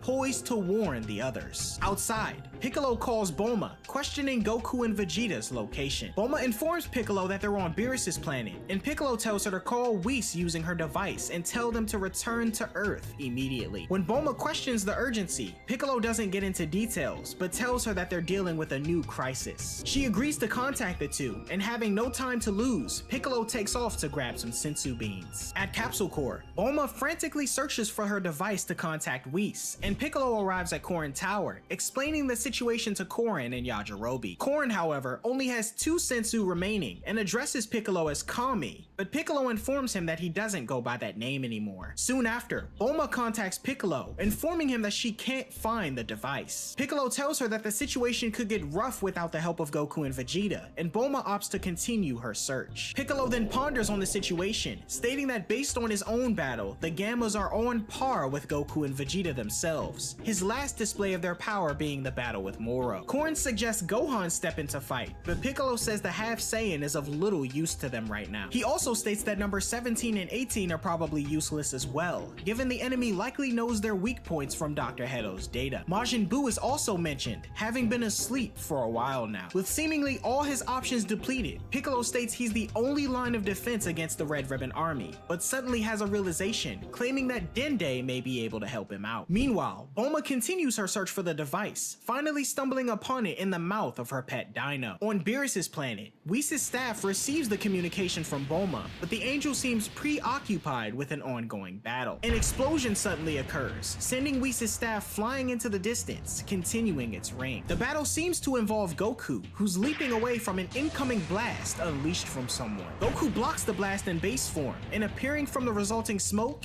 is Broly. Broly attempts to land a few punches and kicks on Goku, but Goku evades them all. The Saiyan remains on the defense as Broly continues his assault, and Broly suddenly headbutts Goku, who manages to catch himself and come flying back toward the Saiyan. Goku attempts to kick Broly, but Broly manages to block the attack as the two stare each other down. Goku then breaks away, complimenting his adversary on his quick learning, but Broly says he's still trying to get the hang of things. Goku, however, reassures the warrior, telling him that it's a gradual learning process, and soon he'll be fighting with a level head without snapping into rage. Goku then proposes they take their training up a notch, and Broly declares he's ready, addressing his adversary in his Earth name, Son Goku. After a brief overview of Broly's character and how our protagonist learned of him, Goku and Broly continue training on Beerus' planet. When Broly becomes overly enthusiastic, Goku advises him to ease off to prevent any chaos. Meanwhile, Vegeta is shown meditating, surprising Goku, who notes his rival isn't usually the type to calm his mind. Vegeta, however, explains to Goku that this serves as a form of training. He emphasizes that their physical capabilities have reached their peak, comparable to formidable opponents like Jiren,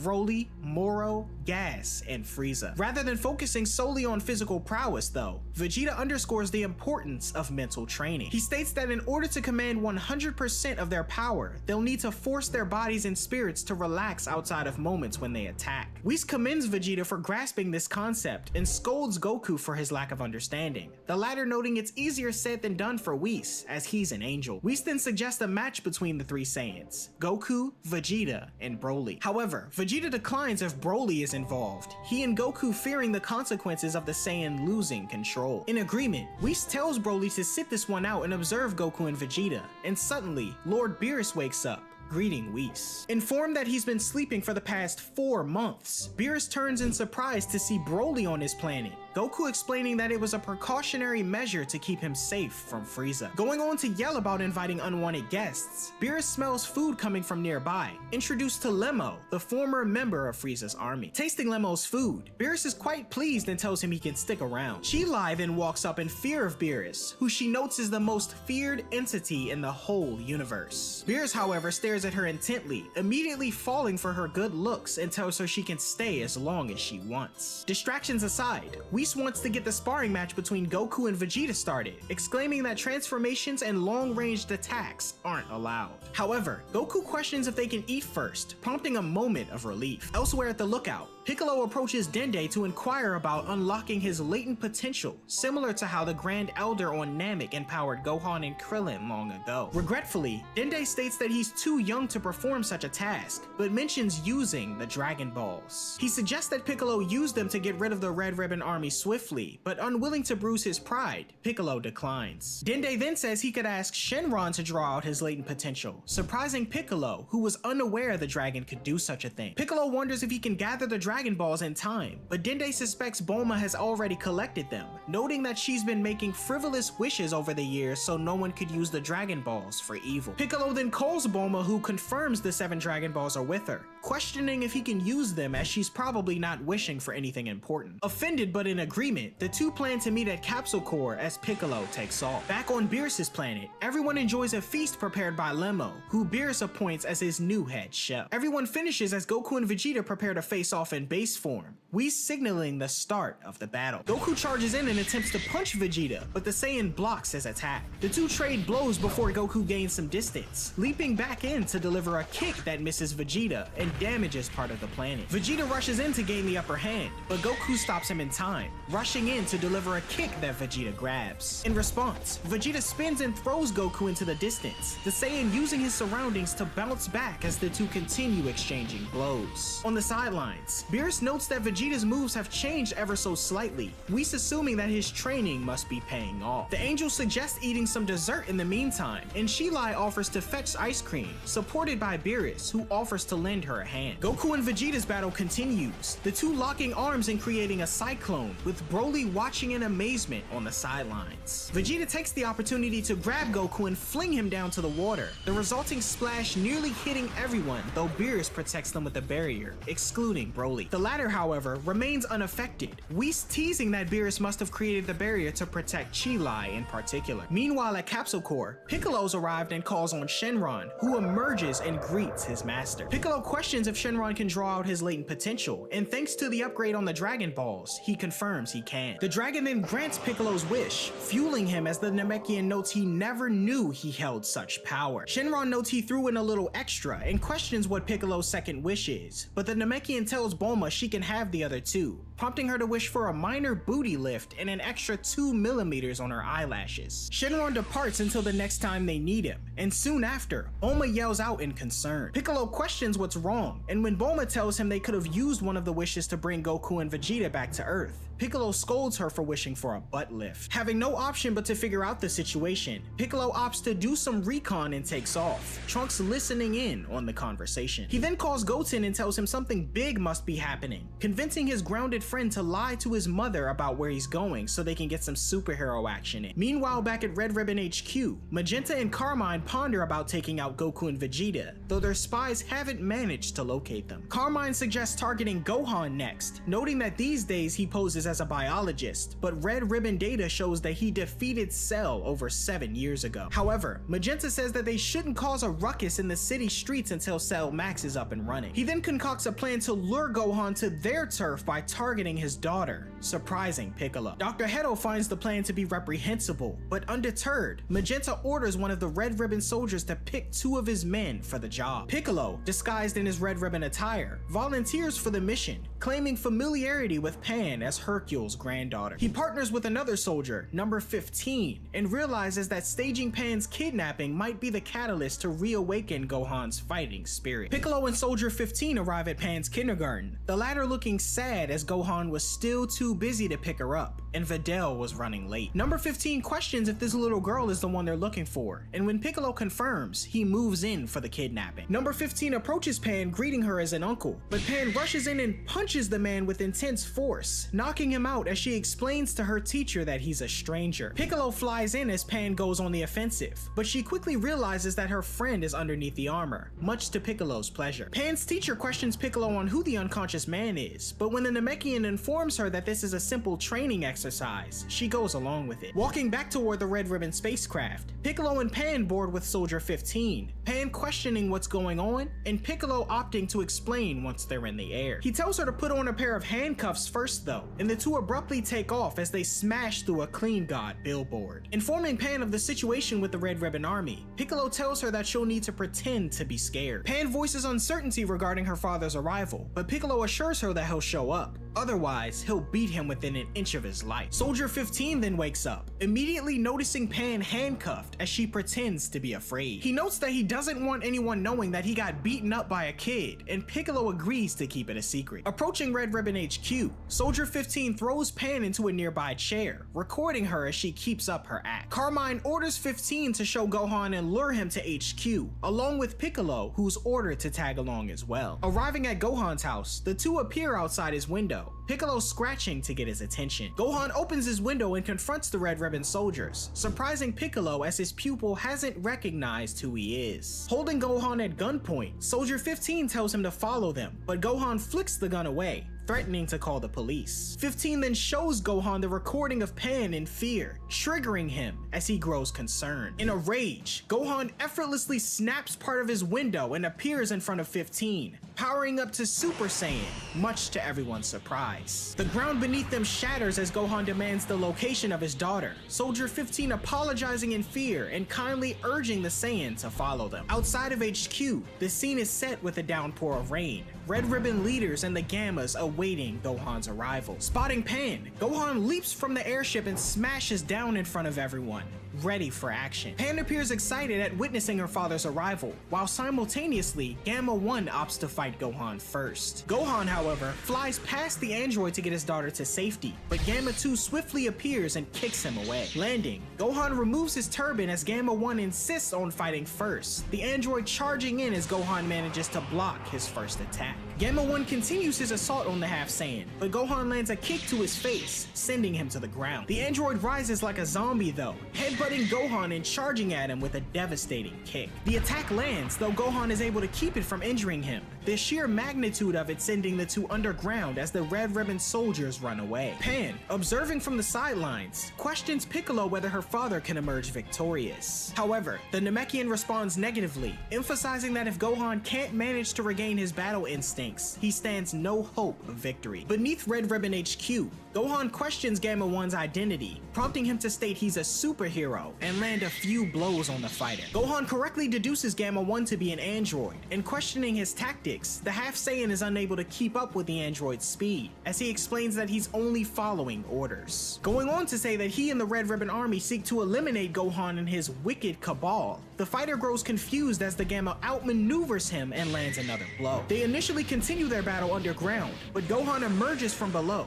transformed to Super Saiyan. This surprises Magenta and Dr. Hedo, the latter stating he witnessed this transformation before and assumes Gohan and his gang must be aliens after all. Gamma 1 then emerges from underground, stating that Gohan's power-up doesn't impress him. In response, Gohan removes his glasses and prepares a Kamehameha, unleashing the blast as Gamma 1 responds in kind, his beam swatted away by Gohan and crashing by Soldier 15. Capitalizing on the distraction, Gohan kicks Gamma 1 in the face, their skirmish continuing in the distance as Pan and Piccolo observe. Piccolo is concerned though, likening the battle so far to his first encounter with Gamma 2, as these androids can methodically learn their opponent's moves and capabilities as they fight. At the same time, Gamma 1 confirms this theory, questioning Gohan on if this is truly the full extent of his power. Irritated, Gohan rushes in with various strikes, but Gamma 1 evades them all. He chokeslams Gohan into the ground and tosses him above, using his super speed to catch up with him and kick him back down below,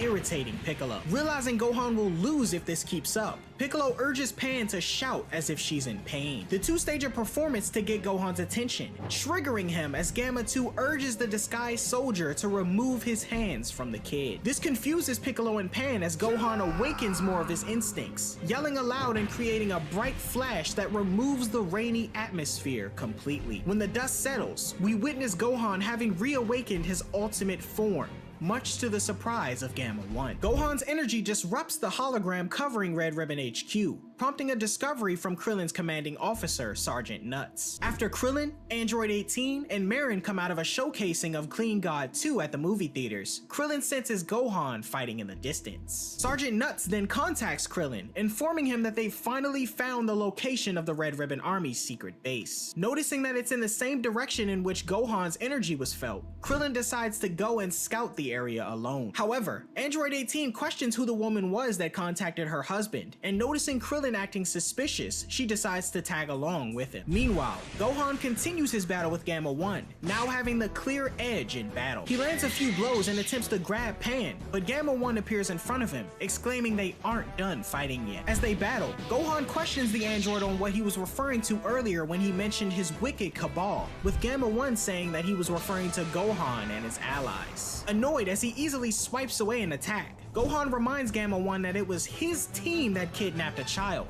causing Gamma 1 to start having doubts. Dr. Hedo orders Gamma 2 to join the battle, but he's intercepted by Piccolo for their rematch. Referring to the Namekian as King Piccolo once more, the latter removes his red ribbon attire and unleashes his newfound power. Gohan notices Piccolo's joined the fight, but continues battling Gamma 1, as Gamma 2 points out the Namekian's survival. Gamma 2, becoming too overconfident for his own good, charges in and throws a punch at Piccolo, only for him to be countered hard. Piccolo lands a punch on the Gamma's face and launches him into the distance. Gohan questioning why his teachers arrived at Red Ribbon HQ. Piccolo, however, urges him to focus on the battle for now and moves toward Gamma 2. The android wonders how Piccolo powered up so fast and questions whether he was hiding his strength the entire time. Piccolo declines to answer, but Gamma 2 tells him that even with the Namekian's current power, he won't measure up to his true capabilities. Gohan, meanwhile, is dominating Gamma 1, though the fighter's stamina isn't to be taken lightly. Gohan questions if he'll ever give up, but the Gamma reveals that he operates at full strength until his energy is completely drained, revealing a remaining percentage of 82%. As the battles continue, Piccolo confirms that he's no match for Gamma 2, and after being kicked hard,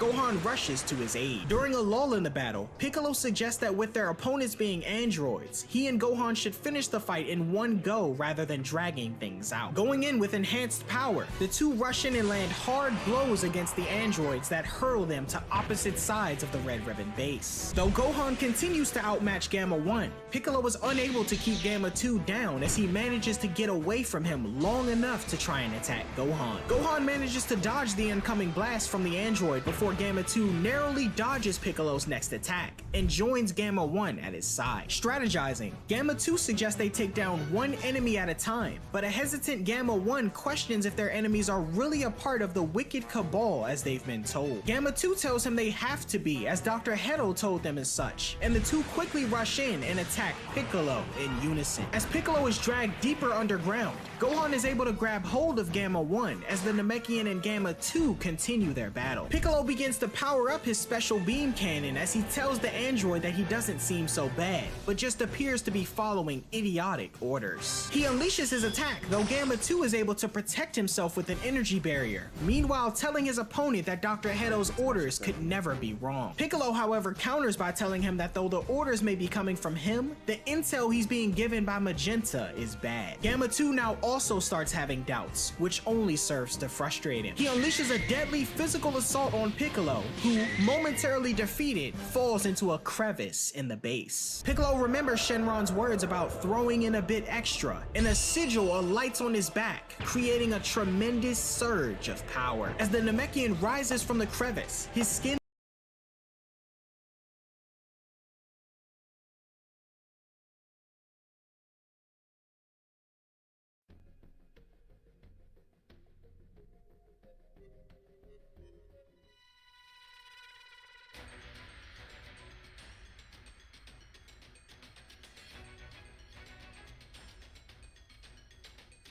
Let the carnival of terror begin.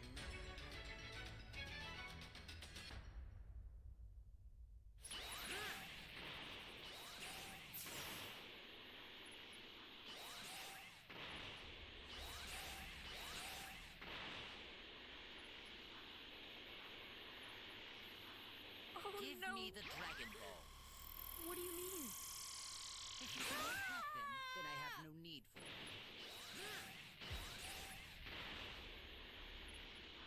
Give me the Dragon Ball.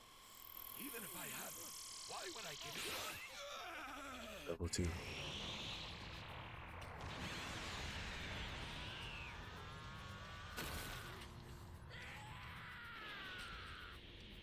Where are the Dragon Balls?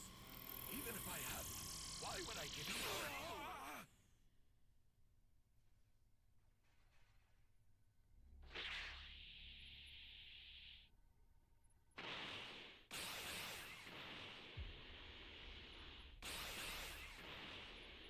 There was a civilian there. I didn't see that. Where are the Dragon Balls? Even if I have, why would I give it? Someone help me! Where are the Dragon Balls? Very well. I'll make sure your death is quick.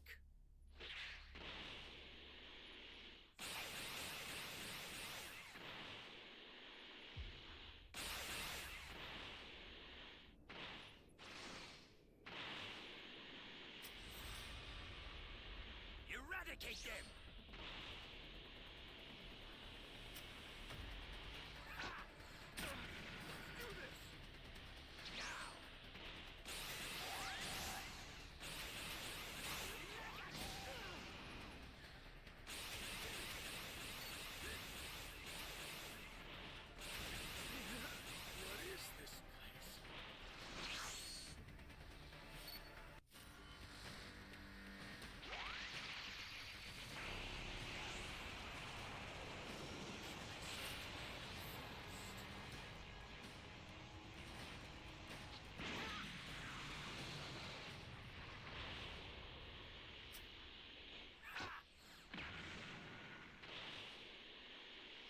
I got lucky.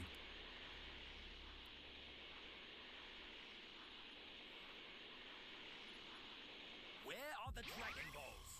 I have no clue what that is. We still got level 3.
You have to destroy A and E.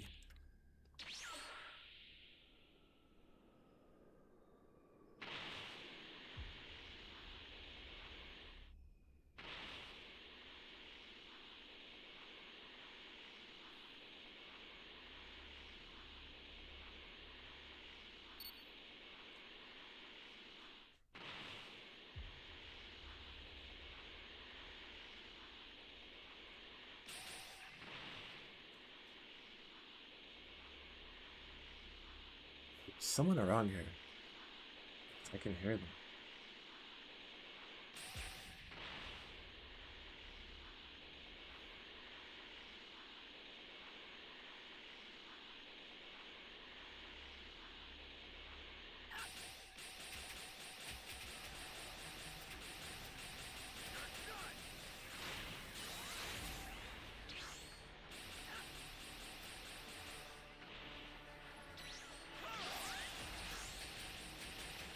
Bastard!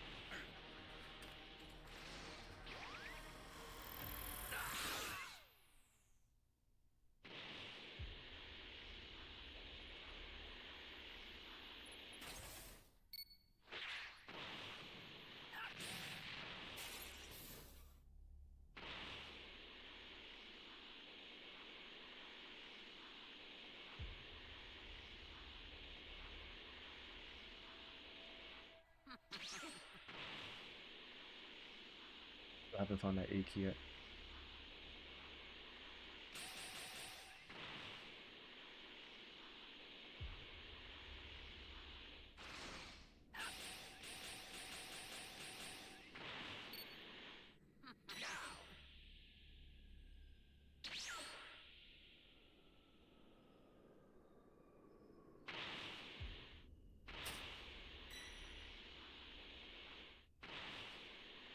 I'll let him get revived. It's all good. More of a challenge.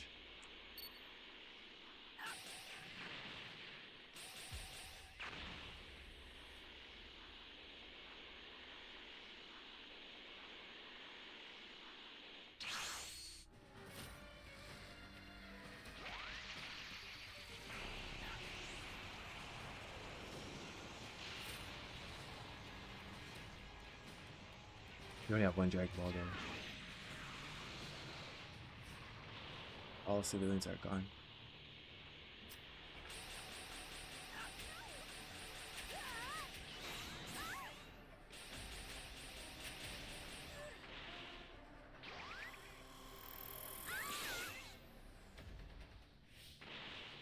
Yeah, they found the A key. That's good.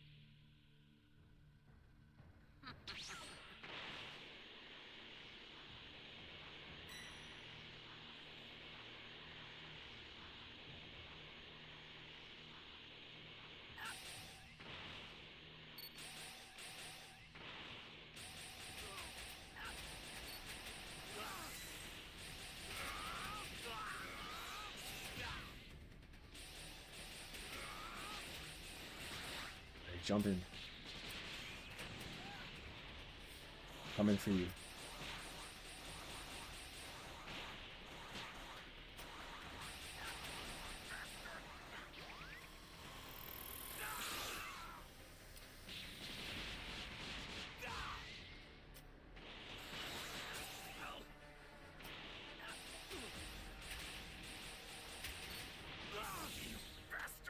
Be my level 4. We lost the Dragon Balls, but it's all good. I'll cook if they summon.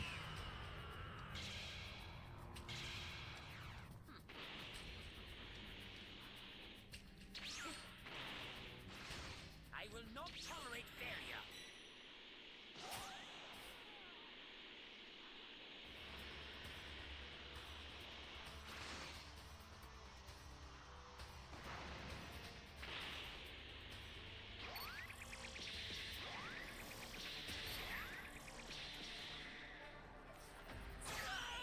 I was about to say, who the hell was over there already?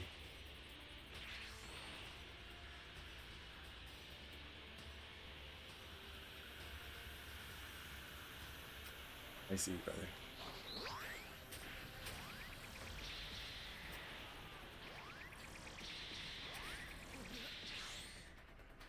You might join about that.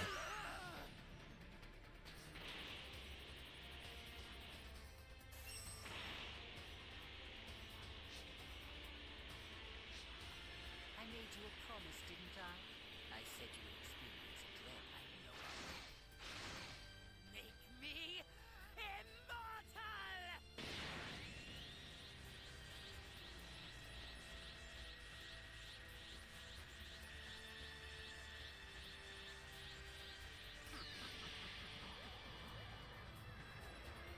Now, state your understood.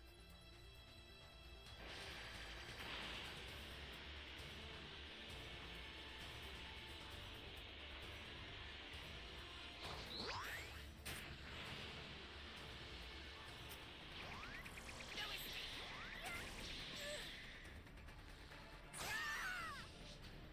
intend to rid the universe of every last one of you.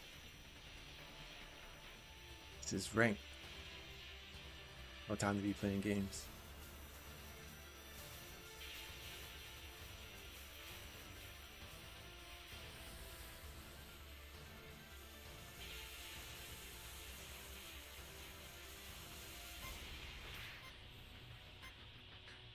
Don't disappoint me.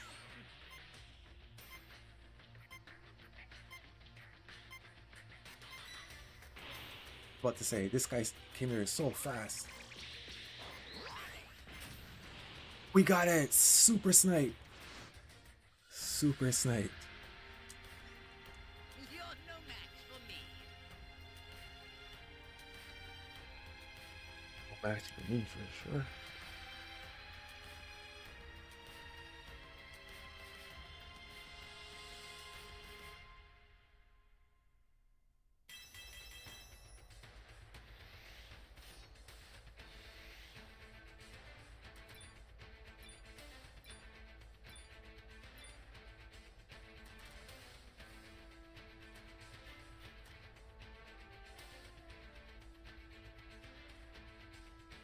All C players, but a win is a win.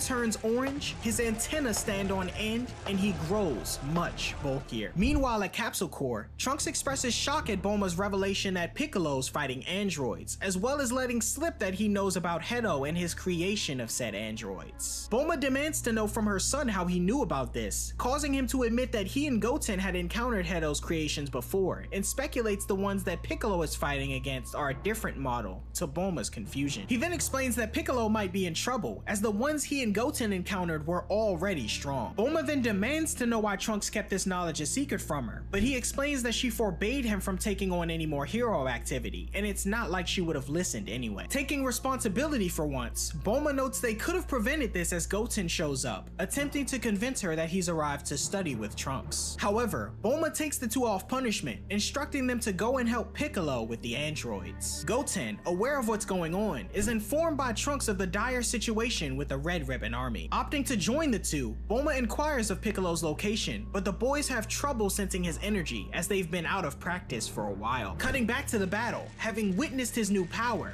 Piccolo emerges from below as everyone else, friend and foe alike, watch on with surprise. Gamma 2 charges at Piccolo and unleashes a barrage of punches at the Namekian. However, barely flinching with his stronger form, Piccolo lunges in and takes out Gamma 2 with a single punch. Marveling at his newfound strength, Piccolo's interrupted when the Red Ribbon soldiers open fire on him, though their attacks don't do any damage at all. Magenta and Carmine sense the Gammas losing their advantage and start to retreat, while Pan meanwhile breaks from her handcuffs and begins plowing through Red Ribbon soldiers. Threatened by Pan, Carmine pulls and fires a gun at her, with Pan dodging all of his shots. Outraged by Carmine's actions, Gamma 2 finally realizes they've been lied to and ceases his fight with Piccolo. Pan delivers a kick and punch that knocks out Carmine, and powering down to base form, Piccolo tells Gohan to quit fighting Gamma 1. While Magenta slips away, Dr. Hedo heads out after him. Inside the base, Magenta prepares to awaken Cell Max. When Dr. Hedo tries to stop him, attempting to convince him that the Gammas are just confused, Magenta shoots Hedo and begins to undo more of Cell Max's restraints. Dr. Hedo gets up, reminding Magenta about his toughened skin and removes his trench coat for battle, but Magenta reveals that he's gone through some upgrades as well. Removing his suit to show the cybernetically enhanced body underneath, he prepares to fight, but is stung on the back of the neck by Hachimaru, whose poison begins to kill him. As Dr. Hedo rambles on about the effectiveness of Hachimaru and his plans to escape with the Gammas, Magenta uses his final moments to undo the remaining locks on Cell Max. Above ground, the battle seemingly over, everyone regroups, now with the Gammas with them. Bulma arrives, having brought Trunks, Goten, Krillin, and Android 18 as backup. Goten greets his brother, who has a hard time seeing him as his glasses were tossed away earlier. Goten and Trunks marvel at the cool look of the Gammas, and Piccolo is surprised to see that the boys have grown so much since they last met. Gohan notes that Saiyans remain small until they hit a certain age, at which point they have a radical growth spurt. Krillin questions the situation with the Gammas as Gohan and the others were just fighting them, but unable to see who's talking to him, Gohan notes his eyesight is terrible, but it improves when he transforms. Meanwhile, Dr. Hedo attempts to stop stop Cell Max's release, but finds little success. Gamma 2 notes his loss to Piccolo after he turned orange, and Gohan questions his teacher about his new form. He then tells him to give it a name, to which Piccolo arbitrarily decides on Orange Piccolo. Suddenly, the sky darkens as a massive explosion occurs behind everyone, Cell Max beginning to emerge from his chamber below. The monster lets out a furious scream,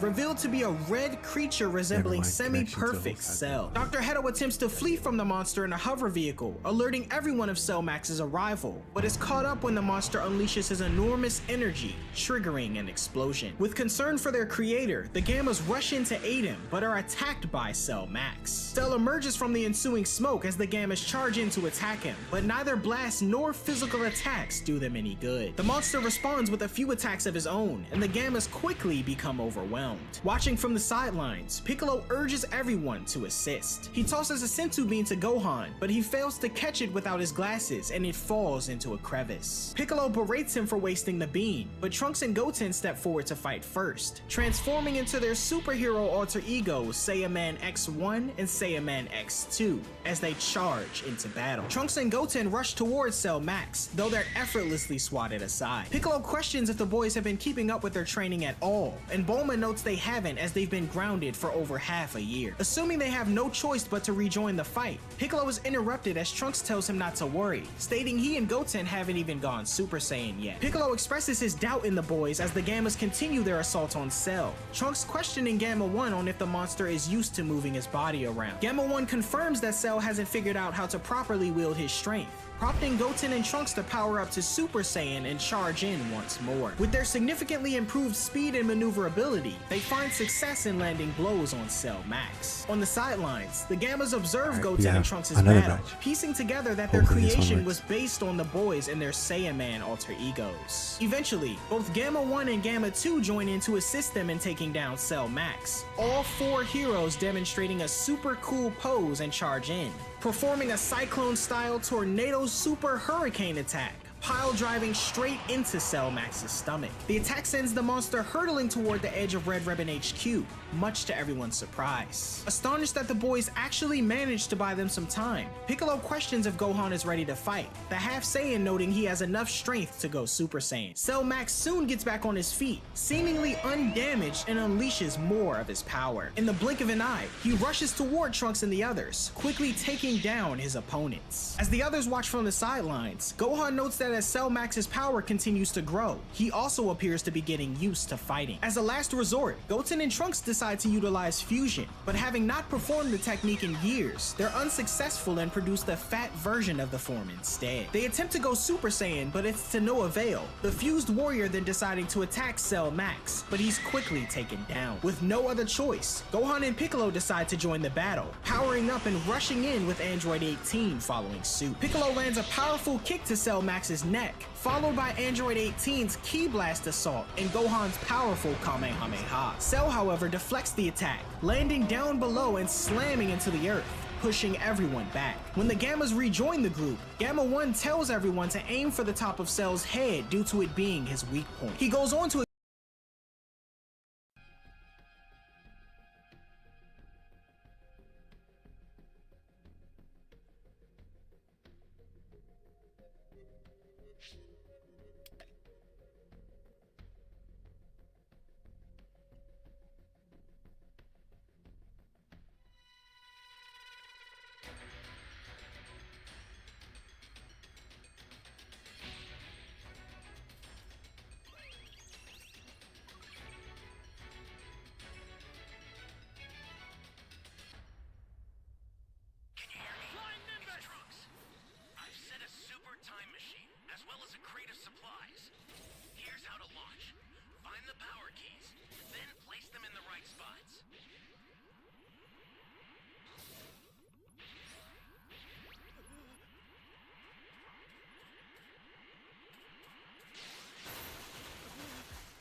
This guy real quick.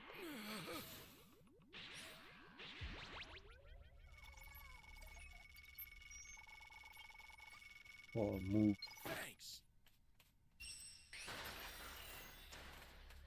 I fucking hate these guys, bro. Just for that, I'm not reviving that nigga. Suck my dick.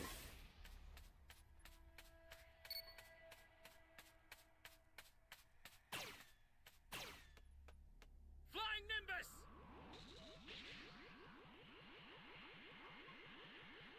That cold guy dies, I'm gonna stand over his body. Watch me. Stealing my shit, bro.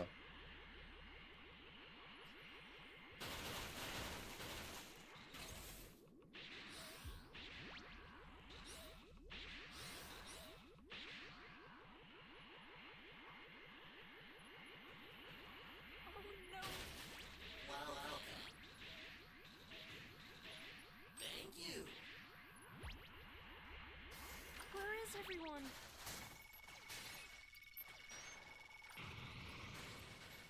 Thanks.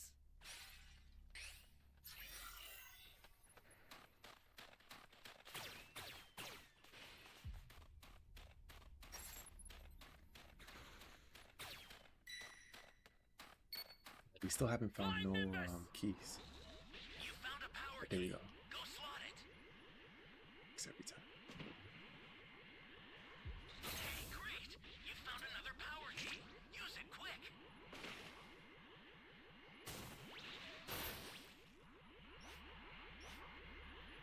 What is this place?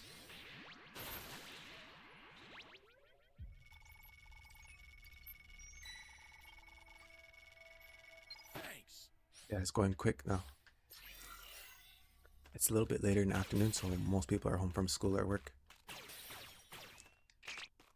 So matches should go by a little faster. Flying Nimbus!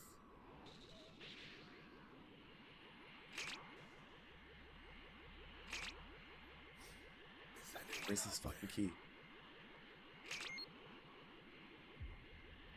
Every time I have a power key right, that's when the civilians want to just appear out of nowhere. We gotta key rush them. That's a new power key. Place it now.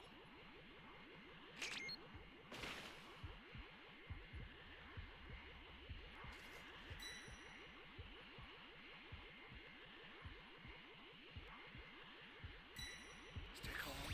Stay calm. What is this place? I think he might have seen me. I'm grateful. Hey, great. You found another power key. Use it quick.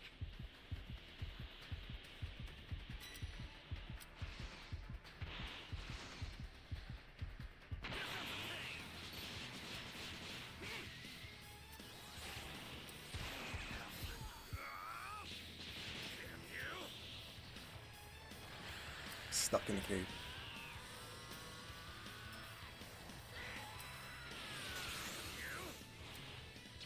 Let's go!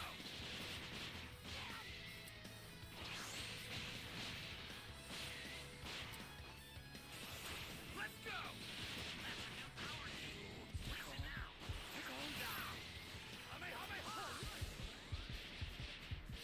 Flying Nimbus!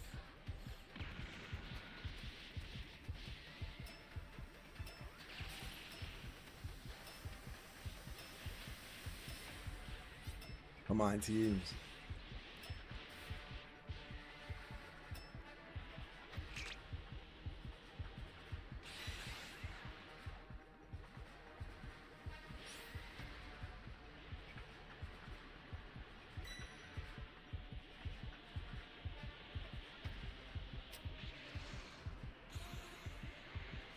Access the startup system from the central area. Just a little more to go, then you're done. Did we lose him? This is bad. Somebody's down. Exercise extreme caution if you're going to help them.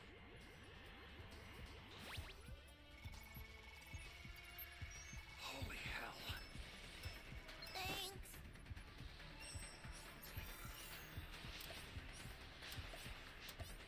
Oh, man. Oh, come on!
still won. GG's.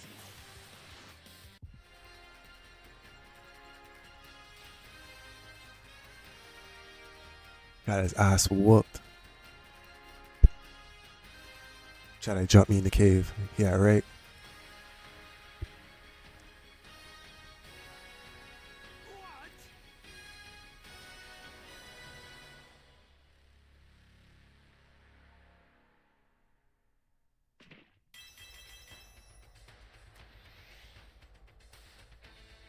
Close to A2.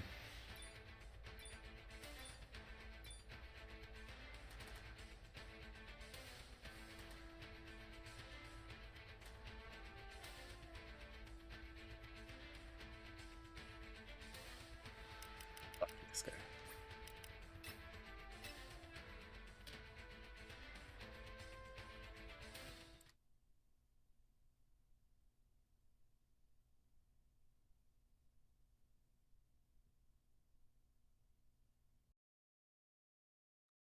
Explain that Dr. Hedo had it installed in case the android were to go on a rampage, though Gamma 2 warns that once the weak point has been penetrated, it'll cause a devastating explosion, killing Cell and whoever lands the finishing blow. Everyone attempts to attack Cell Max, but have difficulty due to his constant movement. Gamma 1 then concocts a plan to distract the monster, while Gamma 2 blasts him with max power. Gamma 1 distracts Cell, and Gamma 2 gathers enough of his energy, landing a powerful blast from his ray gun at point-blank range, giving Piccolo the opportunity to land an attack at the top of Cell Max's head. However, the Namekian's attack fails to create so much as a dent in Cell. Becoming angered, Cell Max unleashes a barrage of energy lasers that launch in all directions, some of them landing around a frightened Pan, who's rescued by Krillin. Having saved Bulma as well from the resulting explosions, she decides it might be best for her and Pan to leave the battlefield via her aircraft. As Gohan, Piccolo, Gamma 1, and Gamma 2 take cover behind debris, Gamma 2 realizes that a more powerful attack is required to finish Cell Max. When Gamma 1 realizes what his twin plans to do, he offers to join him in the attack, but Gamma 2 refuses and tells him that it's his job to save Dr. Hedo, who's miraculously still alive. When Cell Max punches Gotenks into the distance, Android 18 strikes him hard toward the monster, the fused fighter headbutting the android directly on his weak point, producing some cracks on Cell Max's head. Meanwhile, Gamma 2 plans to sacrifice himself to deliver the final blow, urging Gohan and the others to distract Cell as long as possible while he gathers energy, prepared to attempt a head-on assault. Gamma 2 takes off into the air, and with the cooperation of the rest of the team who attempt to distract Cell Max, the monster is moved closer to position. In space, Gamma 2 powers up to max and darts down toward Earth, Cell nearly destroying 18 before Krillin uses a Destructo Disc to slice his key attack in half. As Gamma 2 draws closer toward the others, Krillin urges everyone to close their eyes, unleashing a powerful solar flare that temporarily blinds Cell Max. Everyone rushes away with only moments left to spare, and as Gamma 2 falls in reach of Cell Max's weak point, he's spotted and blocked at the last second,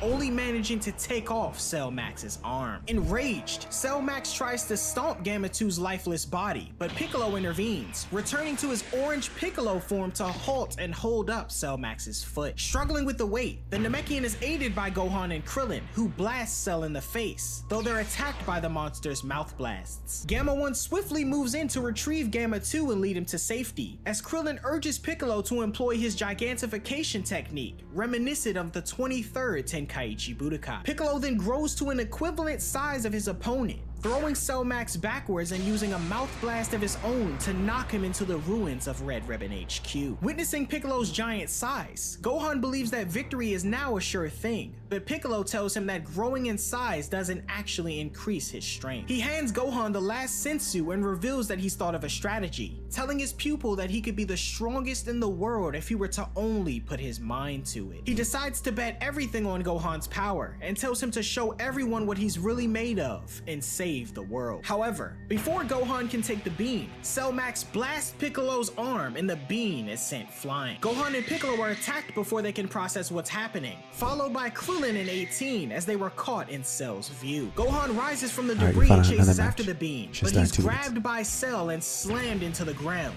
knocked back to base form. An injured Gohan sees the bean as it's about to fall into a cavern below and gets up to go after it, but Pan suddenly appears and leaps off the edge after it first. Gohan fears the worst for his daughter, but at that moment, Pan hovers above, having finally learned how to fly. Announcing she caught the sensu, Pan throws it to her father who eats it, replenishing his health as he transforms back to his ultimate state. Urging his daughter to get to safety, Gohan is met with good luck as he rushes off to rejoin the battle. Gamma 1, Krillin, and 18 observe Piccolo's bout with Cell Max, the Namekian landing some good shots on the monster, but is still hopelessly outmatched. Piccolo manages to throw a blast into Cell's face that deals minor damage, but amidst the smoke, Gohan rushes in, delivering an uppercut to Cell Max that knocks him down, and proceeds to blast him off the building and down into the rubble below. Amidst the lull in the battle, Piccolo urgently huddles everyone up, telling Gohan he'll do everything he can to take Cell Max down, and in that moment, Gohan must unleash every last bit of his power into a blast that will finish the android off. Cell Max then returns, seemingly more powerful and angry than ever before. As Gohan gathers up his ki, Piccolo rushes in to fend off Cell Max for as long as possible. Despite his best efforts, Piccolo continues to be outmatched, Cell unleashing a relentless pummeling on the Namekian that leaves everyone in astonishment. Gohan worries for the safety of his friend, but a bloodied Piccolo urges him to stay back and focus on releasing his energy. Opting to take things up a notch, Piccolo rises to his feet and charges at Cell Max, both fighters dealing a devastating blow to each other's faces. Despite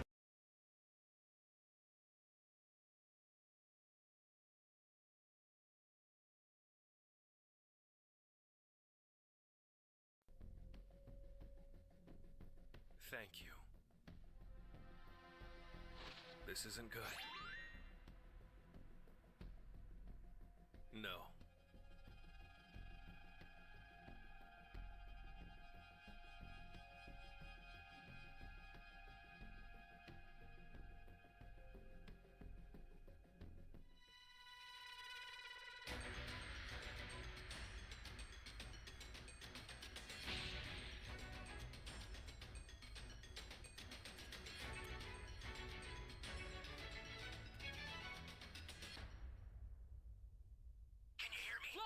It's Trunks. I've set a super time machine, as well as a crate of supplies. Here's how to launch. Find the power keys, then place them in the right spots.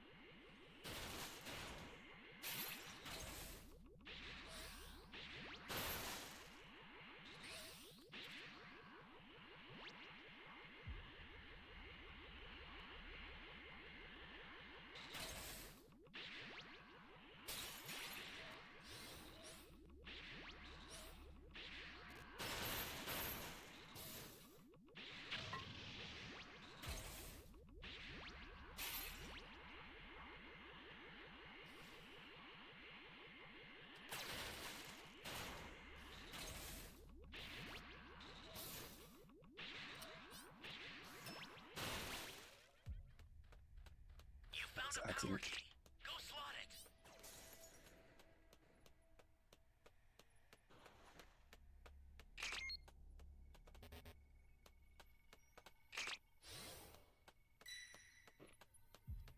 Go plant that key. Whoa. Hey, great. You found another power key.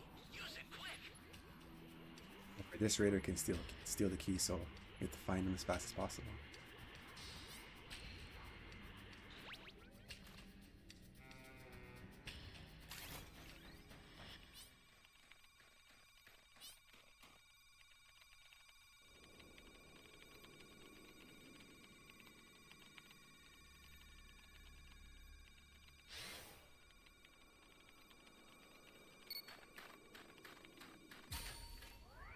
Flying Nimbus!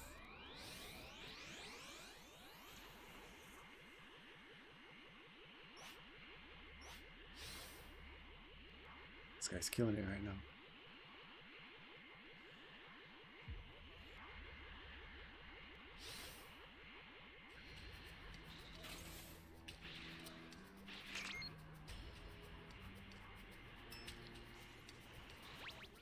Someone save me! Thanks. 3 Dragon Balls.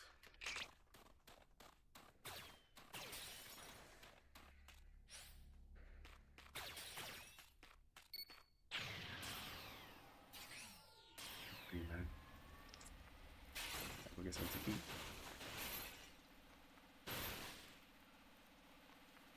That's a new power key. Place it now.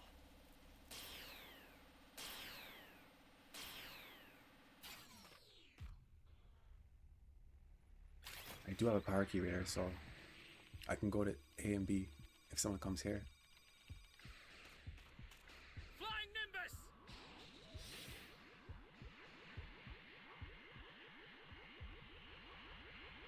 Looks like I'm going that way.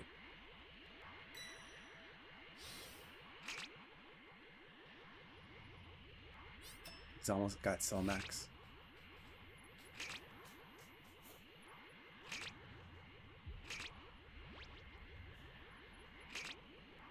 Remember I said you can steal the keys, right? Ally down. If you intend to rescue them, watch out for enemies.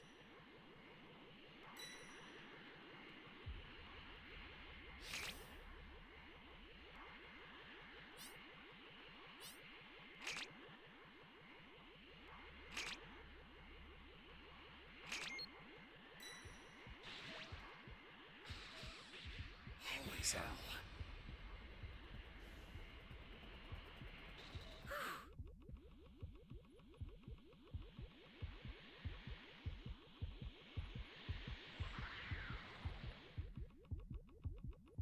Activating energy scope. Nowhere to run.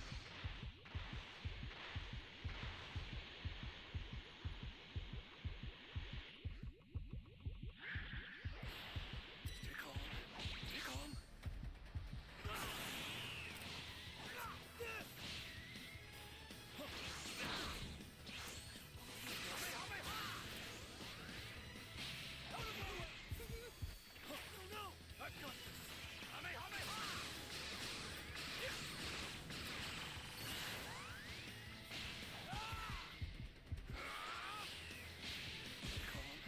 Stay calm.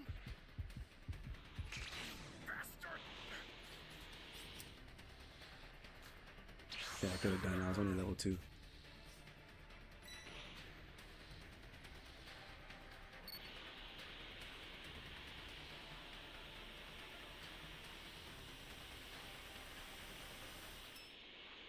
Change!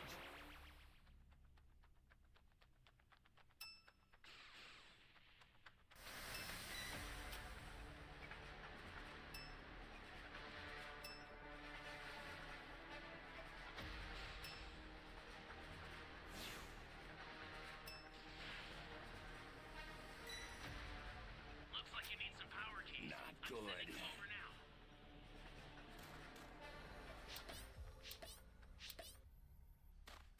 Team, what the fuck are you doing?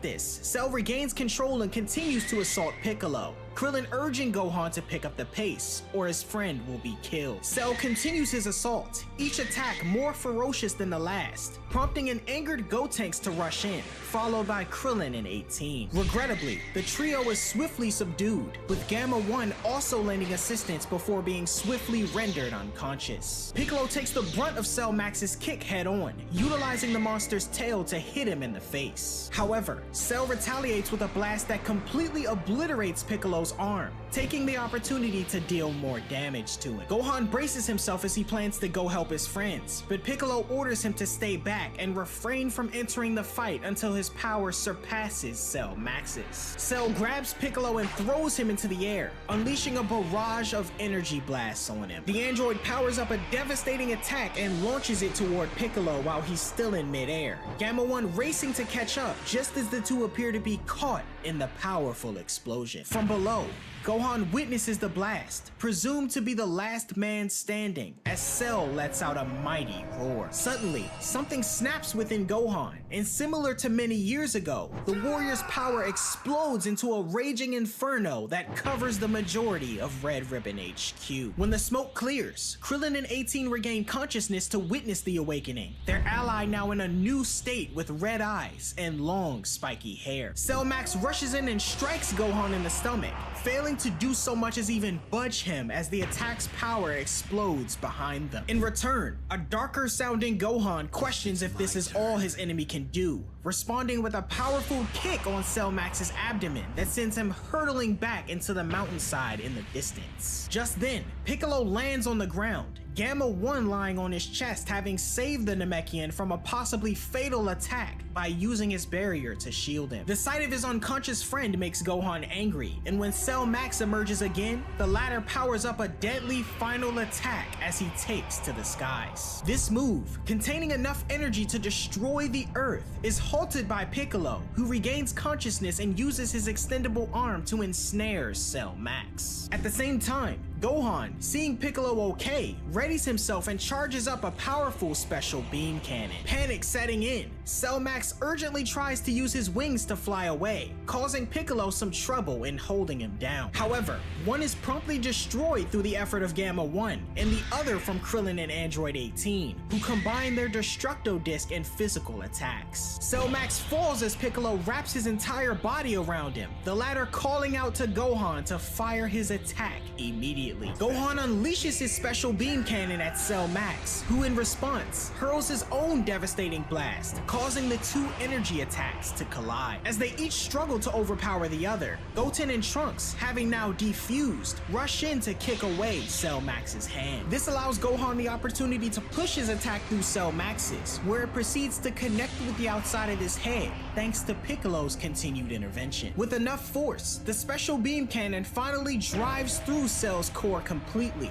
obliterating it as the beam continues through the vacuum of space. Cell Max, now defeated, is let go by Piccolo as he falls to the ground, both Gohan and his teacher signaling the battle's end. Krillin cheers as the Red Ribbon threat is finally over, but the group is met with Gamma 1's warning that Cell's remains are about to explode. Everyone races to safety as Cell Max's body detonates, causing an explosion that levels the entire Red Ribbon base. When the smoke clears, no one is harmed though, and with the battle finally over, Pen races to hug her father through the resulting smoke and debris, though is initially skeptical of he and Piccolo's new appearance. Reverting to base form, Gohan is met with affection as Piccolo glances at Gamma 1, spotting him and Dr. Hedo holding the hand of a lifeless Gamma 2. Piccolo notes that they never would have defeated Cell Max without the help of the Gammas, to which Gohan questions whether his father or Vegeta would have been able to defeat him either. Piccolo reminds him that this is why he can't allow himself to stay rusty, and questions what that technique was that he used to defeat Cell Max. When Gohan tells him it was the special beam cannon, Piccolo tells him that it was brilliant. Gamma 2 fades away before the eyes of Gamma 1 and Dr. Hedo,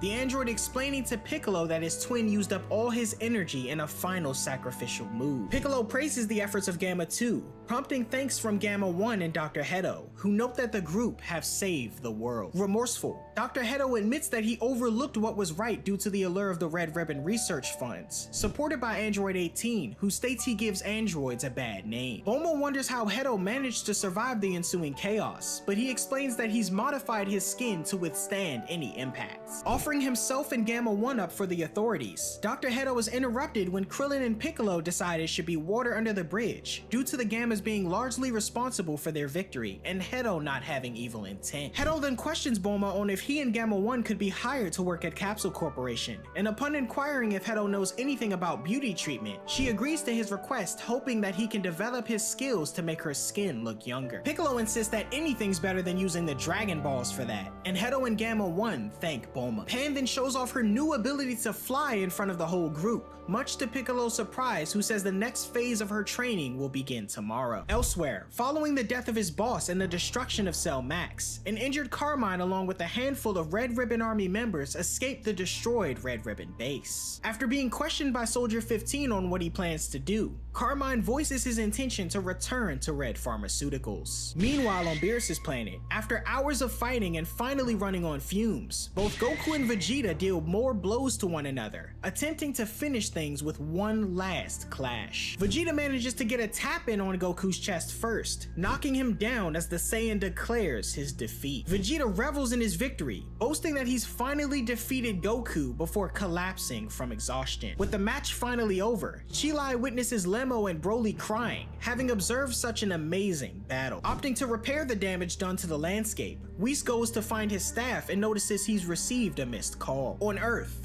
Gohan and the others head home, the Half Saiyan noting that he hadn't realized how much Pan has grown. He goes on to say that he shouldn't be spending so much time with his nose in the books and suggests spending more time with his daughter. Recalling Bulma and questioning her motive for reaching out, Whis inquires if she had something to share about food. She replies with a simple sure before bidding farewell abruptly, leaving Whis perplexed about what was going on. Heading back from Magenta's funeral days later, Carmine and Soldier 15 discuss the future of the Red Ribbon Army. Carmine determines that while they still have their funds in research, there's no point in continuing operations while Gohan and Piccolo, the two they believe responsible for destroying Cell Max and causing the downfall of the army, remain alive. Getting caught up in traffic, they find Saiyaman X1 and Saiyaman X2 making easy work of several bank robbers. After cleaning up the mess caused by the robbers, Carmine, having been impressed by their display of strength, approaches the would-be heroes and offers a chance to speak with them over pizza. At the local pizza parlor, Carmine tells the two that he'd like them to beat up a bad guy and offers them payment in return. The two voice their uncertainty in tackling the mission, not believing it to be very heroic, but Carmine ropes them in using reverse psychology, asserting that the Saiyamen must be afraid to battle a powerful foe. The Saiyamen take the bait and accept the mission to prove themselves, the four taking off to do away with the presumed evildoers. Meanwhile, on Beerus' planet, Vegeta and Broly are engaged in a sparring session. Vegeta leaps into the air and kicks Broly in the back of the head, prompting the Saiyan to rise and launch a barrage of Ki Blast at Vegeta. Vegeta remains in control as he kicks Broly to the ground and appears behind him, questioning if he's ready to snap. He gains some distance before Broly, on the offensive, punches Vegeta in the head, drawing blood. The Saiyan Prince is hardly phased though, grinning as he tells his adversary that anger isn't a bad thing, but Broly's issue is that he loses himself in it. Vegeta then powers up to Super Saiyan and pushes Broly back, advising him not to suppress his rage, but to control it instead. Vegeta charges in and puts Broly on the defensive, though the warrior is still able to hold his own in base form. Vegeta taunts Broly for his inability to wield his power without losing control, while Whis on the sidelines notes that Broly has changed since Goku and Vegeta's first encounter with him. The battle continues between Vegeta and Broly, the latter pushing a Super Saiyan Vegeta back before he vanishes out of sight. Feeling out the area, Broly discovers Vegeta's location, unleashing a barrage of Ki Blast to draw him out. When Vegeta opts for an onward assault, the two clash with one another, Goku on the sidelines impressed with how well Broly's holding his own. Whis comments on how Broly has begun to grow at last, while Vegeta, powering down, points out that Broly may be able to battle without losing himself now, but he's still unable to unleash his true power. Broly questions Vegeta on what he should do, but Vegeta demands him to find the answer himself. After a breather, Chi-Lai comments on how Goku and the others are too relaxed, going on to bring up Frieza in his new and improved form, questioning what they'll do if he shows up unexpectedly. After a moment of silence, Goku states his astonishment at Frieza training as hard as he did to surpass them, and Beerus scoffs at the remark, noting that there will always be someone stronger than Goku. Beerus advises the Saiyan to keep pushing with his training, and states that when he's become stronger than him, he'll nominate Goku for the next god of destruction. The Destroyer then inquires with Whis about the latest world-ending threat that occurred on Earth, with the Angel telling him that Son Gohan and Piccolo defeated a beast known as Cell Max. Beerus had entirely forgotten about Goku having a son, likely due to the unfavorable impression he left in the past. Following that, Vegeta interjects, citing Bulma's information that Gohan might have surpassed both Goku and himself in his most recent battle. Goku expresses regret, wishing he could have witnessed it firsthand, but acknowledges being preoccupied with his fight against Vegeta at the time,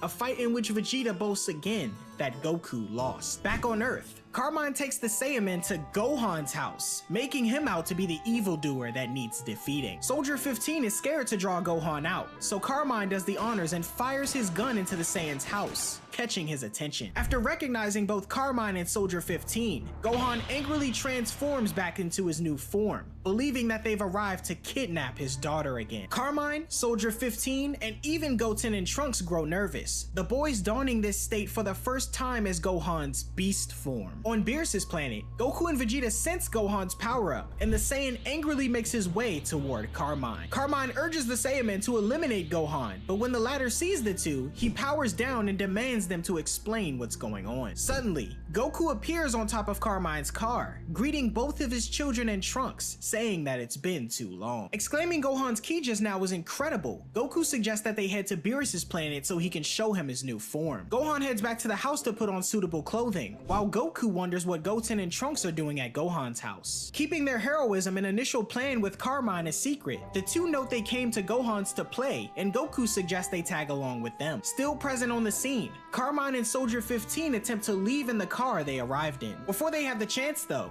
Goten, Trunks, and soon afterwards Gohan enter inside, where Goku uses his instant transmission technique to transport the group to Beerus's planet. Arriving in the middle of a yoga session, everyone turns to see Gohan and the others arrive with Goku. Goten and Trunks are surprised to see Beerus's planet for the first time, while Carmine and Soldier 15 wonder what's going on. Stating that he heard Gohan was amazing on Earth, Goku suggests that he and his son should spar together. Gohan agrees, and when Beerus berates Goku for bringing more uninvited guests, Whis notes that it's okay, as they might actually witness something interesting. Readying themselves, Goku questions if Gohan's new form is similar to Super Saiyan, but his son notes that it's called Beast, a form named by Piccolo. Questioning if Gohan can utilize his Beast form at will, Goku is met with confirmation when Gohan says that Piccolo taught him how to control it. He goes on to say that he finally understands what Goku told him about being ready for a fight anytime. Gohan and Goku discuss Piccolo's new form as well, and when Vegeta questions his son on if he also proved useful in the battle with Cell Max, Trunks hesitantly tells him that he did by using combination moves with Goten. Wanting to see for himself, Vegeta suggests that Goten and Trunks battle Gohan first, and Goku agrees. On the sidelines, Broly questions who the newcomers are, and Whis reveals that they're the children of Goku and Vegeta. As the fight begins, Gohan transforms into a Super Saiyan as he fends off attacks from both his brother and Trunks. Initiating their Cyclone-style Tornado Hurricane attack, they charge at Gohan, who effortlessly leaps over them. This prompts the boys to go crashing into the ground, embarrassing Vegeta as Goku notes they make too many unnecessary movements. Gohan advises that they remove their Saiyaman headgear so they can actually see where they're going, and after doing so, they each transform to Super Saiyan themselves. On the sidelines, Broly questions if everyone can turn Super Saiyan at will,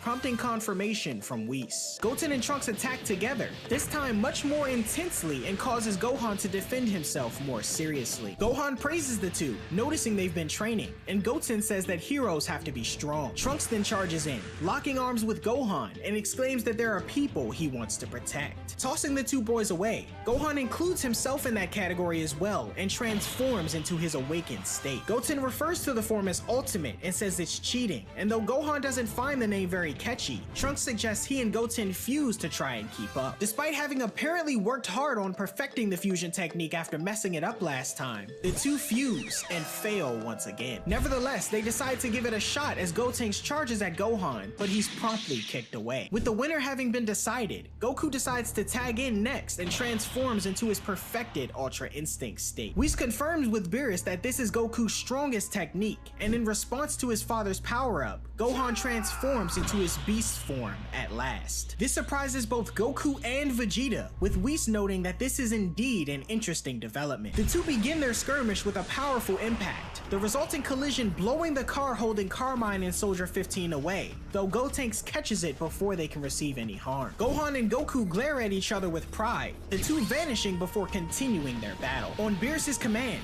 Whis erects a barrier around the spectators so they can watch without issue. Goku and Gohan begin to kick off their battle and level Beerus's planet with warm-up strikes, the two splitting apart and landing in a cavern they created, as Beerus complains about the resulting damage the two are causing. Goku continues his intense sparring session with Gohan, each using their strongest form available to them. Gohan manages to kick Goku through a hill and forest before he brings himself to a halt, the Saiyan complimenting Gohan's latent potential and applauds him him for taking the time to train his new form. However, Goku reveals he'd been holding back a degree with his Ultra Instinct and shows off the results of his own training, appearing behind Gohan and kicking him into the distance. Pursuing his son, Goku smacks Gohan down into the water, evading a kick from him moments after along with a barrage of his attacks. Watching from the sidelines, Vegeta notes that Goku's Ultra Instinct is shifting the battle in his favor, using skill and experience in tandem with the divine technique to easily evade Gohan's assault. After being ferociously kicked away, Gohan praises Goku's use of Ultra Instinct, though he notes his father hasn't seen the full extent of his beast form just yet. Gohan then raises his energy,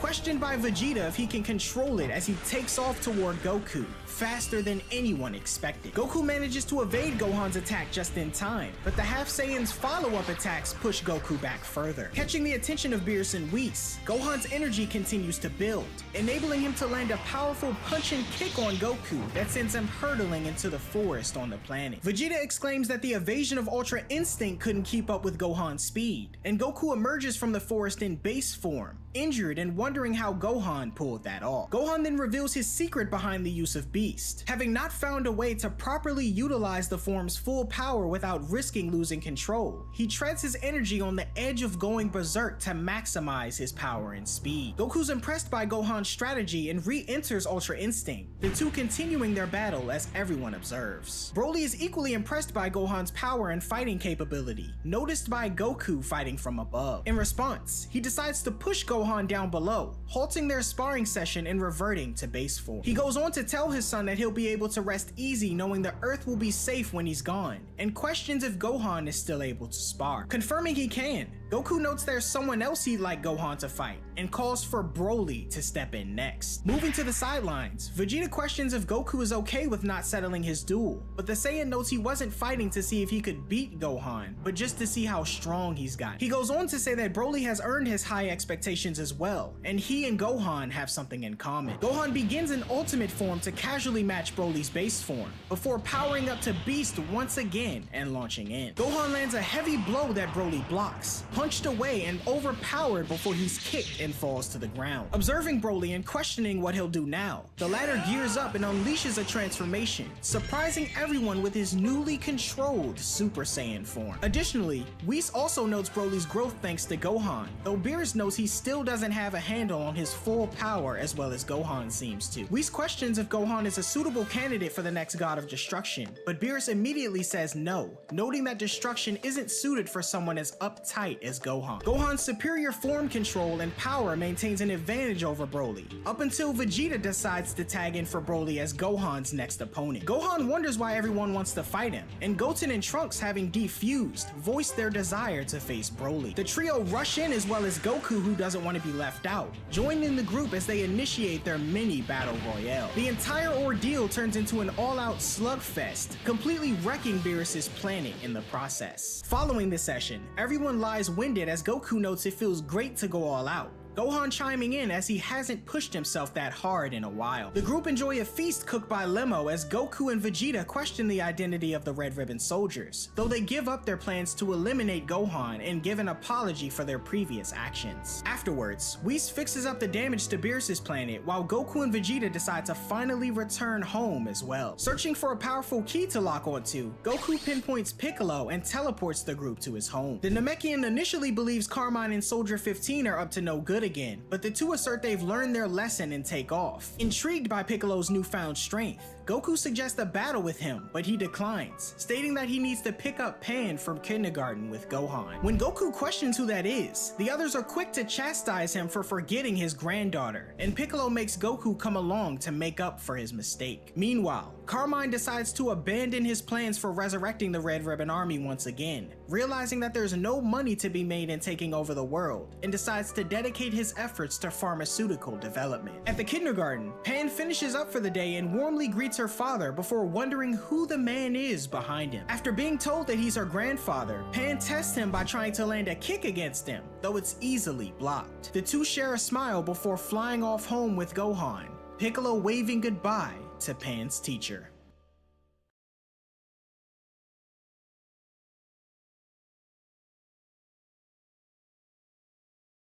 The Demon King Piccolo arc takes place after the events of the 22nd Tenkaichi Budokai. Goku kneels over a deceased Krillin while everyone else begins to tear up at the news. All except Master Roshi, who wonders about the monster that disappeared and what did it want with Goku's Dragon Ball and the contestant name registration list. Goku then stands up, incredibly angry, and he questions if Bulma has the Dragon Radar as he straps on his power pole. Master Roshi yells at Goku to wait, but Goku ignores him, snatching the Dragon Radar from Bulma and calling the Flying Nimbus. Goku takes off, and the radar alerts him of 2 balls nearby, so he heads for the one that's moving. Master Roshi states Goku was foolish for leaving so suddenly, and that he'd already used up all of his strength in the Tenkaichi Budokai. Oolong then finds a piece of paper, and Bulma looks over it, thinking the situation looked bad as it had the symbol of a demon written on it. Master Roshi quickly runs over and begins to worry after seeing the symbol. Fear washes over the Turtle Hermit as he cryptically explains that the mark belongs to the Demon King Piccolo. The group is confused, but Tien has heard of this person before. Roshi explains that this name may not sound like much, but Piccolo was a terrible person. He was a monster with overwhelming strength, and he turned peaceful worlds into worlds of death. Roshi then explains the story of his youth, as his master Mutaito used a secret technique known as the Evil Containment Wave to trap Piccolo in an electric jar long ago. However, using the wave cost Mutaito his life. To ensure Piccolo wouldn't be revived, Master Roshi personally threw the jar at the bottom of the ocean, and no one had heard of Piccolo again until today. Chaozu worries that maybe Roshi's old friend Shen brought Piccolo back, but Roshi insists he'd never do something that foolish. Given the information they've just learned, Yamcha worries about Goku facing Krillin's killer, and Tien questions just how Goku's going to find the monster. Launch says he'll likely find it with the Dragon Radar, and Tien wonders about that, along with what the Dragon Ball is. As Roshi ponders over Piccolo's intentions with the Dragon Ball and the Tenkaichi Budokai registration list, the scene shifts to a grand airship. Aboard is an aged green figure with pointed ears, adorned in clothing bearing the distinct demon emblem. This formidable presence is none other than the infamous Demon King Piccolo. He has a pterodactyl-looking guy for a henchman right next to his throne, and Piccolo wonders about having any wish granted once all 7 Dragon Balls are gathered. Aboard the airship is the Pilaf gang as well, as their leader questions Piccolo on if he plans to wish for world domination. Piccolo, however, laughs, explaining that world domination for him doesn't require a wish, and what he truly desires is eternal youth. Pilaf then brings up how he found Piccolo, freed him from the electric jar, and told him the secret of the Dragon Balls. Piccolo questions what Pilaf is getting at, and the Emperor inquires for half of the world to dominate in return, and also mentions how he explained the greatest martial arts gathering at the Tenkaichi Budokai. Piccolo sits in silence, so Pilaf retracts his request to a third or maybe just a fourth of the world, and Piccolo says he'll think about it. The Demon King then looks down at the electric jar, thinking about the very martial artist that locked him away. He blows up the jar with an I-beam attack, and notes he plans to eliminate any martial artist with even a little bit of power. Back at the Budokai, Master Roshi realizes why Piccolo wanted the registration list, as one of the fighters on that list could possibly perform the Evil Containment Wave and seal him away again. Tien says he probably intended to kill all of the martial artists on that list, and Master Roshi agrees. Meanwhile, Goku catches up to Piccolo's monster henchman, infuriated and ready for revenge. The creature, a half-winged, half-dressed monster, notices Goku closing in. He holds on to the martial arts registration list in one hand, and seeing the 4-star Dragon Ball in his other hand sends Goku into a fury as he demands the creature to return the ball and his friend Krillin's life. The monster deduces that this Krillin was the youngster who dared to oppose him and chuckles, recalling how effortlessly he met his end. Now infuriated more than ever, Goku vows to avenge his friend by killing the monster before him. Unfazed, the creature questions Goku's counterattack strategy. Goku lunges, but the monster evades with a leap, kicks Goku, and sends him flying from Nimbus. Nonetheless, Nimbus swiftly dives to rescue him, with Goku irritated about depleting all his energy during the Budokai. Defiantly, Goku tells the demon that had he been re-energized, he would have ended things quickly. However, the demon interrupts, mentioning his satisfaction, and aims to silence Goku forever. He then discharges a powerful beam, narrowly missing Goku but obliterating the flying Nimbus. Subsequently, he bids Goku a farewell and knocks him downward, causing him crash landing into a dense forest below. As night falls, everyone at the Budokai grows anxious for Goku's return. Master Roshi assumes Goku's been killed, and Yamcha vents his frustration, noting that they're likely next on the hit list. Oolong feels exempt from concern as he's not a martial artist, but Bulma warns of the catastrophe if Piccolo gains control of the world. Tien queries about the Evil Containment Wave, but Master Roshi discourages its use, stating that he doesn't doesn't know how to do it himself. The announcer questions if he should call the police, but Roshi fears they wouldn't be able to help and it would only incite chaos. He then requests the announcer to inform Goku of their departure should he return, inviting Tien and Chaozu to join the group. With dawn breaking, presumably the following day, the creature presents the 4-star ball to Piccolo aboard the airship. He also hands over the Budokai registration list detailing the decade's participants. Piccolo instructs him to display them on the wall, and Pilaf's group eagerly assists. Names like Nam and Ranfan pass, and when the creature reaches Krillin's poster, he deems it unnecessary to post as he killed Krillin already. Mai draws Pilaf's attention to a specific entry, and they're shocked to recognize Goku. Having competed twice and securing second place both times in the Tenkaichi Budokai, the creature dismisses this poster too, claiming he finished off Goku as well not long ago. Pilaf's crew is in disbelief, but the monster remains confident in his claim, as if someone of Goku's caliber was only second best, he states the current world martial arts champions must be relatively weak. Nevertheless, Piccolo prefers caution, again telling his henchmen to kill every martial artist on the registry and all others who oppose him. As Piccolo discusses world domination and the Pilaf gang worry amongst themselves, down below, Goku remains motionless. Piccolo daydreams of regaining his youth, then calls his demon, referring to him as Tambourine. He orders Tambourine to eliminate the top martial artist, prompting the pterodactyl-like creature to question who would gather the Dragon Balls. Piccolo states he'll create another demon, to which Pilaf grimaces, fearing another nauseating spectacle. The pterodactyl-like being cautions against spawning another egg given Piccolo's current condition. However, Piccolo is confident that he's strong enough to handle the task. Now ready to spawn a dragon-themed warrior to collect the Dragon Balls, Piccolo starts a chant and throws up a massive egg. He names the soon-to-emerge creature Symbol and commands it to awaken. Suddenly, a chubby dragon with wings resembling tambourines emerges, and Piccolo instructs Symbol to retrieve the 6 remaining Dragon Balls. Piccolo questions Pilaf about the next Dragon Ball's location, and Pilaf indicates it on a massive radar display. As Symbol notes the location, Tambourine sets his sights on his next target of the tournament, Nam. Both Symbol and Tambourine then take flight, and while Shu is apprehensive about trusting Demon King Piccolo, Pilaf comforts him and Mai, expressing confidence in acquiring half of the world. Back at Kame House, Tien and Chaozu seem to have been briefed on the Dragon Balls. Bulma emphasizes that their primary wish should be to resurrect Krillin, but Yamcha suggests they wish to kill Piccolo, although Puar points out to the group that they'll have to wait 1 year before resurrecting Krillin if they do that. Oolong jokes about the possibility of resurrecting Krillin after such a long period, suggesting he'd return as a zombie. This prompts Bulma to contemplate creating a preservation capsule to preserve Krillin's body instead. Master Roshi meanwhile goes back to being a pervert, and an infuriated Bulma retaliates by knocking him over the head. Everyone's attention is then drawn to the TV, where a news report announces Nam's demise and the discovery of another demon note. The group deduced that other tournament participants are now at risk, triggering concerns of a global hysteria if more people were to find out. Master Roshi questions Bulma about the timeline for crafting a new radar, to which she estimates a rush job would take at least half a day. Subsequently, the group depart in an aircraft, seemingly leaving Bulma behind. Elsewhere in the jungle, Goku gradually regains consciousness, wondering how long he's been out. He's then enticed by the aroma of food and discovers a large fish roasting over an open flame. Goku thinks this incredible looking fish must be a dream. He leaps onto it and devours it, leaving only its skeleton behind and his stomach bulging like a balloon. Feeling energized, he rushes over to punch a massive rock, creating a sizable hole. Filled with newfound vigor and eager to confront the beast again, he summons the flying Nimbus. However, Nimbus doesn't appear as it was destroyed. Goku's anger flares up once more, stating now he has 3 reasons to kill the creature when he sees him again. Goku retrieves the Dragon Radar, and it indicates a Dragon Ball nearby. Convinced the assailant is close, Goku calls out to him, and moments later, narrowly dodges a hurtling boulder. He then leaps atop a rock formation, challenging the creature to reveal itself. However, a round man with long hair, a sword, and a Dragon Ball dangling from his neck emerges, expressing irritation about Goku eating his fish. Goku, unaware that it was someone's meal, assumed it had fallen there, but the man berates Goku for thinking a cooked fish would randomly drop from the sky. Goku descends and spots the Dragon Ball on the man's necklace. Although he isn't close enough to discern the star's number, he assumes it's his Dragon Ball. Believing the man to be an accomplice of the winged creature, Goku inquires about its whereabouts. However, the man, harboring resentment for the stolen fish, gets ready to fight. As they charge toward one another and lock in, Goku parries the man's blow until a fierce headbutt sends him back. However, Goku springs back up and retaliates with a head punch, punch, sending the man stumbling. A swift kick from the man is dodged by Goku, who then lands a solid punch to the man's face. Following this, a kick sends the man crashing into a mountain. As the man recovers and the two assess each other, Goku realizes the ball the man possesses isn't his grandpa's. He questions the man on where his came from and learns he found it 3 years prior. Goku offers his apologies for the misunderstanding, yet the man remains determined for him to replace his stolen breakfast. Soon after, a flying figure catches Goku's attention, eluding him to think the creature had returned. However, to his surprise, it's Symbol, not Tambourine. As the man wonders what this stranger wants, Symbol inquires if the two have seen a Dragon Ball with a star on it anywhere. Symbol threatens to kill the two if they don't talk, but the man remains undeterred, thinking the stranger is rude. Symbol then zeroes in on the man's Dragon Ball around his neck and demands it at once, prompting Goku to suspect that this creature is aligned with the previous one he battled. The man is unwilling to comply, leading Symbol to prepare to kill him. Goku is eager to take on Symbol, but the man tells him no. Goku mentions he needs to settle the score, but the man is set on fighting Symbol himself. They decide to settle the matter with a game of rock, paper, scissors, to which the man wins. Charging at Symbol, the man attempts a punch, but Symbol evades and counters by striking the man's face with his tail. Following up with a punch, Symbol sends the man flying backwards. Smugly believing he's won, Symbol is taken aback when the man rises effortlessly, commenting on how he keeps running into strong guys. Determined to win though, the man delivers a powerful kick to Symbol's face. In retaliation, Symbol releases a surge of electricity from his hand, trying multiple times to hit the man, but he evades. Frustrated, the man lunges at Symbol, draws his sword, and with a swift motion, slices the demon in half, surprising Goku. Elsewhere, high above in the airship, Piccolo jolts as he senses Symbol's demise. He states it's surprising that anyone could stand up to his demons, and the Pilaf gang remains silent. Meanwhile, the man proceeds to roast Symbol's remains over a fire before tasting it and finding it delicious. After his meal, Goku inquires about his name, but the man requests Goku's name first. He introduces himself, and the man identifies himself as Yajirobe. Piccolo is seething with anger at the death of Symbol, although his assistant exclaims that he was weak, which led to his downfall. The Pilaf gang agree out of fear, but Piccolo lashes out, demanding to know who was responsible. The demon then swears to have revenge on the one who killed his creation, and decides to summon Tambourine to avenge Symbol's death. At the moment, Tambourine is engaged in a fight with Giran outside of a small cave in a mountain region. Two pandas observe their clash from their home window, astonished that someone could ever overpower Giran. Giran warns Tambourine not to underestimate him as he made it to the Budokai. However, the creature remains undeterred, emphasizing his intent to kill him. Giran then launches a gum-like attack, spitting out a sticky substance, ensnaring Tambourine. Giran taunts him, but to his disbelief, Tambourine effortlessly breaks free. Tambourine decides to finish the job, flying toward Giran and piercing his stomach with his arm, fatally wounding him. Savoring the victory, Tambourine licks Giran's blood off of his hands and rips apart his poster. With 6 targets down, the next on his list is Yamcha. As he sets out to find him, Piccolo communicates telepathically. Tambourine updates Piccolo about the 6 martial artists he's killed, but Piccolo redirects him. He informs Tambourine of Symbol's death and instructs him to head to the specific coordinates to confront the killer. Thus, Tambourine changes his course, heading toward Goku and Yajirobe. Yajirobe mentions he's still hungry, but Goku warns him that the enemy will likely return for his Dragon Ball and he should hand it over. As he's about to explain the mystery of the Dragon Balls further, the two spot Tambourine soaring in the sky. Excited by the prospect of another meal, Yajirobe is ready for action. However, Goku is certain this time Tambourine, the one who killed Krillin and the Flying Nimbus, is headed their way. He challenges Tambourine and tells him to land, who does so and instantly recognizes the infuriated Goku. Tambourine is shocked to see Goku still breathing, although Goku exclaims he would have never been killed by someone like him, and now it's Tambourine's time to die. Yajirobe tells Goku to hurry up so he can eat the creature, but Tambourine remains confident that this time Goku will meet his end, just like his Cloud. Goku tells the creature to shut up and fight, and Tambourine declares death to Goku once more before comparing him to his dead friend Krillin, angering him. Goku launches at Tambourine and confuses him using an after image technique. Goku lands a solid elbow on Tambourine's face and relentlessly assaults him, then sends Tambourine flying with a powerful punch. Pursuing his foe, Goku propels himself upward, back down using a rock, and crashes down to the back of Tamburine's neck, driving the creature head first into the ground. As Goku confidently flashes a peace sign over the fallen enemy, Tamburine rises, severely injured. Unable to accept that a member of the Demon Clan would be bested by a human, he releases a powerful blast from his mouth directed at Goku. As the flash dissipates, the spot where Goku stood is now vacant, leading Tamburine to believe he's won. However, Goku appears behind him, declaring he'll avenge his friend Krillin. In a panic, Tamburine attempts to flee. However, seizing the power pole, Goku extends it to elevate himself high above. Approaching Tamburine, he releases a Kamehameha wave and a bright flash surrounds the creature.